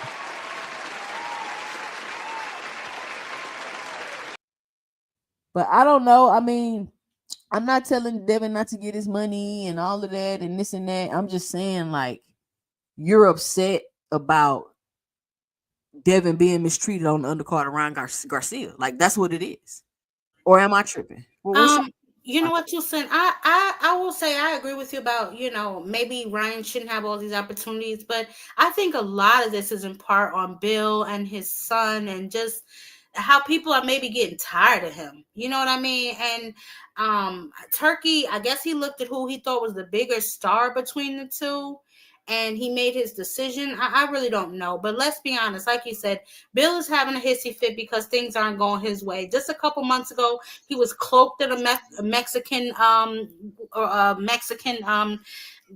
flag and all that other stuff. So I mean, I don't really pay nothing Bill Haney says any attention. I'm sorry, I just don't. Somebody else got something? So, but wait a minute. So, like, when we talk about this, the whole, I keep saying that it's not just about Ryan being the main event of the card. The fight that Ryan's in is just popular. It's a popular fight, If we're saying why does Ryan get a chance to even fight, that's a different argument. But him being the main event, his fight is more popular than Devin and Ramirez. Is more popular than the Tio fight. It's more popular because it's Ryan. No, because it's Ryan versus Rolly. If no, that's not why. Boxing hacker. Let me hold on, boxing hacker, because I keep hearing you run around and say that, and I just been letting you say it. Sure. How in the hell is Ryan and Rolly a more popular fight than the Ryan and Devin rematch, bro? No, but I didn't. So that's not the comparison. We're talking about what's on the Fatal Fury card, right? So Ryan versus Rolly. You said they made the fight because it's more popular names and it's a more popular fight. He's the main event on that card because the fight of Ryan versus Rolly is more popular than. And she's how? Because Ryan versus Rolly has history. It has No, to. it's So, It was and Ryan. Beverly and Ryan Boxer don't. No, Haggett. Ryan is just the more Ryan popular and fighter Rolly in has It's there. Ryan. listen. Hey, If Boxer Haggett. Right. Boxer Haggett. Floyd Mayweather used to be on Oscar De La Hoya's undercard because yes, Oscar De La Hoya was more popular at the time. That's all it is, man. I mean, it is what I mean. You got a main. You can't have two main events. Right. I don't see what the big deal is about. I mean, David Benavidez fought on Tank Davis's main card. Bingo. okay. Yep. So Yeah, it but really that's doesn't matter at the end of the day. that started You know what I'm Let headlining. saying? me actually just let, It's not. oh, It let me just ask you this question. it Y'all matters, remember when Coach Ryan fought Eddie, in the Tazo? sense that it matters in the sense when we're talking about how Mexican fighters It, get away with things. no, It matters in I'm that saying sense, and it matters, bro. Like y'all keep saying it don't matter. Y'all keep saying it don't matter, but it's Hey, really but 2 cent. Now you said absolutely. earlier already. I think one gentleman was saying, think about most of the time black black fighters have dominated the sport for a long time. Most of the time, black people were always beating up the Mexican fighters. I mean, most of the time, every time they fought. I mean, maybe 8 times out of 10, you can pretty much bank that the black guy was gonna win the fight. So Ryan Garcia, he's marketable. I mean, put it like this: everything that Ryan Garcia done, if any other fighter, let's put everything that Ryan Garcia done on Tank, for instance. Let's say Tank went in and kicked in his baby mama's house like Ryan Garcia did, ransacked the place. That's domestic violence right there, first of all. So this guy is a drug cheat. He's a drunk. He's an alcoholic. He does recreational drugs. He's a woman beater, and he freaking domestic violence, and he make terrorist threats. And not only that, he's a racist. Everything that this man did, put that on the black fighter. Where would he be at right now? That dude would be on an apology tour, just like they did with Kevin Hart. If you know what I'm saying, if a black fighter would have said something about them people in them small hats, you already know what time it is. He would have been He banned. was suspended. hold on, y'all. Let me He get was this super suspended. chat. Shout Yeah. out to Jay Howard with the $1.99 in the super chat. He says love. Shout out Jay Howard for supporting the Mr. channel. Coach Eddie, that was you. Yeah, that was me. Wasn't he dropped from what the WBA, the WBO? One of them owners went on Yeah, it was WBC. It was like it was symbolism. Didn't really yeah. mean nothing. Yeah. It was Oh, symbolism. But It's just y'all like know why it's just like naming the street Martin Luther King Jr. really doesn't mean anything. It's just symbolism. You name a street after Martin Luther King, and you go down the street and get shot up. On that street. Yeah. Come on now, come on Imagine now, that. Coach Eddie. That I Martin was Luther King listening Jr. to you Those are some of the most that dangerous streets in bread. America. Yeah, That's that's true good. You now. ain't Every lying state about Malcolm got that. that. X. That's That is very facts. true. That's That's facts. very true. Every Malcolm X You Boulevard and want Martin Luther you want King, to That is find a King very hood in Boulevard. true. any city? Look up MLK Street. you don't want to be there Man, late at Nah, it's night. I usually mean, the Boulevard. It ain't the I got streets. carjacked on Martin Luther King Day. I couldn't believe it, man. I was just shaking my head, man. I said, "Good, you got to be kidding me, man." And you know what it is? You know what the fucked up thing about it? It's never just a street, because the street could be like a small ass section. From my recollection, it's always a boulevard, which is a fucking stretch. So you a long ass stretch, you get your ass shot, stabbed, and killed and shit. Mm. So I mean, I, it's in I every I city. had that realization traveling until one day I was like, "Why the fuck is every MLK Street in the hood?" And it was like, oh my goodness! Like I had that epiphany, like this is crazy. Like you go to 3 or 4 Right. states and you're like, why is every MLK Street in the hood? And then you just finally like, this is crazy. It's by design. It was meant to placate those neighborhoods into believing that something real was being done when all you did was change the name of something. Just like That's it. when they come into certain neighborhoods and you experience gentrification, they changed the name of a neighborhood. Like if you're in DC, in certain parts of Southeast where were really depressed areas, and those with money came in, they changed the name of the neighborhood to Capitol Hill or Foggy Bottom or something really cute. But where you, Foggy Bottom. yeah, Foggy It's a Bottom, fucking Georgetown, Georgetown, all of these, a lot of these neighborhoods were neighborhoods where majority of black people lived. But when it was seen, we want that land, so let's go ahead and raise the taxes so you can't afford to live there. Send people in who gonna get bank loans, who can get these houses and renovate them. But you can stay there if you can get a bank loan and you can get one of these houses, which you can't. for a lot of those people, and you change the name of the streets. So when you live in these neighborhoods that have the MLKs, it's usually neighborhoods where there was already a whole bunch of crime, a whole bunch of nonsense going on. You change the name, and it's meant to placate you. Or we Yep, can't go either to that or they redlined your ass. Yes. They did the same shit in Brooklyn. Yeah, all over the country. All over the country. Yeah, they're doing it all over the country. Yeah, or whatever they go in and they riot these neighborhoods and they burn the structures down. So they know us very well. They know how to get us riled up. They said Mhm. we'll do this. They're going there. They'll burn their own neighborhood down, and they will come in and buy it for next to nothing because it's now But you know what? worthless. The craziest thing is, some of that don't even be us; it be them mixed in. Yeah, it Sometimes. be them doing that shit. I mean, stuff.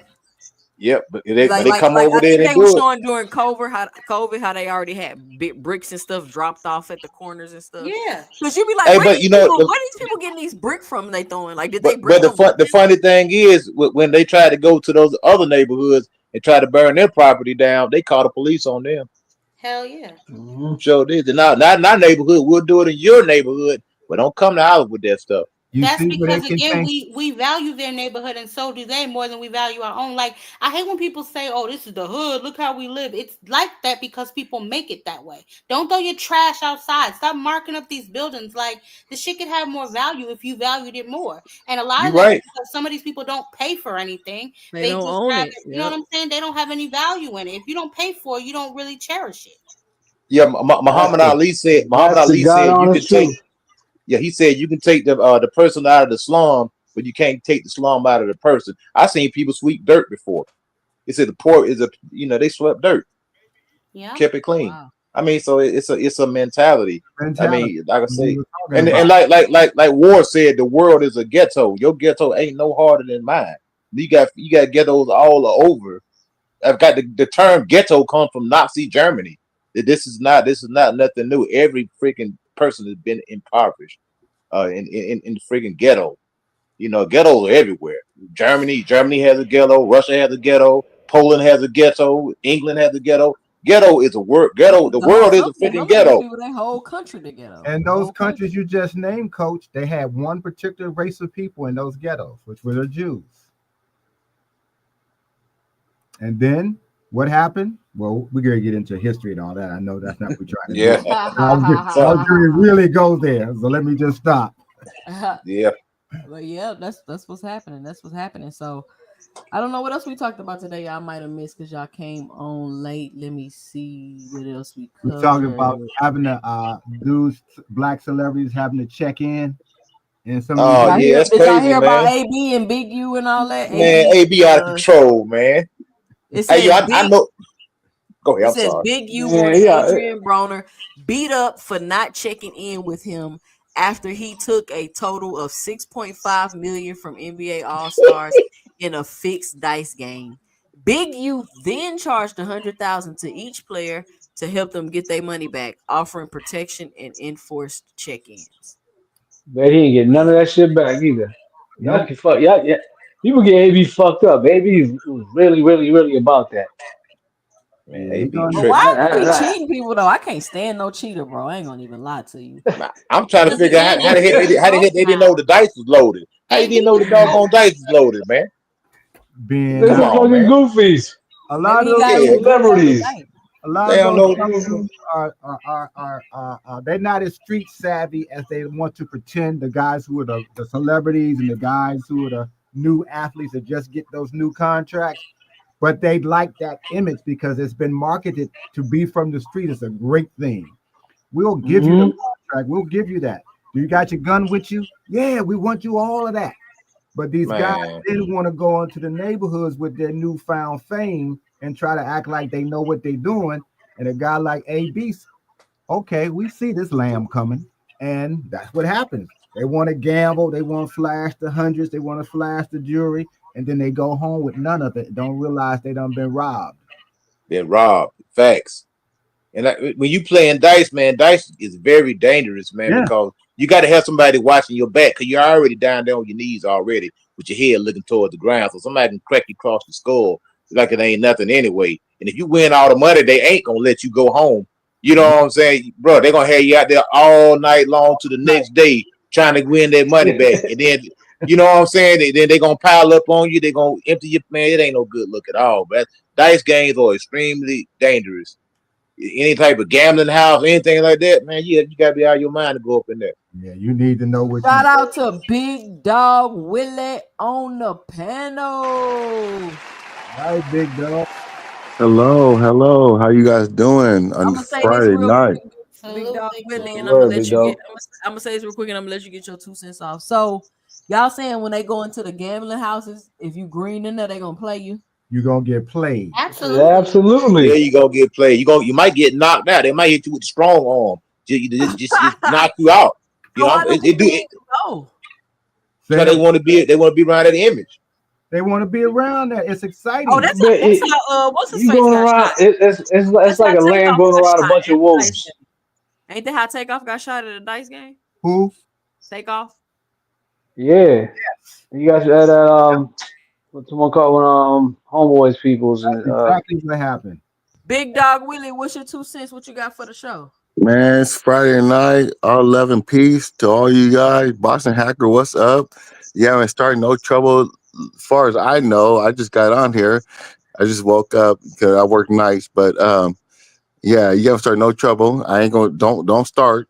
Um, Coach and everybody else, Supreme, salute. Salute to all you guys. 2 cent. Thank God you have your show. Looking forward to it, man. So keep on going. All right. Also, Supreme on here. Shout out Pooh the Kid TV with the wrong. $2 in the super chat. He said, salute 2 cent. I'm catching the replay. Shout out Pooh the Kid TV. It ain't a replay yet. I'm still live, bro. It ain't a replay yet. Oh, you just saying you gonna catch the replay. Yeah, So you're I gonna think save that's me what you for said. later. Okay, shout out for appreciate you for stopping by and showing us support, bro. That means a lot. Really, really appreciate it. Let me take this down so y'all can see who all on here and I'm gonna put it back up. Yeah, man, I think that's wild that AB was just running around here robbing people like that. And what's funny? but that happens a whole lot. Rest in peace, Takeoff. But supposedly he got killed over, you know what I'm saying, over some shaky dice too. Because Jay Prince's son and them allegedly they used to set up all these rappers too, and shit with some trick dices. And they And had I checked guess in, by the way. They had checked in with mob ties. And guess yeah, and that's what's what? messed up. Secure was there as well. There you was. Shakur was there, Sure yeah. was there.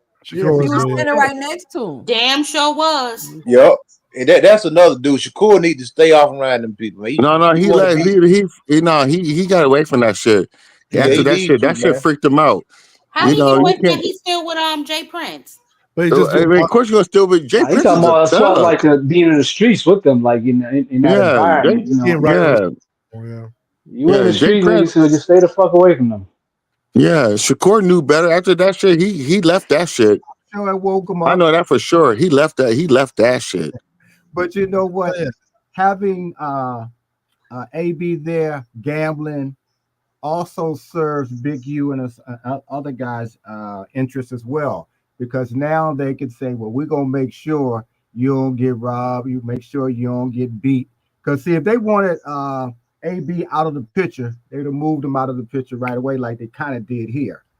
But he served a purpose because They now wanted him to win that money because Big U thought he was gonna check in. He thought he was gonna yeah, extort him for it. exactly. And a lot of these celebrities get extorted. They check in immediately. You know, well, okay, I make sure if I'm gonna go over here that I'm with the main guys who running things over here, so I can be supposedly taken care of.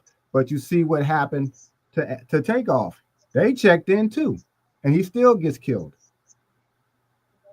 So what you really doing is just extorting your own, because when Britney Spears comes into town, who's she checking in with? Facts. Checking in a That's what I don't hotel. That's understand. what she Why would doing. you extort Do your y'all own? remember when Who said that? Shakur and what's his name? Jay Prince did that video for what's the rapper's name? The one that where they stole his car. Y'all remember that? What's his name? Stole his One that car. was like Drake. What's his name? Soldier Boy. Soldier Boy. Yeah. they were like trying. I guess Soldier Boy didn't check in or some shit like that, and then they somehow like knew that his car got no, not Soldier Boy. It was Floyd Mayweather's daughter's boyfriend.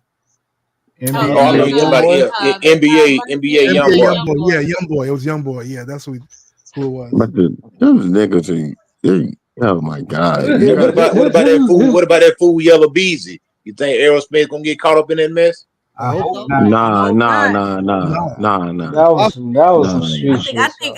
I think Earl has done what he needed to do to be out of that. They were saying that his first car accident was based off some shit that went down.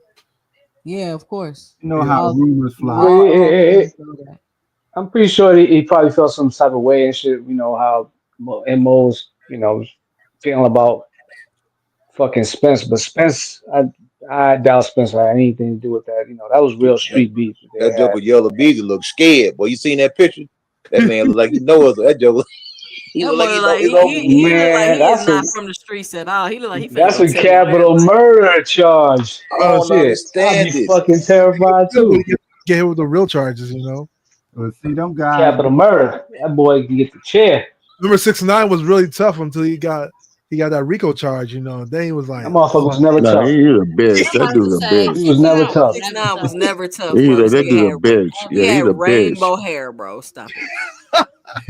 He's a bitch. That dude's a bitch. He was a cash cow for what's the name of the little gangs he was running around with? But he was a cash cow. So what was their name? Brooklyn Bloods, whatever the fuck they call them. No, but they had another name. I just had a name for him. I'm trying to remember. He used to shout him out in the song. Yeah, but he Treyway. Was it Treyway? Yes, Treyway. Yeah, Treyway. He's the one that was bringing in the money. But I ain't gonna lie. So of course they protected him. So he went around starting stuff because he had people who was going to protect him because he was bringing in cash. But but didn't they kidnap him and try to extort him? Yeah, they tried to. Yeah, but that was Treyway that did that though. That was his own people. No, the same people. Why he told on him. That's Yeah. why he told on him. So this is what goes How you on. gonna kidnap me and try to extort me, and you think I'm not finna tell on you? What are y'all Yeah, that's talking why. What they think was gonna happen? The thing about it, I ain't gonna try to be cold, but niggas do stupid shit. So they're young niggas doing stupid shit, and that what happens. They done kidnapped the brother. They done banged his shorty, right? Man, I'm surprised he didn't pass out their social to cops. But these niggas are stupid. This is wrong with us. Never mind. Let's not get into that. Let's not get into that. We'll have to have a social studies. Man, you ain't lying, man. Cause I'll tell you that's something. Nah, we failed as a society. That's a deep rabbit hole right there, man. Yeah. I'm not trying to go down that rabbit hole because it's Friday night and we should be kicking it. So it's not. Let's not go down that rabbit hole because it'll just depress me. Be honest with you. That shit was funny to me, man. It's not funny at all. It's funny, but it's not funny. Yes, the irony is funny though. It's really sad. Rich people robbing. What do y'all think about? What do y'all? Rich people robbing poor people is funny. Yeah, it's funny. Like I told you, you're rich. Why are you doing poor people crimes? Like you because should. they want to be. Because they want to be that. I didn't hear you go through this for tax evasion. Hacker, it's a thrill, bro. It's a thrill. Yep, that's what why y'all not missing. When you in that life and you doing that stuff, it's a thrill. It's fun. It's fun. It's fun till it ain't. Nah, that ain't fun. That's just clout, man. You know what's crazy though? I think people get, like you said, people get a thrill out of people out of their money. I think a lot of these ladies, these little chicks, man, they be setting these dudes up too. You know what I'm saying? Get a thrill out of beating them out of their cash, man. People gotta wise up, man. That's up a thrill. They think it's fun, and these kids coming up like y'all not criminals for real. Like y'all not criminals. And we won't. Oh, they're criminals. They just dumb criminals. Let's call them what they are. They just fucking dumb criminals. They might as well just themselves to the jail. Them dudes be telling on themselves, man. They do the most to tell you to broadcast their crimes. And this is what I said about the Big U thing, right? You ninjas sat on podcasts for years incriminating your own selves because you want fame and notoriety for being a criminal. And you don't want the fame and notoriety of people knowing or believing you're a criminal. You want to come out and confirm that you're a criminal. Like, I don't get it. Why are Yeah, y'all that's a doing fact. That's it? It facts. don't make no. It's Man, sad for real. DJ Y'all Vlad probably fat, sent a whole bunch of dudes to prison. Because bro. that No, but that's deep. But that's their dumbass going on the They're, thing. yeah, That's their exactly. They dumbass. set Don't themselves up. blame They DJ knew what the Vlad. fuck they getting They, into when they, they they, when they they go to deserve it. Every program. year they get. They that doggone stupid. These dudes be they be videotaping themselves. They Yes, come I was out just about to talk about say that. somebody Putting their own who stuff on snitched on camera. me. And then talking Who about somebody snitched on snitching. Yep. because it's that narrative of wanting to keep it real, to be bona fide, Oh, be Look, certified. it's this That's lawyer. please. It's that's this lawyer. what causes it. It's this Huh? lawyer. It's this lawyer I follow on YouTube. I Mm-hmm. can't think of his name. Bruce. Talking about it's a white dude, so you got to stop the self snitching. He sells stop self snitching merch. I think I seen that dude commercial or something. Like, I be watching his, he be like, y'all got it. He a lawyer. He be like, y'all gotta stop self snitching. You can tell he's a lawyer that likes rap music. He just be like, Is that "Yeah, the I one gotta that be dancing on the street with all the Nah, the he young don't do no guys and stuff? dancing. Nah, he don't do no dancing. But like I said, it's money. Imagine It's money. That's just no funny shit though. It's an epidemic, and I got kids that you know what I'm saying like that age where they don't do the dumb shit. You know what I'm saying, but I feel it when I see these young brothers and shit. You know what I'm saying, legit incriminating themselves on YouTube and shit. They want to be rappers. It's the easiest thing to do nowadays to become a rapper. All you gotta do is, you know what I'm saying, put some words together. You ain't got to flow. You Get a gotta beat and just incriminate yourself. bend over. You know what remind me? It reminded me of Incriminate the first. yourself. It reminded me of first 48.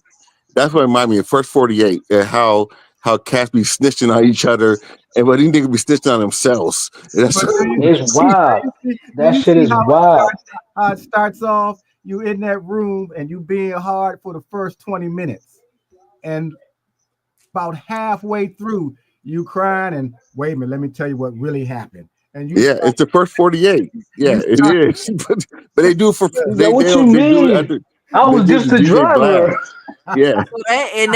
So then Big U, he just got hit with a Rico. So it's gonna be a whole lot of people singing like a right. bird. And it's so sad because, like I said, I do know him, and he already did 14 before, so he's not. 14. Yeah, he already did. God damn. So it's not so much that he doesn't know any better. I don't know. I don't know the whole story.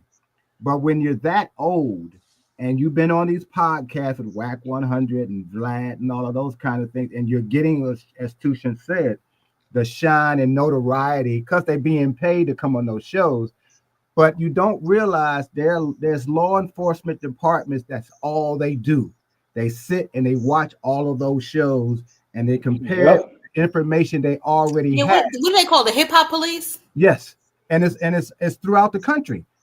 And this is how a lot of these guys are getting caught with charges from 10, 15, 5 years ago, because now they thinking, okay, it's been so long, I can just start running my mouth. And a lot of times when people start talking, they're not watching what they're saying, but somebody else is. And they got information already. Wait a minute, this sounds like what I got right here. And next thing you know, what we're seeing just right now. It was 24 people who got arrested on the Big U case, and then of course right behind there you see what happened with the young boys, Yellow Beezy, and I think it was Trap Boy Freddie and Moby.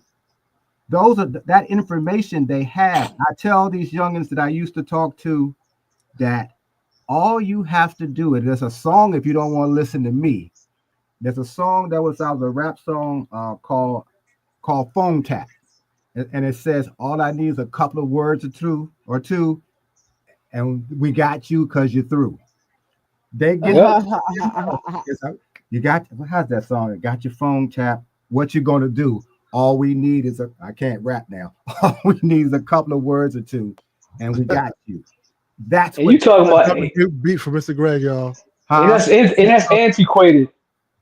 Yeah, Nowadays, everything But you got it's a valid point. And you talking about like an antiquated version. All you got is phone tap. Motherfuckers are just you ain't got to be on the phone out there. You just got to be online. Yeah. Oh yeah. You know what I mean, so it's like it befuddles me. I'm like, yo, how the fuck are these fucking these people are so fucking stupid? No, Yeah, it's this young crew. I'm and then like, the I'm ones, It's the scared what for about the young the people, ones world, man. that bro. sit up with Vlad TV and just blatantly tell him all their damn business? Well, what's the nigga that But got it's that not even. covered I'm not even Tupac? gonna put it all on Vlad. Motherfuckers be snitching on themselves and shit Yeah, it's not daily. Vlad Yeah, at all. but you It's can snitching also on not answer themselves. his questions. They get up there willingly and do, yeah, I Hey, believe but that. the thing D about I Wilson, don't what's read the out, but crab? Hold on. D Wilson, you say that's that crab? What you mean, D Wilson? What do you mean that's that crab? Because you could click the link because I was trying to. I don't know if you left and came back, but I was reading your comment earlier. This one right here, and I wasn't quite sure what you meant about the black folks in the chat that were going against Dev and Ryan. I wanted some clarity on that. But Oh y'all go yeah, ahead. he being messy right now. He being messy. That's all. That's all about. That's all. That's all You about. don't even have to be famous people. Have y'all ever had that one friend who always does crazy shit and they want to call you on the phone and talk about it? I hate when people do that. You know, don't, No. don't tell don't tell me nothing. I don't No, want to no, know no, nothing no, don't about it. tell me no, about it. no. Johnson hack a line anyway. He ain't got no Fuck phone. that. Hey, Like, Ty, hey, I'm leave not him back, alone. yo. I'm like, Leave yo, him don't alone, Ty. on the phone, man. Don't tell Listen, me none of those that kind of shit. friends, I would tell you from my own life's experiences, some of those kind of friends, you have to keep distance between you and them. Yeah, because he A lot wild. of distance. Because if the first time the feds knock on your door for something that your friend did, but now you're connected to it, it's going to be a lot of problems for you. You may never get arrested, but you're scared. You're spending money on attorneys. They Mm-hmm. showing up at your job. Your people who you work with, depending on that's the case, looking at you sideways. You're getting called into the office with your supervisor. Why are federal agents here at my place of business? Your wife or And your they, and, girlfriend, and they looking gonna at get you on perjury. You get a yeah. perjury charge. And if you lie to them, yes, people don't realize lying to the feds is a felony. And they don't, and Yeah. so you can't try to help your friend by covering from him, and you don't realize that you can also become an accessory after the fact. And they don't play. They don't play at all. Yeah, They listen, don't I play. understand that. And the thing about the feds, they don't come to you unless they know they got you. Yep. Yeah, I'm they about to don't say they play at gotta all. Once come they to pay know. you a visit, you might as well forget about trying to fucking lie, man. Yeah. Just The first thing know you got something, to man. You do know is what I call mean? your If attorney you in this shit, you're good. and keep But your mouth goddamn it, and stop talking because people want yeah, to talk their way out of something and end up Yes. talking their way deeper in, thinking they smart get you a enough fucking lawyer. to deal with investigators. So that's all they do is get you to talk. Yeah, they don't play. We The just FBI do not play. they're trained to do that, and you Yeah, Y'all think they gonna pick up AB on that dice game stuff? Like, why is that even nah, out nah, there? nah, Nah, nah. Cause I he's think not. it's like more like hearsay. So it's like, what the fuck? Yeah, It's like, yeah. Because you They got to have to think get. that could be the start of something for AB, which is the reason why this story even. Because I just think that's a random ass story. Like, why is that story out there like that? every now and No, then, cause AB is trust not me, that every one of these important. cases, every one of these cases, you're gonna have something like that. You know what I'm saying? Where a celebrity or somebody well known is mentioned and shit. That's just usually for salacious reasons and shit. You know what I'm saying? You know, I don't think nothing's gonna come out of it. Yeah. and sometimes You it's need just They ain't humor. coming after AB. you need It's just real humor, proof. though. Just word of Yeah, mouth. You just Dice game's making not AB that look like a real important. piece of shit. Yeah, dice game's not that AB's out here important. They doing want that crazy big shit. shit. They want that big shit. They don't. Dice game's not that important. They want that big shit. But So listen to this: if it was supposed to have been 3 or 4 million from one, nah. They're I about don't that believe big it shit. is.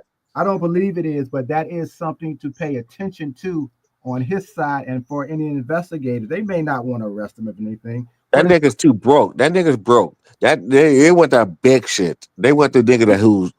They want the person who's running all that shit. They don't want that. They want the you little start man. with the smaller ones. Yeah, That's they where you trying to start flip them from. up. They just You, flip them up the ladder. yeah. They doing the crackdown because a lot of time when it's election year, they'll start sweeping the streets so they can appear Well, hard on Trump is the crime before biggest they criminal start locking around, people up. so I don't understand that. But they But supposed to be getting the they got thing a with Rico. They got a I think the Rico. thing to make that charge stick though, you got to get like you know what I'm saying the victims to come forward and shit. Like yeah, I was there at the dice game and he got me. But then you put yourself in a position. Oh, you was over there Yeah, illegally that was gambling and on shit. the dice games. Yeah. Like nah, it's like I think they just throw shit like that. You know what I'm saying? Big cases Well, it like would this. be You know, just funny for the salacious way the stuff. law works. If they did do that, this is speculation, but this is real as well. If they did do that, and that it was proven that AB did beat them for this amount of money, they're gonna ask him, did he pay taxes on the money? Oh, they could get him I for mean, the tech. Yeah, the Mhm. federal government is the Yeah, biggest criminal in yeah, they America. want theirs. I don't care how you getting it. And I heard AB say he You just know spent what like though? 3 million in All the these dice. gang members gonna have to be careful because Trump is in office. He gonna be rounding them dudes up. He be throwing them fools in jail, man, by the hundreds, by the thousands. Send them Yeah, overseas. Send them back to Africa, huh? yeah. I mean, y'all think I'm being fun? I'm being dead serious though, man. No, I believe you. I believe Those you. orders come from the top. You know what I'm saying? They say, look, go round up all these little low level street criminals and lock them up. Yeah. And that's what they getting. These low level. They're not locking up these guys, these white collar criminals. They locking up these low level crime guys, and they sweeping the And those streets. are No, real they wasn't criminals. no, They gonna lock them up. they wasn't no low level crime guys. They was operating like on some mob Italia type stuff. They was I'm talking about like organized. That's Yeah, why you but what about to he's get a talking about is Rico. like the real but criminals. Big, you was about to get a Rico charge. Yeah, they got a RICO charge, so that's a sweeping yeah, charge. So Yep. Yeah, that's Rico's are cold. when I say low level, I mean a lot of your biggest criminals are on Wall Street. Those were your biggest criminals are at. Yeah, of That what course. they're Yeah, doing. That's low. they get That's too much low money. level. Shaking down some goddamn rappers at a freaking dice game. That's considered low Hey, level Ty, with them. Ty, Ty, Ty, I got something to say to you. Ty, what's up, Ty? I got something to say to you, honey.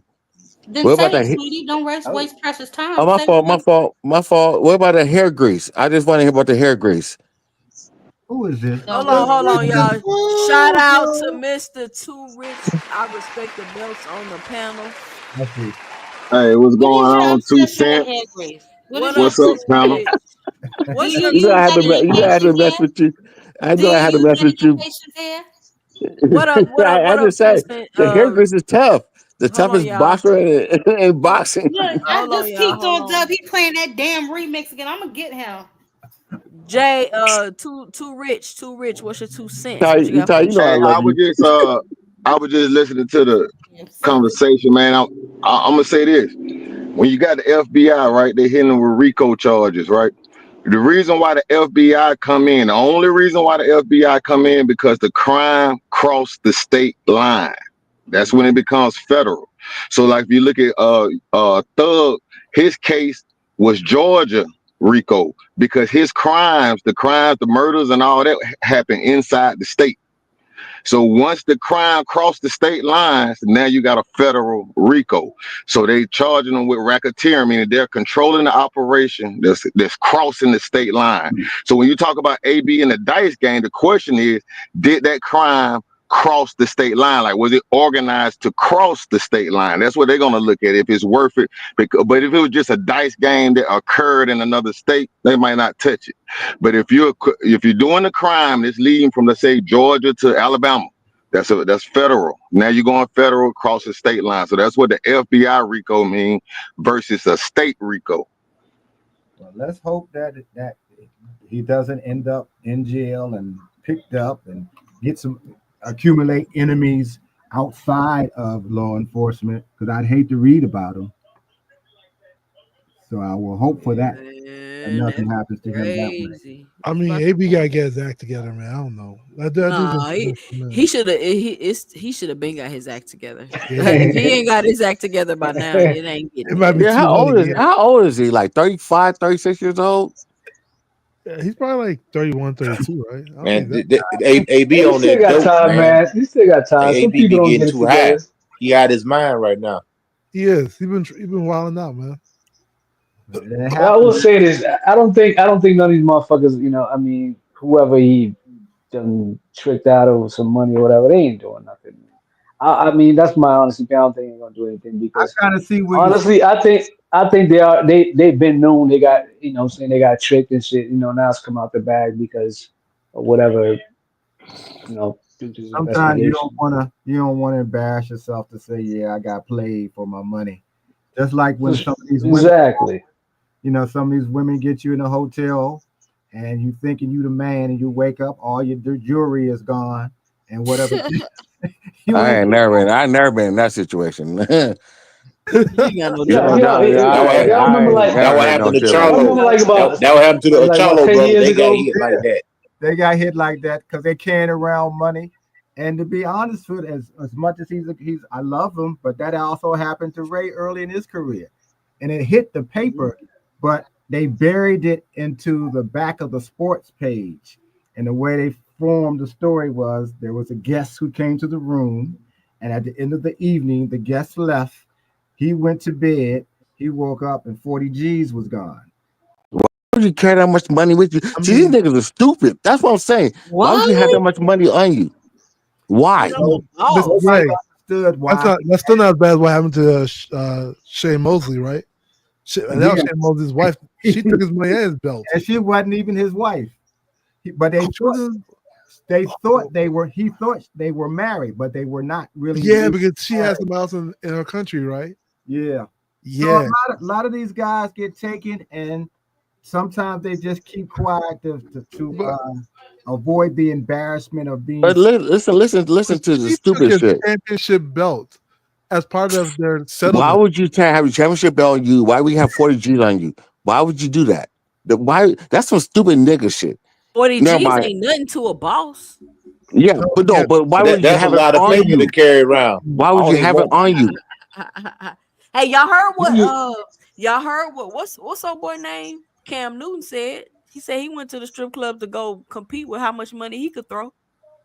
I'm Yeah. I'm tired Mhm. of I'm tired of money phones too. Money phones have ruined our culture. Yep. Got these kids losing their doggone mind, man. They think just cause you rich that could justify your sorry behavior. It don't matter how Oh, much money you got, you still oh, raggedy. Coach Eddie, I talk about this, and you absolutely right. But I talk about this all the time. How, especially in boxing, like it don't matter if you get in the bag. That's all that matter. If you get in the bag, it's cool. No matter what you're doing, if you get in the bag, it's cool. And that's what's promoted to them. This is the way to Unless you live. tank, and then it's not cool. But Yeah. The money phone. Who started the money phone? Was it Floyd Money Mayweather? Was he No. Yeah, the one but that I don't Floyd's know. started that money smart. phone? But Did he But start the Floyd, money phone? no, I'm asking.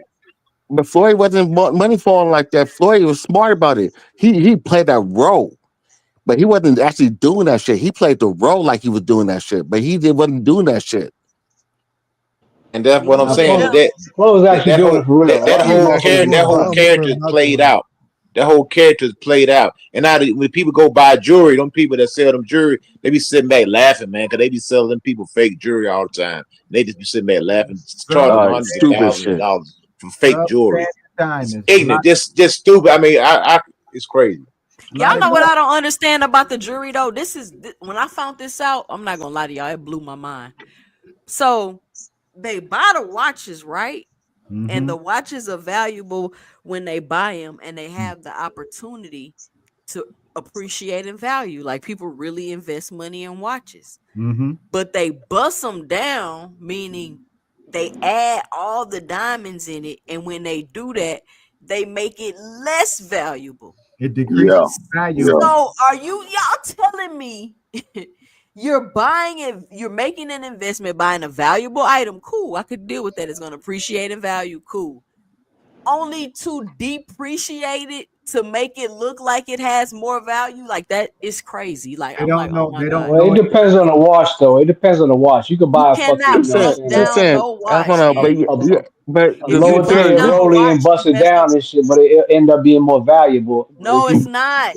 If you bust down anything, the value is gone, NHA. What happened nah, since Yes. to be fair, if I let's buy a just three to thousand be dollar fair. Rolly and I bust it down, it's gonna have more. Now, No, it's not. if I buy a Rolly, you know what I'm saying, that I don't know, you know what I'm saying, if the value of it, if it's like a valuable timepiece, and then I bust it down, yeah, then I'm fucking up that goddamn Rolly. But if because it's you like that, it's No, it different. don't matter. It's But it like depends on no, no, what no, no. watch When you it comes buy. to watches, watches are like cars. Like if you do Yeah, anything to it, yeah, they change the are. stock. Yeah. So like I give you an example, right? If you got a Honda, you can do whatever you want to it. Maybe you add some value because you put some turbos in it. But if you do that shit to a Lambo, a Ferrari, a Bugatti, you just Mm-hmm. killed all value. It You're doesn't true. make Yeah, sense. yeah, And it yeah, doesn't matter the yeah. age of it. It loses value because now you turn it into a niche market where somebody has to like what you like Right. in order to purchase it. It's not going to Right, happen. Same thing with right, watches right. are valuable. Anytime you change anything out, you just killed all value. They don't know Hey, any better. That's why NHA, you do it. NHA, where you know where I can get the $3,000 Rolly? You can get a $3,000 Rollie. Take it to the That flea ain't market. You Shit, can shit. get New get York. them fake joints. That ain't shit. No, they say. I mean, We can our sell rollers you ain't our some rollers ain't fake created rollers. Rico. The ones You I be probably looking at don't be no 3,000. I can you tell look you at that. them brand No, new. if you get 3,000, you might as well get. If you get 3,000, you might as well get 20,000. That's a dumb purchase if you get $3,000 rollie. Are That you ain't worth looking at shit. it brand? Are you too? Are you looking at it brand new? Are you Yeah, I'll be looking at the? looking on the internet. Oh, okay. Because you can still find older Rolexes if that's what you want.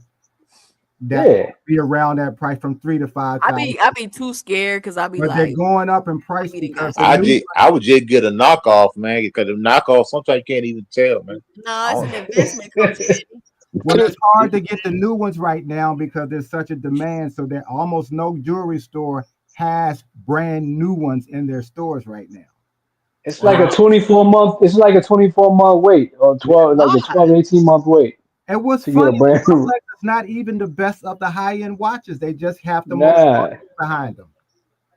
You get even the Patek Philippe's or the Vacherons or models like that, which are much rarer. But however, you can get them, but you're going to pay more. But guys, when they buy these kind of watches because they've heard the names, they haven't bothered to educate themselves about this stuff. Like when they buy fur coats, a lot of guys don't know the difference between the female and the male fur coat because they just never red went coat. into the store. Never went to the store to ask any questions first before they spent their money. They don't Same thing. educate themselves. Exactly. The same thing with watches. And Tony was correct. Certain kinds of watches are made, you don't mess with them. You don't put nothing extra on. That keeps the value because some of these watches you can pass down for years, and sometimes they will increase in value depending on how rare they are. Because I some watched watches this. you only make like maybe only 100 of them or 1,000 of them was made that year for that particular brand of watch, but it was made so well. But it's going to be harder now because Swiss watchmakers are dying off because those kind of crafts are dying out. Really? I used to watch this show where they would show these rappers watch collections and they all would be The fake. rappers be fucking They their beat it. shit They up. beat because it. They beat a lot of rappers are Hey, fucking fake. They dumb. beat it. They don't Got know what the duped. fuck they're I'm like, buying. they be like, hey, what? How check, this fake? I paid 100,000 for this. I'm like, bro, y'all tripping. How look, you check this not out. authenticating something you're paying $100,000 for? Okay, check. That's what Let I'm me tell saying. you. They Let be me tell sitting you there how. laughing. They be Hey, laughing let at me the tell. rappers when they Because come in. you come up on money real quick and shit, you know what I'm saying? You don't know, you don't know the market for anything. That's like Jacob the motherfucking jeweler. one day you And making you got like you're worth $1,000 and it's like, you know what I'm saying, a month later and shit, or a few months later you're worth a couple millions. I don't mean you know the market of anything. they're young. You could just These go in there cats are and young fucking in front of the streets. They grew up poor and they're young. When you're young like that, you make dumb decisions. So we can't really get on them so Right. much. Well, Hey, well, now look, you check this got to out. because the Hey, thing about it, you try to tell them No, not to no, do it. because They're gonna they say have you nobody hating on teaching them them. shit. They're There's gonna Go say nobody you ahead, teaching them hating on them. shit. hey, Stop hating. That's what they're go gonna ahead, say. Stop go ahead. hating. It's too well, much look, information. hey, They're check this out. young. Check this out. Check this out. Like I say, I come out the music industry, man. Let me tell y'all something. So you'll hear a lot of rappers talk about VVS diamonds, right? And you'll hear them also say, "Well, I could take this necklace or this watch back to my jeweler and just get another one. I could trade in, so I'm doing good."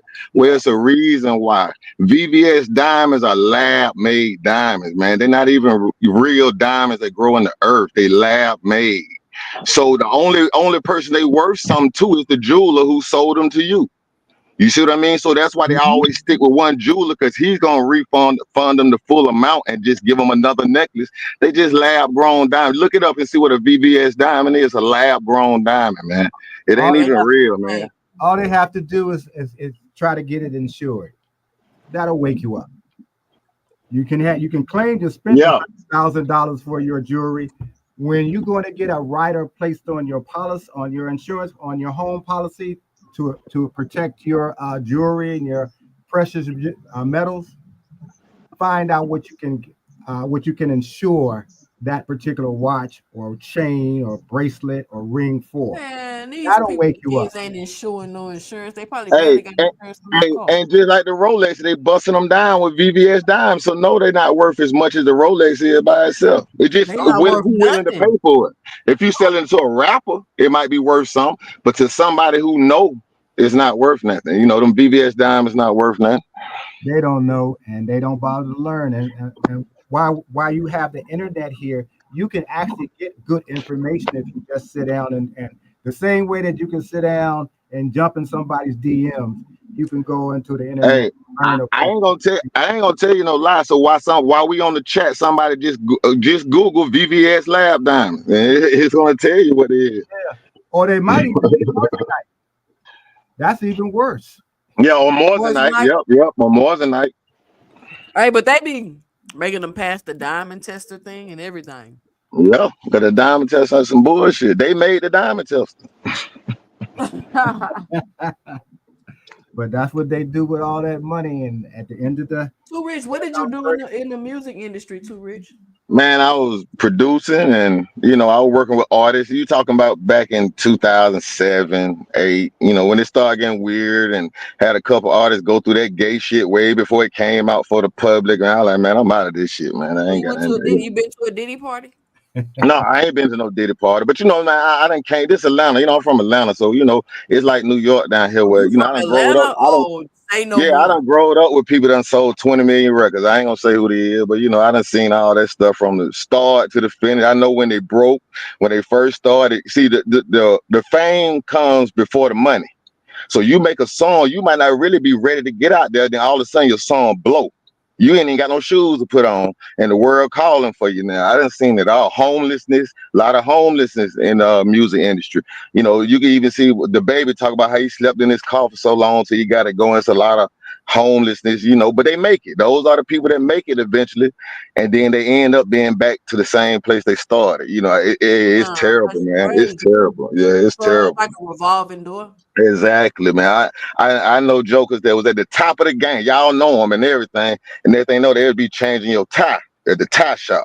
It's that ugly. It gets that ugly. You know what I mean? So the world you of So know. entertainment has you always said been. you had two dudes go through that gay shit. What you mean by that? Like you want Two to artists break where that the story? fucking Joker come down here from Def Jam. They rent out the big hotels, and you think you're going down there to talk about your music and shit like that, and you get down there, and the nigga take your shirt off. And yeah, everybody Oh, doing it. no. Everybody down. The only way you get a song on the radio, you got to be down. You know what I'm saying? We all one big family. You got to be down, and they run that game on you, you know what I'm saying? And I get like I'm gonna tell you it's this so one little story. When it happened, the guy called me. I'm like, man, dip, man, fuck all that. We ain't gotta do all that. You know what I'm saying? Whatever. Because these some young guys. You gotta think they ain't gonna do that to my grown ass, but these young guys. So when they came back, their mama was their manager. They done moved down here from St. Louis. Mama, their manager. Damn, mama said, why y'all didn't do it? We done move all the way from St. Louis. Sometimes you gotta do something you don't want to do. So sometimes these people, man, they know what's going on, man. They want the money that bad. Wow. Yeah, some people willing to do whatever for it. Yeah, that world of So, especially if you're homeless, always right? And been then that you be way. like, yeah, It's yeah, always Hell especially if no, you're boxing homeless. hacker talking about especially if you homeless. yeah, Yeah, think man. about it. Like if you sacrifice everything for this one moment, So it's you a bend over? it's You a bend over questionable. boxing hacker? I ain't in the music industry, so I Man, I can't done be heard people say singing they none of would. I'm telling you, shit. I'm I just know it. They'll do it. They'll do it.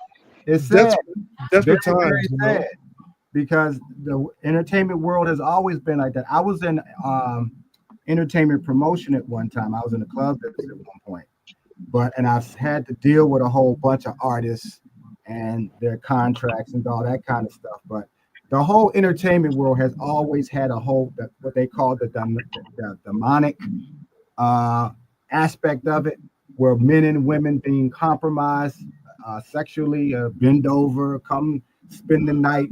Women get taken advantage of more so than men, but the men who have been taken advantage of are the ones who you would think would never have something like that happen to them, and it in fact has. The parties like the Diddy Well, party the stuff, men for sure been getting taken advantage of in yeah, recent day. the Diddy party stuff. If you come back a few years, a decade or so, all that stuff that you was seeing that's supposed to have been fun at the Playboy mansions, the same exact thing that was happening at the Diddy parties was happening at the Playboy mansions. And there's a documentary, it's a 13-part documentary about all that stuff as well. But back then, didn't have as much information. There were many mansions where women were being assaulted. Some, of course, some of the Playboy girls ended up getting murdered. But Really? You go back. They got murdered. I didn't know that part. Watch the. It's on. It should. I think it's on A&E. It's the secret of called the Secrets of the Playboy Mansion. Most of the men, Bill Cosby is one, by the way. A lot of those men who were at the Playboy Mansion taking advantage and having their little fun, most of those men are dead. So a lot of this dirt that started coming out from this documentary didn't hurt them because all of them were already gone. You go back further than that. You go back to the 30s. I think that there was an artist called Artie Farbuckle, who was a comedian, well known back at that time, very famous, having these kind of parties. Hollywood Babylon, same thing. So this is not anything new. It's just now that we have the internet, social media, etc., and books now being written. Everybody want to tell every single solitary thing now, that you're now coming to find that all of these artists that you admired, be they movie stars or be they TV or record producers, singers, all of the stuff a lot of them did or were a part of, it's now in books. It's now you'll find these documentaries about some of the stuff. I mean, and sometimes you're disappointed about what you read, like Patti LaBelle. It's I can't think of the name of the artist right now, tried to rape her at the Howard Theater. Everybody who read the book was mad at her for telling. And that's why you weren't hearing about a lot of these particular things that was happening doing then, because those men, just like now, were being protected because nobody wanted to believe this great artist had to do anything to a woman. But all right, shout out Paid in Full on the panel. What's up, Paid? What up? Salute to everybody. What up? Yeah, That's but that crazy. world is crazy. So yeah, Mr. Greg just told y'all, folks been getting bent over in the industry from way back in the gap. I mean, I've heard some stories about Ike and Tina Turner. I've heard stories about Patti LaBelle. I've heard stories about Anita Baker, Luther Vandross. I've heard something like it's like crazy. Like wow. You ever heard about Luther? Hugh Hefner was Diddy on steroids, pretty much. But that motherfucker was celebrated. Yeah, they was that was motherfucker crazy. Celebrated, and I'm saying not one time we ever heard, one bad thing about fucking Hugh Hefner. That motherfucker was like I said, he was Diddy times 100. Documentary, yeah, Richard Pryor openly talked about him being gay. Well, letting the nigga do stuff to them, no homo. He said he was molested as a child. As a child. Who? Richard Pryor. He said himself that he was molested as a child, as a young boy, I should say. Well, shit, Tyler Perry said the same shit. A lot of stuff doesn't happen to guys that you be surprised about. A lot of stuff. They just don't say nothing because of the image that they have. Yeah. Hey, well, look, hey, check this out. Look, let me tell you this. Some stuff too. Go ahead. Yeah, to be a good star, right? To be a star in any entertainment field, you gotta kind of wear your emotion on your sleeve. So stars are emotional, whether they're yelling, they mad, or whether they singing like Drake or whatever they doing, they're expressing emotion. So what happens is, just like if you're selling crack, you know who the crackheads is. Well, some of the artists gonna come in the game, they're already gonna be like that. They just not projecting their image. And what happens, they make it big and then they get around other people who got money with the same like minds. And then that's what it happened. But a lot of the artists, they're coming in the game already with that emotion and how and it could be taken advantage of in different ways by people. But a lot of them already like that, man. You know, if you Some work of with them enough don't on even them, you can be like already that see though. the ones that may do this or may do that. You can see it. You can see it. It's, you know, But see, some yeah. of them may not even be like that though. Motherfuckers, you would go to a party, and I'm just use Diddy for example, bro. You go to one of that nigga parties, you find out that shit you drinking is laced. Next thing you know, you on your motherfucking face, and then they fuck around, they send you a video of what the fuck you did while you was disoriented or whatever, and basically I need you to do this, and this. If you don't do this, I'm gonna put this shit out to the public. You don't want that type of shit coming out. So you gonna do that shit. You remember when But the women? question is, hey, I guarantee you is the first time you went to the Diddy party, that didn't happen. The question is, you kept going back to the Diddy party, and it's a reason why you kept going back because Yeah, you know what's going on. You know But what? Let me again give you though, this if you other got story. that, but again Hey, though, you know coach, Tyler Perry Studios down here, right? Tyler Perry Studios. If yeah, you want to get a job at Tyler Perry Studios, you gotta know somebody. There is not gonna hire anybody. I don't care how you qualify. You have to come in through other people. That's how they maintain the secrecy. You see what I that's mean? They're anybody just not though. gonna hire anybody. That's So you know anybody what you're shit. doing when you get into it. You know what I That's mean? anybody though. That's even with your regular job, your regular 9 to 5. 9 times out of 10, motherfuckers that got a dope ass resume can get overlooked for a nigga that got a cousin that's in the job and shit that's cool with the boss. absolutely, That's true. That's absolutely. true. You remember when So women? it's, Unfortunately, that when women were getting roofied at clubs and parties and so forth, that Mm-hmm. same thing was happening to men. They were being roofied as well. But Oh yeah, women, of course. Hell women yeah. were now encouraged, and I'm glad that it happened to tell, to come to the police. But the men are still to this day not doing. There's a lot of men that you don't know that has had that happen to them, and they don't woke up, and there's two or three other men laughing at them and smiling at them, and they don't have no pants on. Right. That's a This shit is horrible thing to crazy. see happen, And or to know that happened, and to have to teach someone who's going, like if y'all had daughters, you have to teach them when you go to college, you go to these frat parties, do not let anybody get you a drink. Do not put your drink down on the table. Do yeah, not leave with somebody you just met because he's cute. If right, five of you girls come together, you five leave together. Because you see what happens when you break from the group. We right, always reading about one girl, broke away, and now they don't know where she is for the next 3 days. And now you right. read about her. These are kind of things you have to steal, and it's sad.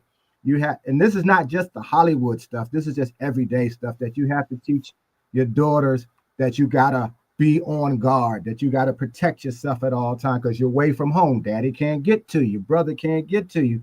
So you're gonna have to learn that even though you're having fun, you're away from home. There have to be things you have to always stay on top of. Even when I was young, a lot of the younger ladies or girls or teenage girls, mothers would always tell them stuff like, always have, that's when you had the pay phones, have enough money to make a phone call. That was like 10, 15, 25 cents, depending on what year it was. Right. Because you never know, you might roll with somebody and the guy, not acting right and you ain't with it. Now you can't ride to get back home. You Right. don't, dad, this idiot did blah, blah, blah.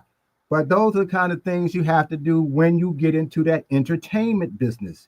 Yeah. You have to have people who are around you, who trust you, are going to look out for you. Because you out there, you can be the most talented person in the world. But if people see you green and they can take advantage of you and they can do little small things to you, make you believe and trust them, they are going to do it because it's just people out there like that. And that's never going to change. So you got to get people around you in your circle to look out for you. especially in What? the industry that's so predatory like that. Yeah. Because they are predators. Like, And good even lord. with Diddy, Hey, like why you think the even rap music? with Diddy, bro, like You breaking up, he Payne, was for that was so like he was on top. You money like You everything breaking that up, you Paige. need. you breaking up, But Payne. Paige, you bro, breaking like up. I always tell people, You can't hear us. my bad. I always tell people like people really think that he in trouble for what he was doing with them people that he was lacing and stuff. Bro, that nigga not in that's not why he got in trouble for real. Like they been knew he was doing that shit. But the fact that Yeah. he actually bit the hand that fed him, that got him to where he was when he got to that liquor company, all right, cool. We finna show you, like, nigga, you still a nigga at the end of the day. Guess what law they're using? And I'm sorry. Mm-hmm. Who Guess are we talking about, Paige? they're using to beat him over the head, but they're using the Mann Act. The Mann Act was created when they was going after Jack Johnson because he was running around with white women. Yep. Wait, who are y'all talking about? We're just talking about the laws that they're using for Diddy, that prosecute Diddy with. Oh yeah. They really All don't right, give a all fuck. right. Oh my bad. Clearly, because he was doing this, he been doing it for 2 decades. Yep. Yeah. Like we been know everybody knew. Listen, it's so crazy. Like we knew Diddy was on some type of stuff before the internet. We heard it before. I remember hearing Cassie is a sex slave. I remember hearing that, and I'm like, that's crazy. Because he was with what's her face? What's the lady name? Kim, the one he killed. Kim Porter. Kim Porter. He was with Kim Porter, but then you also knew Cassie was his girlfriend, and it was like, well, and people was like, oh, that's they sex slave. They leave her tied up in the basement. That was the rumor. And it was like, what? And then you heard about the parties and them eating off naked people. Like you heard about all this stuff about Diddy parties before the internet.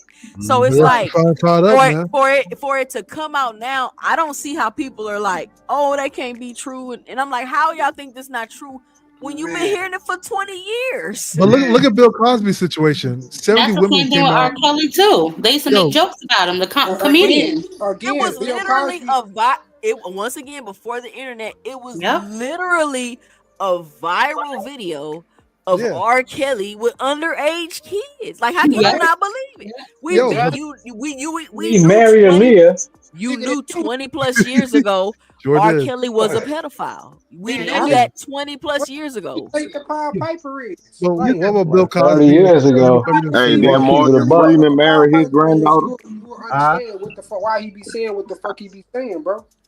Hey, then Morgan Freeman married his granddaughter. Yeah.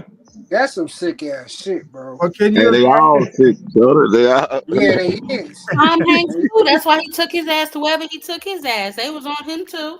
And then I heard somebody Did y'all ever see the R. Kelly tape that was sold out on the street? Hell yeah. With him and that young girl. That shit was They had the man, search. They had the 14-year-old girl in the tape. Yeah. Oh yeah, I saw that. It was one of his singers' niece. What the fuck is that girl's name? One of his singers. Twinkle Starla. One of them stars. Sparkle. Like that. Sparkle. Yeah. Somebody had brought up Bill Cosby too, and like again, it goes back to what I said about Diddy, bro. It wasn't about him raping no motherfuckers from that far back. It's the fact that he tried to buy. Ooh, my bad. My apologies. But yeah, it was more so the fact that he tried to buy CBS. CBS, NBC. Yeah, no, but NBC. that's a conspiracy theory. I think NBC. My bad. Good. No. It was about Cosby got caught because they wanted that oil that's under his house and he didn't want to sell it. That was two of them. But it was a comedian. That was one of the reasons. And the other one might have been a bunch of reasons. Yeah, I mean, it was 76 it's women crazy, came out bro. from different nationalities. But the point, I guess the point is, man, motherfuckers been knew about Cosby because he made jokes about fucking slipping Spanish flies and shit about motherfucking girls' drinks and shit way back in the goddamn 70s and shit. So if you making jokes about drugging girls and shit, and then taking advantage of them, motherfuckers already Y'all knew. know what really happened though. Y'all know what really happened. After a while, man. Y'all know what really happened is the time changed and what was viewed as acceptable changed. I'm not Right. listening. Before I say this, I don't want nobody saying you defending the. I'm not defending nobody. I'm Yeah, just we're about to say applying some critical thinking and common sense. you're being The, judged. the time changed. What was acceptable changed. So if you go back, like you said, he was joking about it on stage in the Right. 70s. They was ha ha Mhm. he. But we Right. in 2024. So if you bring that into 2024, it's horrendous. It's And I'm not saying if it's fair or unfair, because was Cosby doing those things as of now? Should he be punished for those things he did Hell 45 yeah. years ago? Hell yeah. I'm just saying Nah, because the and that's time 72 what women? changed. and That's that's when it diabolical. goes it's a into little bit race of because both. look That's at how I think motherfuckers it's. like I Trump. think you Because should. if you I think think about it, they will always be able to do that. Right. And you got a Yeah. nigga like Trump Always be able to go. telling Always be people able that to he go can grab her friend. by the and this nigga is free. Who that? Trump, when he Yeah. telling people like I ain't never seen nobody get convicted of that many felonies and He's stuff, the and then president you of the still out United on the States. street. But then you tell people you can grab them by the ussy. Yeah. The Like world's changing, man. I don't know. We're just desensitized because of because of the that, internet. the Me Too movement was, man, that's crazy. And then even Oprah, bro, people really think that Oprah's so perfect, bro. Bro, she got stories on her, bro. Like I done heard a lot of stories about Oprah.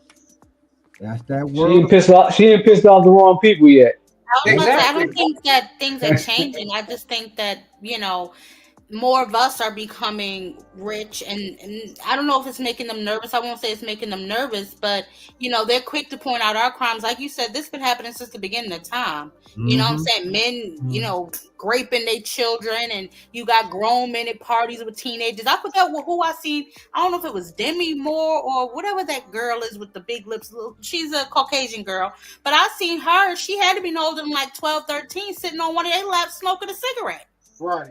So it's like they're always at these parties. They're related to these people. You see, this one is his niece, so this one is they've been in the business all their lives. So when they looking run down at Exactly. 25, I mean, this has been going on. It's Exactly. just now that it's us. It's like No, And definitely more people need to go they look down for so sure. innocent going into the industry, but when they get in the industry, you see them crying. Like you would think to yourself, bro, you got all the fucking money in the world. Why is you going through what you going through? Yeah. Yo, Deeper Paige, than what you I think. agree. Like, why? If you're rich like that, you can live an easy life. Why are you getting locked up for? You're But that's rich. easy to us. You know what I'm saying? There's levels to this. Like I said before, Right, what's money to you may not be money to me. What somebody else's problems is may not be a problem to me. Like we said, oh, you got all this money. How can you have these problems? More money, more problems. Money don't money. Listen, this is the thing, and I'm gonna say this because I'm about to get off and we're gonna go around the panel and let everybody get their 2 cents. I want to thank everybody for joining me tonight on this panel. We had great conversation. We've been going for 4 hours and 47 minutes. Great conversation. We covered a lot of different topics tonight, and I mean, I just love to come up here and have open discussions, logical discussions, using some critical thinking skills, and not just making up stuff and yelling and using, you know what I'm saying? Just regular conversation stuff where I don't got to keep arguing to defend or refute dumb points that make absolutely no sense. I want to thank everybody that supported the channel tonight, whether it was through the Cash App, whether it was through the Super Chats. Thank you very much for those that supported the channel in that way. And I want to thank those that supported the channel by hopping in the chat, hopping on the panel, or just simply by punching that like and subscribe button. Your support is greatly, greatly appreciated. I'm going to go through the panel right now, but I want to say this. Money does not change the person you are. It only brings out more of the person you are. So you can say, oh, well, this person got money. Why would they have any issues and why would they have any problems? Well, maybe the money is the reason why they're having the issues and the problems. Right. So, a lot of people think that money will solve a lot of problems. Absolutely. But money will not solve character problems. Right. And in most cases, it'll only make them worse. And we've seen some examples of that, and we talked about a few of them today. And these young people are making lots of money, and they're able to do it through the internet. They streaming, they doing this and they doing that, and they're coming into this money fast. And when you get money fast and you don't change as a person, a lot of times that leads to self destruction. So what I'm gonna do is go around the panel. We're gonna let everybody get their final 2 cents off. We got paid in full. What's your final 2 cents? What you got for the show? I was just gonna say, I really ain't got too much going to say. I was just gonna more so say with the situation, even with Whitney Houston or whatever, with her dying the way that she died, and then her daughter ended up dying the same exact way that she died. I just felt like that wasn't a coincidence. But I really ain't got too much. I really wasn't up here for the boxing talk, so I ain't gonna comment on that too much. So salute to everybody. Hope y'all have a good night. All right, all right, all right, all right. Paid in full. Thank you for joining me on the panel. Mr. Too Rich, I respect the belts. Thank you for coming up, showing your support today by joining me on the panel. What's your final 2 cents? What you got for the show? I'm gonna go with I'm gonna end it on this music thing because y'all was talking about it earlier. Just to give you some of the things I learned. Wow, black people created the art of hip hop. We didn't create the business of hip hop. There was the Jewish people, and part of that was bringing in synthetic instruments, not non-real instrument. One of which was the 808. Now, early on, they got bucked with us sampling music, sampling old music. But eventually, as the music industry came down south, they re-inputted the 808 kick drum, which is the bass. That bass is the elements of the bass mentality, which is sexual. So what you see going on in culture, the change you see got a lot to do with the synthetic music. That's a part of, along with the synthetic drugs. So anything synthetic is not good for you no matter what it is. So if you kind of can put that together, you can kind of look at what's going on and realize the music, the synthetic music and the synthetic drugs got a lot to do with it. But that's all I got. Appreciate you letting me come up. All right, Mr. Too Rich, I respect the belts. Tony Reviews, what's your final 2 cents? What you got for the show? Yeah, I'm here for the boxing, not all the weirdo talk. We all know Hollywood is full of a bunch of weirdos, and that crosses over to the music. I think the main thing is most people have the mentality because it happened to me, it's gonna happen to you. Welcome to the club. That's just a human flaw issue. I agree with you. I don't think money changes you. Money just allows you to be who you really are. Um, as far as earlier goes, conversation before I started working out, I don't really think it matters where you come from. You either have it in you or you don't. You're either going to be good or you're not. Drive is all about the individual and how they're willing to push through it. And that's pretty much it. Have a good night. All right, Tony Reviews, thank you for coming up on the panel and showing your support for the channel. Mr. Greg, what's your final 2 cents? What you got for the show tonight? Let me throw in a few things. One of the things I had to learn when I was younger is you cannot move slow with fast money. Had to learn that. A lot of these young guys haven't learned that now because they're getting fast money, and a lot of it is illegal, but they're still not moving slow to learn how to use it.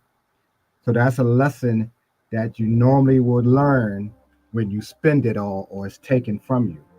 In terms of the whole entertainment business. Like I said, this all of this mess has been out here long before any of us were born, and I suspect it will be that way when we're all gone. In terms of the mentality that I was speaking of, you got to have a mentality, and sometimes certain types of ways of life gives you that mentality because you have to understand what drives you and what instilled that mentality into you in the first place. So you have to take that in consideration. That's about all I'll say. I just hope that anybody who's gotten in some trouble, I hope they come out better. And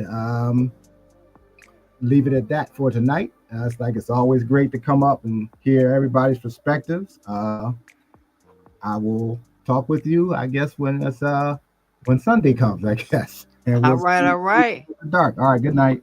All right, Mr. Greg, thank you for coming, showing your support by getting on the channel.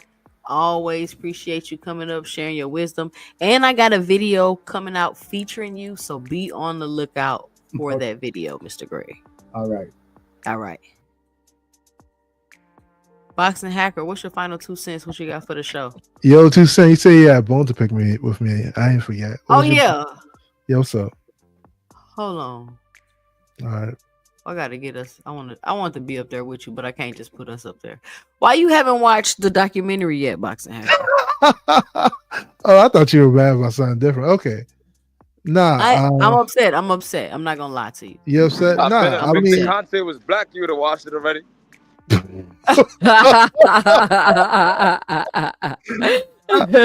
guess what happened, man. Look, Big Supreme facts. Conti did things in the past. I already say that. Like, hey, they happened in the past.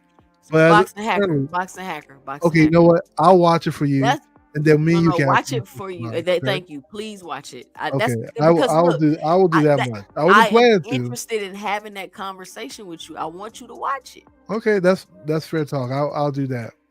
Okay. So we'll be on a level playing field. Okay. All right. What's your final 2 cents? What you got? So my final 2 cents is this, right? So when it comes to the whole conversation we had earlier about, like, do you have an edge if you're from the streets versus somebody that lived in a nice neighborhood? And I'm gonna leave it with what Floyd said. Floyd said you can say you're from this hood or from that hood. All that matters is results, and those results are created based on your determination, how hard you worked in the gym, how well you're picking up things, and that's a character trait. And character traits can transcend where you're from or wherever. You could be somebody from the richest neighborhood and have that same character trait like somebody that just came from the hood. At the end of the day, when it comes to like the most talented fighters, both in the amateurs and the pros, when you really look at it, like, of course there are exceptions to rules, like you see the Wilders or even the Frank Martins that started late, even the Rollies that started late. Even I think EJ started when he was 15. That's a little bit late. But when you look at the rest of the people who are like on the top echelon, a lot of those people will start off as kids and they just grew up in the gym, having been pushed very hard from young ages, And those are from your Scooter Davises, those are from your Tank Davises, those are from your Shakurs, those are from your Devons, those are from your Lomachenkos, those are from your Rigondeaux. Like, these people started out very young and they've just been a lot of amateur fights and they train really hard, And yeah, that's how I wanted to end it. It could be for anywhere. It doesn't really matter. It just matters who you are as a person. Salute to 2 cents and everybody from the chat and the panel. Boxing Hacker Sunday. Don't duck me, son. Better not duck me, son. All right, Keith, I'll be here. Sunday. I got you. No problem. All right. Shout out Boxing Hacker. Thank you for coming up, supporting the channel by coming on the panel today. NHA, what's your final 2 cents? What you got for the show? I want to just end it with this whole. I guess I'll just point out the double standard with as far as like with the Diddy and the whole, the whole movement to what got him locked up. It's because Hugh Hefner was the original Diddy. He was the king of the freak offs, and he was celebrated. And you still ain't got people still ain't talking bad about him, but even up, what I'm saying, motherfuckers and shit will tell you Diddy's the scum of the earth. He's this and he's that and shit. And this is not to say Diddy wasn't, He is. Whether because you happen to was celebrated or not. He fucking, he is. I mean, Diddy ain't no saint. Diddy was a fucking deviant. You know what I mean? And, but it still frustrates me that the fact that Hugh Hefner gets celebrated and shit, and that man's sitting in jail on a RICO charge. He's part of a one-man RICO charge, which is kind of crazy. But at the same time, we should, I don't see why anybody's surprised by what any of the shit. I think most of us are not surprised, because like a lot of people point out, this shit been out for a minute. This shit that Diddy been doing been out for a minute. This shit, they just, I guess, to pay the fool's point, what I'm saying? He just happened to piss off the wrong people, and now that shit's out the woodwork. Because I could recall as far as back, I don't know if how many people can remember this, but it was a book by this lady, my sister. She was an old ass rapper, Sister Soldier.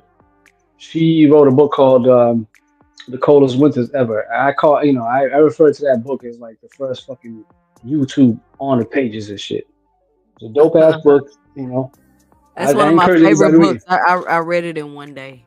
Oh, so you already know. So you remember that one character and shit that people were like kind of like yeah, kind of like correlated to Diddy and shit. So it's like we already knew about this, this man and shit. But at the same time, the double standards is wild. So hopefully, I guess that's something we can learn.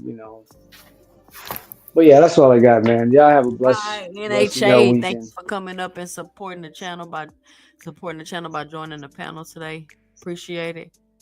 We got Terrence Best Videos. What's your final 2 cents? What you got for the show? Let me get this super chat real quick. Shout out to Broke and Dangerous with the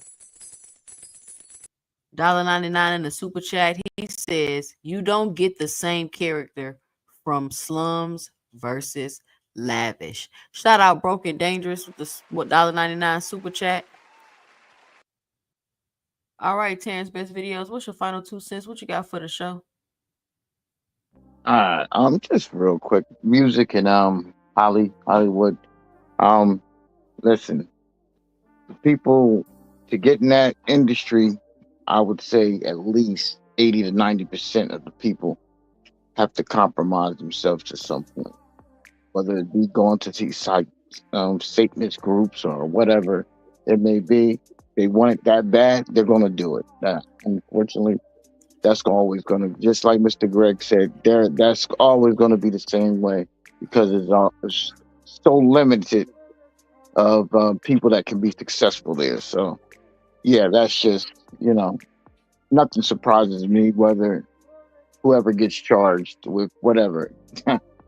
As far as going back to the point where you guys are talking about, I agree with you in terms of when we're talking about where you come from. I would say like if there's two people with the same skill set, yes, I would agree. I would tend to agree with you. Yes, that's going to be a factor. However, the problem is that the later I'm kind of agree with Hacker in the sense that you have to be there a long time in boxing. I don't care how much grit, how bad you want it. If you don't have the requisite skill set, I just don't think that's going to put you over the limit. I mean, over the finish line fighting against somebody that's been doing it for a long time. So when we talk about Shakur, I think this is being aimed a lot at Shakur. Yeah, so what? He doesn't go into street brawls. Remember, you don't in a street brawl. What these people learn is to fight on instincts and just. But Shakur's never going to be out of. He's always going to be calm, cool, and collective. So you going nuts in the ring, all you're doing is expending unnecessary energy. It's just to me, it's just not gonna, it's not gonna translate most times against skillful fighters in any sport. So I mean, yeah, it could play a small factor, but and again, like we pointed out, that everybody pretty much in the boxing world, for the most part, comes from situations they don't want to be in. So yeah, everybody's trying to get out of their situation. So I don't know, I don't know how prevalent that would be and how we could track it, since most of the fighters all come from backgrounds where they're not living lavishly, to say the least. But anyway, thanks for having me. 2 cents. All right, Terrence It's Best been a Video. great show, and I guess I'll catch you Sunday. All right, Terrence Best Videos. Thank you for coming up today, showing your support to the channel. All Ty, right. what is your final 2 cents? What you got for the show? Well, back to the debate that we were having earlier. I personally feel like going through adversity, it puts you on a different playing field than those who just never have gone through anything, right? So it builds character. It makes you mentally tough, which is more than half the battle to me in pretty much all situations. You know how some people panic and some people are just calm. I feel like people who've been through a lot in their life aren't as quick to panic as those who don't. And yes, there are anomalies where, you know, you have some rich people or some people that are well off that do, you know, meet and exceed expectations, but more often than not, it's those of us who have that hunger, that fire inside of us, who strive to achieve what some of those people already have. So to me, like I said before, I do think that when you come from a humble background, that just gives you a little bit more of an edge in certain situations. Not every situation, but in certain situations, because you're always fighting to prove yourself until I guess you reach a level where you're no longer fighting to prove yourself. But that's pretty much all I had on that. And as far as, you know, the Diddy and all that other situation, I mean, that's gonna be what it's gonna be. Yes, Hugh Hefner was doing it before, and a lot of other ones. What's that other guy that be with Oprah? What's his name? I forget his name, but I mean, they got the complexion for the protection. So I mean, that's just what it is. You know, other than that, it was a great show, and I'll see you Sunday. All right, Todd, thanks for coming up. Always appreciate your support to the channel. Can't wait to get back on with you again on Sunday. Look forward to seeing you. Thank you for coming up. My guy, Big Supreme, what is up? How is everything going? And what is your 2 cents? What do you have for the show? Give me 1 second, all right? All right, cool. I want to thank everybody for joining me. Now we about to start our second segment of the show. Big Supreme. No, I'm joking. Okay, I think I already read these. Yeah, I just got to work. I had to walk to the back because they was talking a little bit too much. But I think this was a good live. I didn't know that it was gonna delve into, you know, the experience as black men and women in America and boxing and music and stuff like that. Um, I agree with everything that everybody said. Honestly, I feel like everybody had good takes. You know, I know Tony probably can't relate, you know, but that's a whole nother subject. But as far as like the Bill Haney thing, I do believe that he has a point with the Hispanic fans. Now, granted, not all Hispanic fans feel the same way, but a large majority of them, I feel like they're complicit, meaning like they see it happening in real time, they don't say nothing. Like if you see, for example, I always say this, Chuck knocked down Virgil Ortiz 2 times, had him hurt several times, and they said he was a dog, he was a warrior, he had the courage to get off the canvas and fight. With Haney, he's a coward, he's chinny, he's fragile, he's mentally weak. We just seen Ryan Garcia in the lead up to the fight. We thought he was going to get admitted to the hospital. Nobody said nothing about that. People thought that Ryan wasn't going to make it to the fight.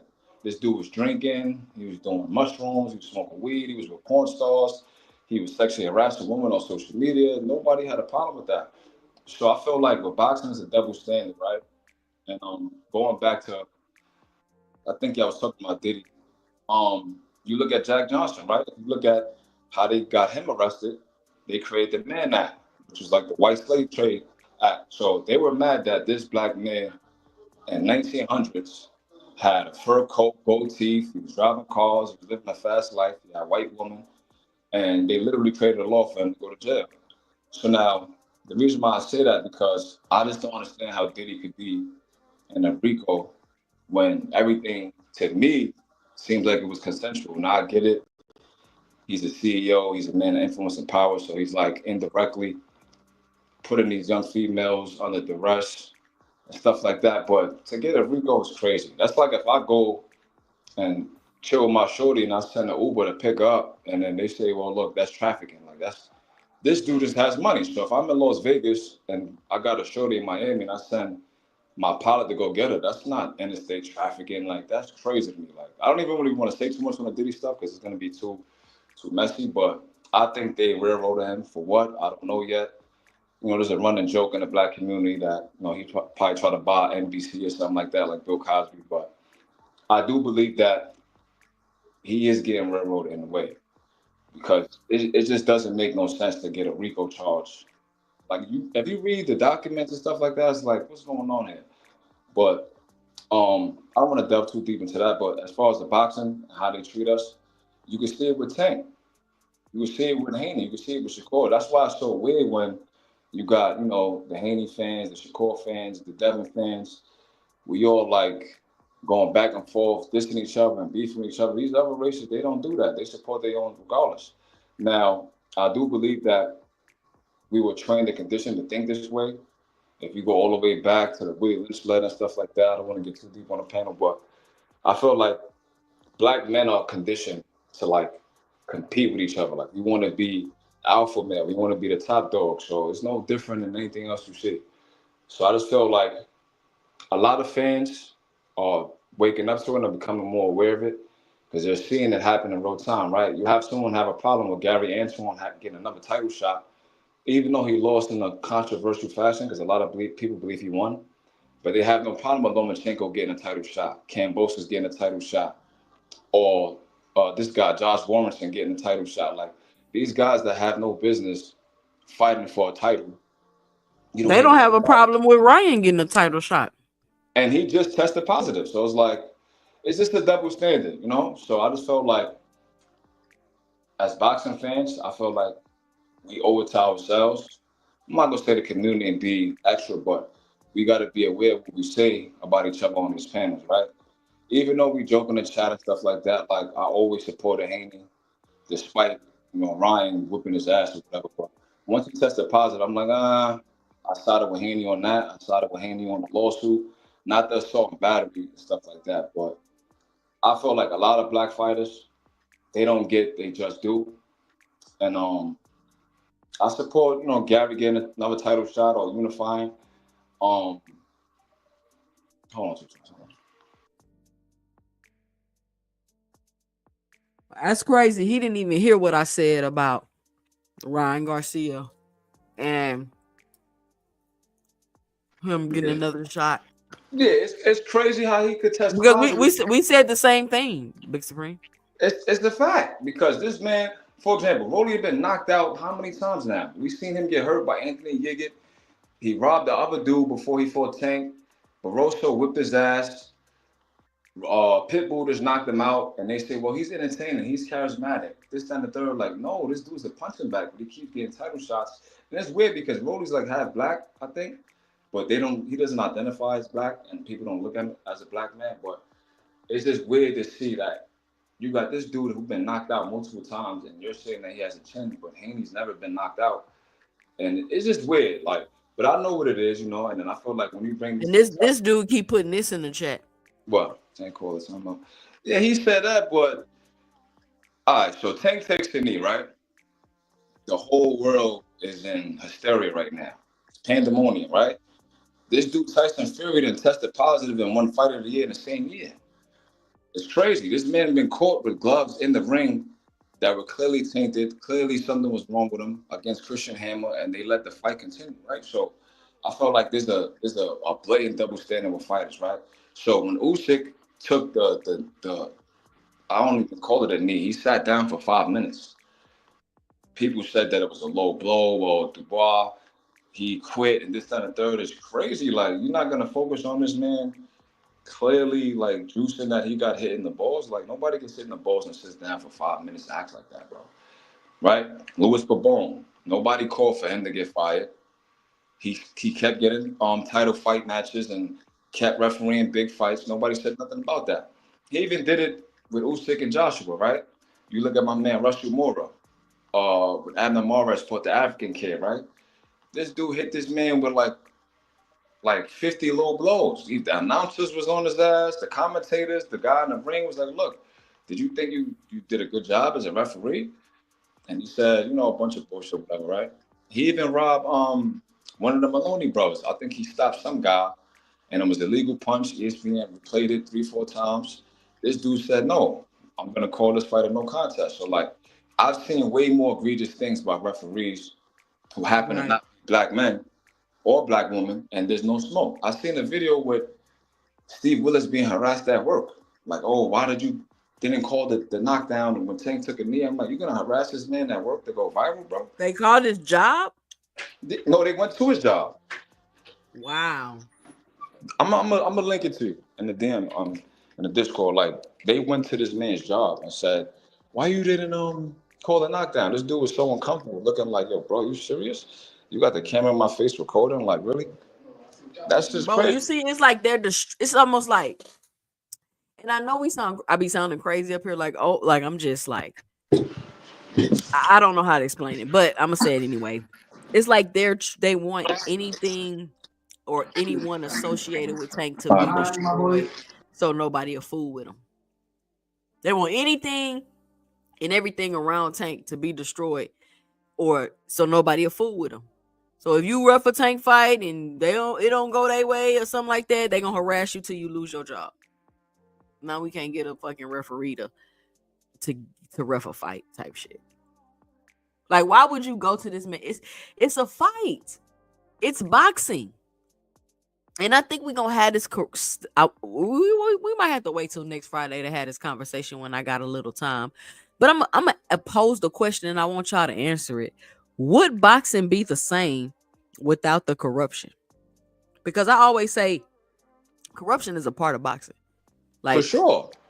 corruption is a part, like it's literally a part of boxing, but people know that and they say that, oh, boxing is the most corrupt sport. But when you bring up things that's corrupt or were corrupt or could possibly have been corrupt, nobody wants to talk about it. They want to ignore it. Like they want to be like, oh, that can't happen. That's this, that, and the third. And I'm like, why do y'all think that? You yourself knows boxing is the most corrupt sport. So I want y'all to think about that in the chat. What would boxing be like without the corruption? I don't think it'll ever be like that because you look at like Jake LaMotta, for example, right? He got his title shot by throwing a fight. There was a guy named Frankie Carbo, I believe his name is, right? So he was like I don't want to say the dude's name, but you know the guy that's associated with Tyson Fury and all that, the Irish guy. He's like that kind of guy, right? So he's mob affiliated. He was a made guy. He approached LaMotta like, look, bro, you're gonna take a dive. You're gonna lose this fight, and on the back end, I'm gonna guarantee you a title shot. And he did it. And I think he even testified before the before Congress on that. So it's like this has been going on for years. It's not nothing new, right? And I feel like in these times, with social media, it's kind of like easy to see the people that we're talking about that's still on that type of time. You know, the guys that's affiliated with Crawford or Tyson Fury, stuff like that. These guys that are running large international drug trafficking rings, but somehow still won manager of the year. Like, it's crazy because it's right in your face and people don't care. Now, you look at Al Heyman, right? They made this man into the boogeyman, right? They investigated his finances, audited him, and found out who gave him, I guess, the advance to start the PBC. And just a bunch of like weird stuff. It's like, yo, bro, like, y'all don't do that with these other dudes because it's clear what these other dudes is doing. They definitely ain't do shit for Turkey. Of course. Like, how is Turkey gonna come in a game and say, I'm gonna give Usyk 170 million and give Tyson Fury 150 million? Nobody's asking where this money going, bro. Like, how? Where do y'all get the money to fund this fight, bro? And I don't want to get sidetracked too much with that, but as far as the corruption of boxing has been here, with Don King, he was gonna get subpoenaed actually to testify in John Gotti's trial, but I think Sammy the Bull, I guess they didn't like add it to his testimony or something like that. But they was mentioning how, you know, they would buy rankings and have people take dives and stuff like that. And a lot of times some of the fighters wouldn't even know what's going on, right? So it's been going on. You look at Bob Arum in the 90s, he got caught up with the IBF. He got suspended by the Nevada Athletic Commission. He got investigated by the FBI for fixing fights. He had his offices raided for fixing, I forgot the particular fight, but they raided his office, you know? So this man decided to turn state witness. He got on the stand. He testified against, I believe, Daryl Peoples. That was the guy that started the IBF, right? So it's been in boxing. So now when I call in a question how Top Rank or Bob Arum does business, it's not because I'm imagining these things. I'm looking at his track record. Even how Bob Arum got into boxing was like some gangster shit, right? Because I think it was Sonny Liston versus Floyd Patterson. At the time, Bob Arum was like I think a district attorney in Brooklyn. And he confiscated the proceeds of the fight. I think he took the live gate, he took Patterson's purse, he took Liston's purse, and he held on to it. I think they got it back later on down the line, but that's how he got to start in boxing, being a gangster. And like I said, it's right in your face. Like, you got guys on Top Rank that's been undisputed for 4 years in a row. Cambosos had it, Tio had it, Oma had it, Haney had it, this guy had it, but then you look at Tank, oh, he's never unified, right? But then nobody says nothing about Pacquiao never unifying. Triple G never unified. Up until Bivol fought Better BF this year, he never unified. He never tried to fight another champion in his weight class. He deliberately avoided Better BF for 7 years. Nobody called this man a coward. This dude runs around the ring. He's not a runner. He's a master boxer. Usyk, he's not a runner. He's a master boxer. Same thing with Lomachenko. I think Coach Eddie said it earlier, right? Tank moves around the ring for a round or two, or he's running. Shakur does it. He's a runner. He's a coward. He doesn't have the heart to fight. It's like, I just want like a lot of the boxing fans that are listening in the chat. Like, if you go back to when Jack Johnson was fighting, and my man the Boston Terror, Sam Lansford, these guys, like the same narratives that they use now were being used back then. It's these racist tropes that permeate our culture that I feel like a lot of people don't want to call it out because I guess they don't want to be that guy. But I guess that I'm here for that, right? So I always try to stay fair and neutral. You know, we troll each other, the Hanos clan, the Tankites and the Haneites and stuff like that. But when we get on this type of time, I'm always going to side with the black fighters, the Hispanic fighters as well. You know, the guys that are not actually racist and stuff like that. Because growing up in New York, like, we got a lot of Hispanics and stuff like that. So you look at a Berlanga, he cursed out Teofimo, told him to stop being racist. So I feel like with New York, it's like a melting pot, so it's kind of weird. But overall, I just want like the fans to know that when you dissing the Tank and downplaying his pay-per-view sales or his live gate, you're doing a disservice to boxing. It's like they don't want this man to hold the mantle to carry on the sport. They'd rather give it to some other guy, Ryan or something like that. Nah, Tank deserves it. He's like the all-American dream. He's from Baltimore, grew up homeless. Calvin Ford did 15 years in jail. They made a whole series on HBO about him, The Wire. Like, who wouldn't like Tank? I don't get it. Like, how could you not like a guy that knocks people out? He's 5'4". He's knocking people out cold. He's getting a lot of money. Like, I don't see what's to hate about Tank. But then when you look at it and break it down and to racism in the culture and society, it starts to make sense. Like, Canelo's the face of boxing, but he hasn't had a knockout in like 4 years. And he tested positive for steroids. Nobody brings this up at all. So I don't want to be too long-winded on that work. But that's what I got. That's my 2 cents. Shout out Big Supreme for coming on the panel, giving your 2 cents. Thank you for coming up and helping support the channel. I'll be back again live Sunday. And I'm so glad Supreme. Hold on, y'all.